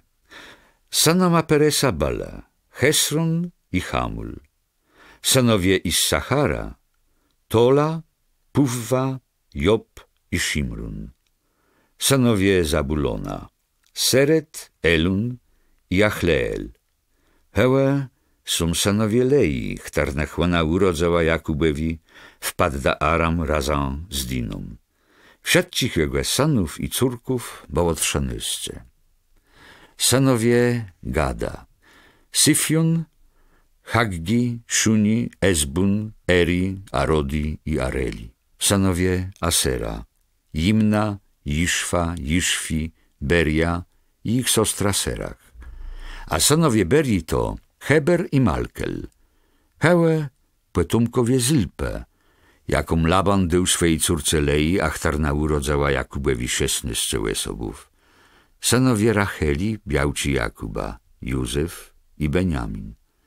A Józefowi urodzale w Egipcie Manases i Efrain. Urodzała ich jemu Asenat, córka kapłana, Płetei Fera Zwen. Synowie Beniamina, Bela, Beker, Ashbel, Gera, Naaman, Echi, Rosz, Muppim, Huppim i Ar. Hełe są synowie Racheli, chterni są urodzele Jakubowi. Ich wszystkich było 14. Syn Dana, Hushim. Synowie Neftaligłe, Jachseel, Guni, Jeser i Shilem. Hełe potomkowie synów Bilche, jaką Laban dał swej córce Racheli, a chtarnechłana urodzała Jakubowi. Ich wszystkich było 7. Wszystkich, co przeszli z Jakubem do Egiptu, całe jego potomstwo, łekrum białków synów Jakuba, było razem 66. A synów Józefa, jaci są jemu urodzele w Egipcie, było 2. Tej wszystkich razem przanuliźników rodzezne Jakuba, chterni przeszli do Egiptu, było 70. On wysłał przed sobą Judą do Józefa, żeby ten prowadził go do Głeszyn. I przeszli do ziemi Głeszyn. Józef kazał zaprzyjść do swojego 2-kłyłowiego łeza i wyjechał na spotkanie swojego ojca Izraela do Głeszyn. Czy go uzdrzył, rzucił się jemu na szeję i długo chlachał w jego ramionach. Potem Izrael rzekł do Józefa: Teru, czy juce uzdrzył, i mogą umrzeć. Józef rzekł do swoich braci i do rodzezne swojego ojca: Pójdą i rzeką Faraonowi: Moi braci i rodzezna mojego ojca, chtarny bele w Kanaanie, przeszle do mnie. Oni są pastyrzoma łewców i chłewyczoma karnów. Oni przeprowadzele swoje łewce i swoje badło i wszystko, co miele. Tej, czyj Faraon waj spity, ja ci je waj zojący, wa ładrzeknita. Twoi słedze, od młodosce aż do teru, są chłewyczoma karnów, tak jak my, jak nai ojcowie. Tak wa zamieszkota w ziemi Głeszyn, bo wszyscy pasterzowie łewców są czymś brzydkim dla Egipcjanów. Józef przeszedł do Faraona i rzekł: Mój ojc i moi braci z ich karnoma i ich badłam i całym miectwem przeszle z Kanaanu i są mi w ziemi Głeszyn. Potem wziął piąt ze swoich braci i przedstawił Faraonowi, a Faraon spytał się jego braci: Ja ci je waj zojący. Oni ładrzekle Faraonowi: Twojej sładze są pasturzoma karnów, tak jak nai ojcowie. I jeś rzekle do Faraona: My przeszle, żeby zamieszkać w niej ziemi, bo w ziemi Kanaan nie ma pyszników dla karnów twoich słagów, bo tam je cąści głód. Ty i pozwolę, że twoi sładze będą mieszkać w ziemi Głeszyn. Faraon rzekł do Józefa: Ty i twój ojciec i twoi braci przeszle doce. Ziemia egipska je przed tobą. Sprawi, że zamieszka tu twój ojciec i twoi braci w najlepszym dzielu ziemi. Niech zamieszkają w ziemi Głeszyn. A że ta wieś, że między nimi są ladze sposobny, to uczyni z nich zarządzużów moich karnów. Potem Józef przeprowadził swojego ojca Jakuba i przedstawił go Faraonowi, a Jakub pobłogosławił Faraonowi. A Faraon spytał go: wiele mysz lat? Jakub odrzekł Faraonowi: wiele na lat mojej wanodzi 130. Niewielny i smutny były lata mojego życia. Ona nie doszła do wiele na lat wanodzi moich przodków. Potem Jakub pobłogosławił Faraona i odeszedł od niego. Józef wysadził swojego ojca i swoich braci i dał im posadłowi w najlepszym dzielu Egiptu, w ziemi Ramses, jakiemu nakazał Faraon. Józef dotegł chleba dla swojego ojca, dla swoich braci i dla całej rodziny swojego ojca wedle wiele dzieci. Baro ciąższy głód w Egipcie i nie było chleba w całym kraju, bo głód był baro ciąższy. Ziemia Egiptu i Kanaanu cierpiała podług głodu. Ty Józef zebrał wszelkie pieniądze, jaci były w Egipcie i w ziemi Kanaan, jak no zapłato za zbóży, chtarno kupiele, a pieniądze oddawał do pałacu Faraona. Kureszce skończyła so pieniądze mieszkańcom Egiptu i Kanaanu i tej przechodzili do Józefa wszyscy Egipcjanie i jego rodzele. Daj no ma chleba. Czy ma mumę umrzeć na twoich łeczach, bo mają nie mumę pieniądze? I rzekł Józef: żelewają nie mu tawici pieniądze. Przeprowadz stawaje karna, a jedom wama chleba zawaje karna. Ty przeprowadzali do Józefa ich karna, a Józef dał im chleba w myl ich kłeniów, karnów, łewców i łełów i łesłów. Tak dawał im chleb przez ten rok w myl całych ich karnów. A czy i ten rok minął, przeszła nadradzi rok i rzekła: ma nie będziemy tacele przed naim panem, że skończyła so nama pieniądze i cały naszy bedło jeł na igłe pana. Nie mają nic dla na igłe pana, krum nas samych i na ich ziemi. Czemu mamy umierać na twoich łeczach, tak ma, jak i naja ziemia? Kupi nas i nają ziemię za chleb. Ma będziemy niewolnikoma Faraona i jego będzie też naja ziemia. Ledej no ma zyrno do sywu, żeby mogli rzec, a nie umrzeć, i żeby naja ziemia so nie stała pustką. Ty Józef kupił całą ziemię egipską dla Faraona, bo każdy Egipcjan przedał swoje pele, bo tak ciążki był u nich głód. Tak na ziemia stała somiectwem Faraona. Ale z jednej strony Egiptu przeprowadził do miastów na drugą stronę. Leno nie kupił ziemi kapłanów, bo kapłanowie mieli przedzelony im azyl przez Faraona i oni so z niego żawile. Dlatego oni nie przedali swojej ziemi. Potem rzekł Józef do ludzi: hełe, dzisu je kupił was i wają ziemię dla Faraona. Tu by ta zyrno i łepsy ta ziemią. A czy i przyjdą żniwa, daj ta 5. dziel wzątków Faraonowi, a 4 dziele łestaw ta sobie na łepsani płela i na żawno to dla ich domuków i dla ich dzieci.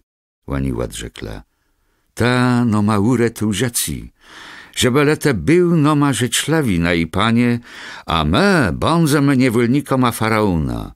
I ustanowił Józef prawe, jać jej aż do dzisu, że 5. dziel wzątków przenęli go do Faraona. Le ziemie kapłanów nie stałe somiectwem Faraona. Jakub i synowie Józefa. Izrael mieszkał w Egipcie, ziemi Gosin. Oni wzięli ją za wiectwo i byli brzadni i są baro rozrodzele.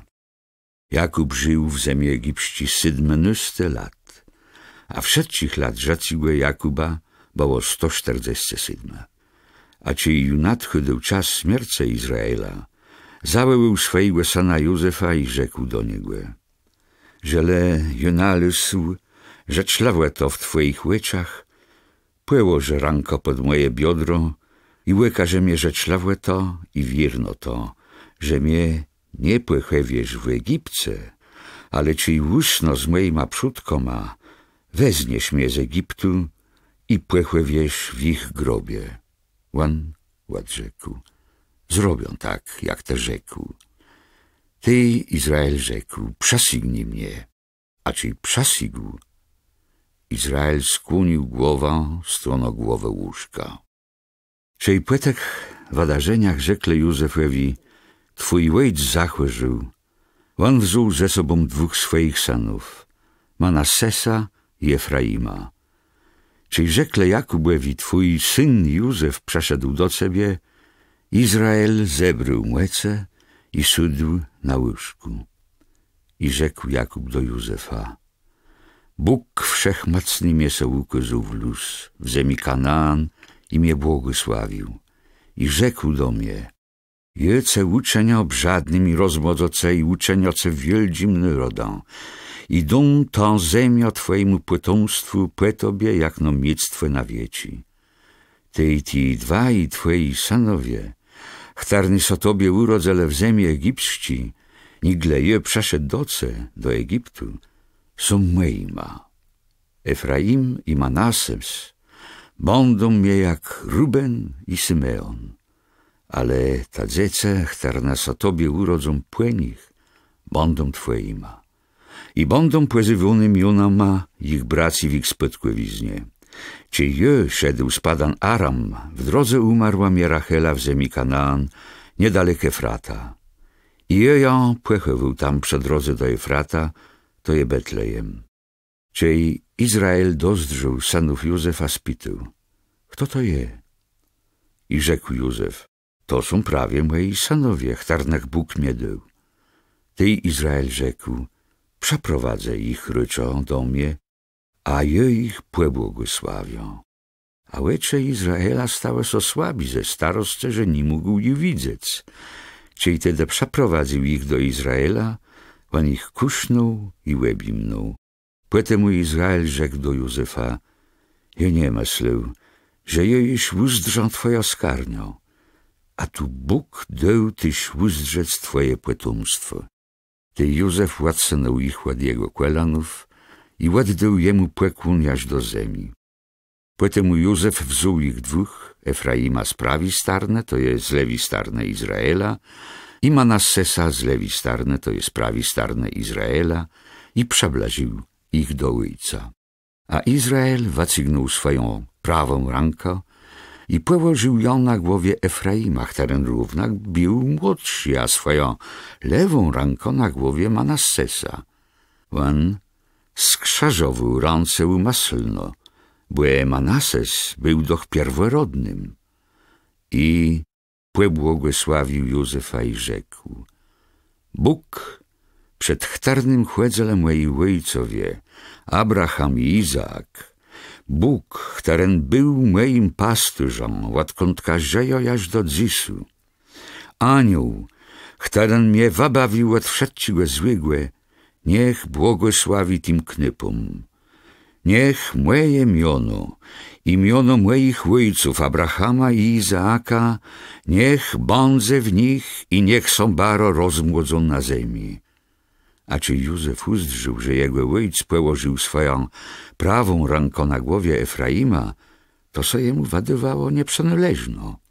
Ty wziął rękę ojca, żeby ją przeniósł z głowy Efraima na głowę Manassesa i rzekł, nie tak, mój ojcze, bo nen je pierworodny, położę rękę na jego głowie. Ale ojciec odmówił i rzekł, ja wiem, synie mój, ja wiem, on tyś są stronie nyradą i będzie wielgi, równak jego młodszy brat są stronie wikszy ładniegłe i z jego potomstwa stronie so wiele narodów. W ten dzień ich pobłogosławił i rzekł, twoim miona Izrael będzie się błogosławił i rzecze, niech Bóg tobie uczyni jak Efraimowi i Manassesowi. I tak postawił Efraima przed Manassesą. Potem rzekł Izrael do Józefa, ja wnetka umrzo, ale Bóg będzie z woma i sprawi, że wa pudzeta nazy do zemi wa ich przodków, a je tobie dywają jeden z lwicy nigle twoim bracom, tam chtarną je wzuł z ranków Amoratów, z moim mieczem i łanką. Błogosławieństwa Jakuba. Jakub przewołał swoich synów i rzekł do nich: zgromadź tasa, a jewa ma rzeką, co waj czeku w slidnych dniach. Zbierze ta so i słachuj ta, synowie Jakuba, słachuj ta waj głowejca. Rubenie, synie mój pierworodny, ta jest moją macą i zwyczątką mojej chłopści dzyrskłesce, wawaszczony w płeczestnoce i przebierny młecą. Ta cipieł jest jak łeda. Nie bądźesz piersi, bo ta weszedł w leże swojego ojca. I tak ta przez to wędzeni zbezczestnił moją leżą. Symeonie i Lewi, bracy, leżą za gwałtu są ich barnią. Do ich zmłewe so nie przełącza. Nie przełączy so moja chwała do ich zgromadzenia, bo w swoim głężu mordowele ladzi i w swojej rozwiele kaliczele badło. Przekląty ten ich kurz, bo był mocny, i ich uwzątost, bo była bestialstwą.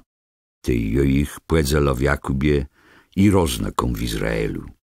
Juda, ciebie twoi bracu będą sławić, bo twoja ranka na karku twoich wrogów. Synowie twojego ojca będą składale płekłon. Juda, to jest młody lew, ta będziesz rósł ze zwanadzi, mój synie. Jak lew ta saczaisz do skłeku, jak lewka, kto ją ładwyży so rozgłerzec. Nie bądze ładebruny berło ład Judę, ni kracie w pastursku z pomidze jego kwelanów, jaś przyńdze nen, do jaci go łana przanyligo i dobądze posłachaniu narodów. Łan przewiąże swojego łesełka w winice i zgrzybią łesła do winowi witci. W winie bądze prył swoje ruchna, a we krwi winowi gruntka swoje łebleczeni. Jego łecze będą skrzacca od wina, a jego ząbe będą bieli od mleka. Zabulon bądze mieszkał nad sztrądam młeża, nad sztrądam, gdzie przyjdą statci, a jego grańce sygną jaż Sidonu. I Sachar, łeseł gnycaty bądze rozsygnięty między grańcą ma. On widzi, że ład płecinkie dobry, a zemia paśna. Wacygnął swoje remiona, żeby dźwigać cążurę i steł so niewolnika zmuszony do roboty. Dan bądze sądził swój lud, jak żydny inszy pokolenie Izraela. Dan bądze wążą na drodze, żniją na stegnie, co kąsy kwestii kłenia, zjaciło jak też spydy na wznak. Twojego wybawienie czeką, Panie. Gad bądze napadł przez najachylców, a on napadnie na ich piąto. Od Asera tłasty Judę on bądze do tego usmaczci królowi. Neftali, jak no je lunk uwolniony. On głosy piękny mływa. Józef je sanan snyżote, co przed sigu łecze, dziewcząta so wspinają na mur, żeby go uzdrzec. Łąkłewnice bodą głę atakłe, lemierzele w niegłe i ulażać za nim. I jego łąk pełestunie nie zmłegły, a jego remiona mocny przez ręce mocnygłe Jakubowigłe, przez tegłe, które nie pasturzą, łeksapą Izraela. Od błega twojego ojca, którym ci bodze pomógł. Od wszechmocnygłe, którym bodze tobie błogosławił błogosławieństwą z wasocich niebiosów, błogosławieństwa z głębinów, co są nynizi, błogosławieństwą piersów i klina. Błogosławieństwa twojego ojca niech przestigną błogosławieństwa moich przodków i będą warałe tak długłe, jak wiednowi górci. Niech będą na głowie Józefa i na głowie krzyżyca swoich braci. Beniamin to wilk rabuszny, co reno zeziry z wanagam, a łeb wieczór dzeli rabczeną. Wszedcich dwa nysce, to płekłeleniu Izraela. To rzekł ima ich ojc, czy ich błogosławił. I płebłogosławił ich, dające każdemu łesoblawi błogosławieństwo. Śmierć i płechówki Jakuba. Poetemu przekazał ima i rzekł: je będę przełączony do mojego lodu. Płechów tam je przy moich ojcach w groce, chtarnaje na pelu Efrona Heteta. W groce chtarnaje na pelu Makpela, na procem Mamre, w zemi Kanaan, chtarną kupił Abraham razem z tym pela od Efrona Heteta, jak no swój grób dla swojej rodzizny. Tam byle płechowuny Abraham i jego białka Sara, tam też je płechowuny Izaak i jego białka Rebeka, tam też je płechował Leon. To pele razem z grotą było kupiony od Hetetów. Cej Jakub skończył dawać te nyku ze swoim synom, położył swoje nogi na leżą i skłonił. I był przełączony do swojego lodu.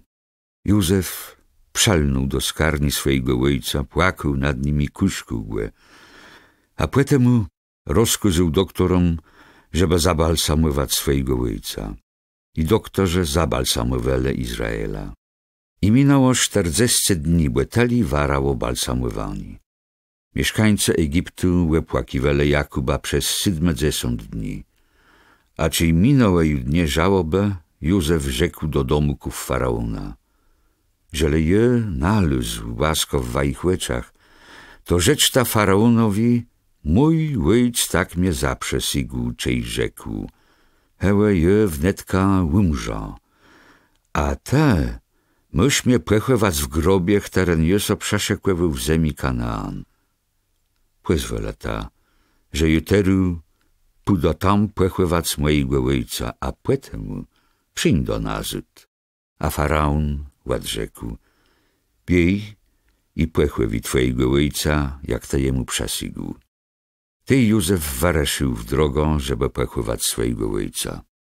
A z nim szle wszadce sładze faraona, starsi z jego domu i wszadce starsi z egipskiej zemi i cały dodum Józefa, jego bracu i rodzezna jego ojca. W zemi Głeszyn łestaweleno ich dzece, ich karna i ich badło. Z nim cygnolety śledze w łezach i na kłeniach, a była to prowadzona baro wielgo. A czyli przeszle do Gweren Haatat, które nie po drugiej stronie Jordanu, zrobile tam wielgi i urocze znowi iwer. A Józef przez 7 dni wepchydył żałobę po swoim ojcu. Mieszkańcy zemi Kanaan widzele nen urocza znowi iwer w Gweren Haatat godele: hełe, jak wielgi je iwer Egipcjanów. Dlete delemiono nemu mylowi po drugiej stronie Jordanu Abel Misraim. A synowie Jakuba zrobile tak, jak ima nakazał ich ojc.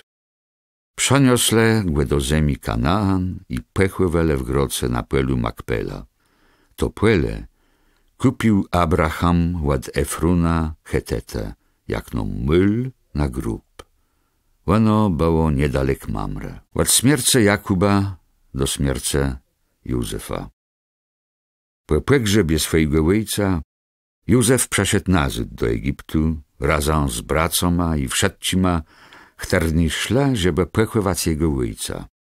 A bracy Józefa, czy widzele, że ich ojc nie, że jego dole. Teru gwasno Józef bądze no ma nierzeczlawi i ład płaci no ma za wszedci krzywdę, jaci ma jemu zrobile. Tej nakuzele, żeby rzekle Józefowi: twój ojc deł no ma taci nykus. Rzecz ta Józefowi tak: przebycie twoim bracom przez prawą i wino, jaką łani tobie zrobile. Tej odpuszczę wino noma, słagą błega twojego ojca. Czy rzekle łetim Józefowi, on so rozpłakał. Tej też jego braca przeszle do niego i rzekle: ma jesmę twojma niewolnikoma. Ale Józef rzekł do nich: nie bój ta so, Cze jejem na mylu błega? Wa zamyślała zrobić zło procem mnie, ale Bóg zamyślał to jak no dobro, żeby było to, co je zisu, żeby uretać rzeczy wieldziego ladu. Tej tery nie bój ta so. Je będę żawił was i wajedzece. I takich płecyszył i godeł z nima serdeczno. Józef mieszkał z rodzezną swojego ojca w Egipcie. I żył Józef 110 lat. I widział Józef seneczników Efraima aż do 3. pokolenia. A tyś dzece Makira syna Manasesa, która się urodzała na kolanach Józefa. I rzekł Józef do swoich braci: Czy je umrzo, Bóg łeku, że wam ma swoją łaskę i waprowadzi was z zemi do zemi, którą przysygł Abrahamowi, Izaakowi i Jakubowi. I zaprzesygł Józef synów Izraela słowoma: Czej Bóg was nawiedzi, westa stądka moje gnyte. I umarł Józef, czej miał 110 lat. I zabal samowe ległe i pełeże ległe w grobnice w Egipcie.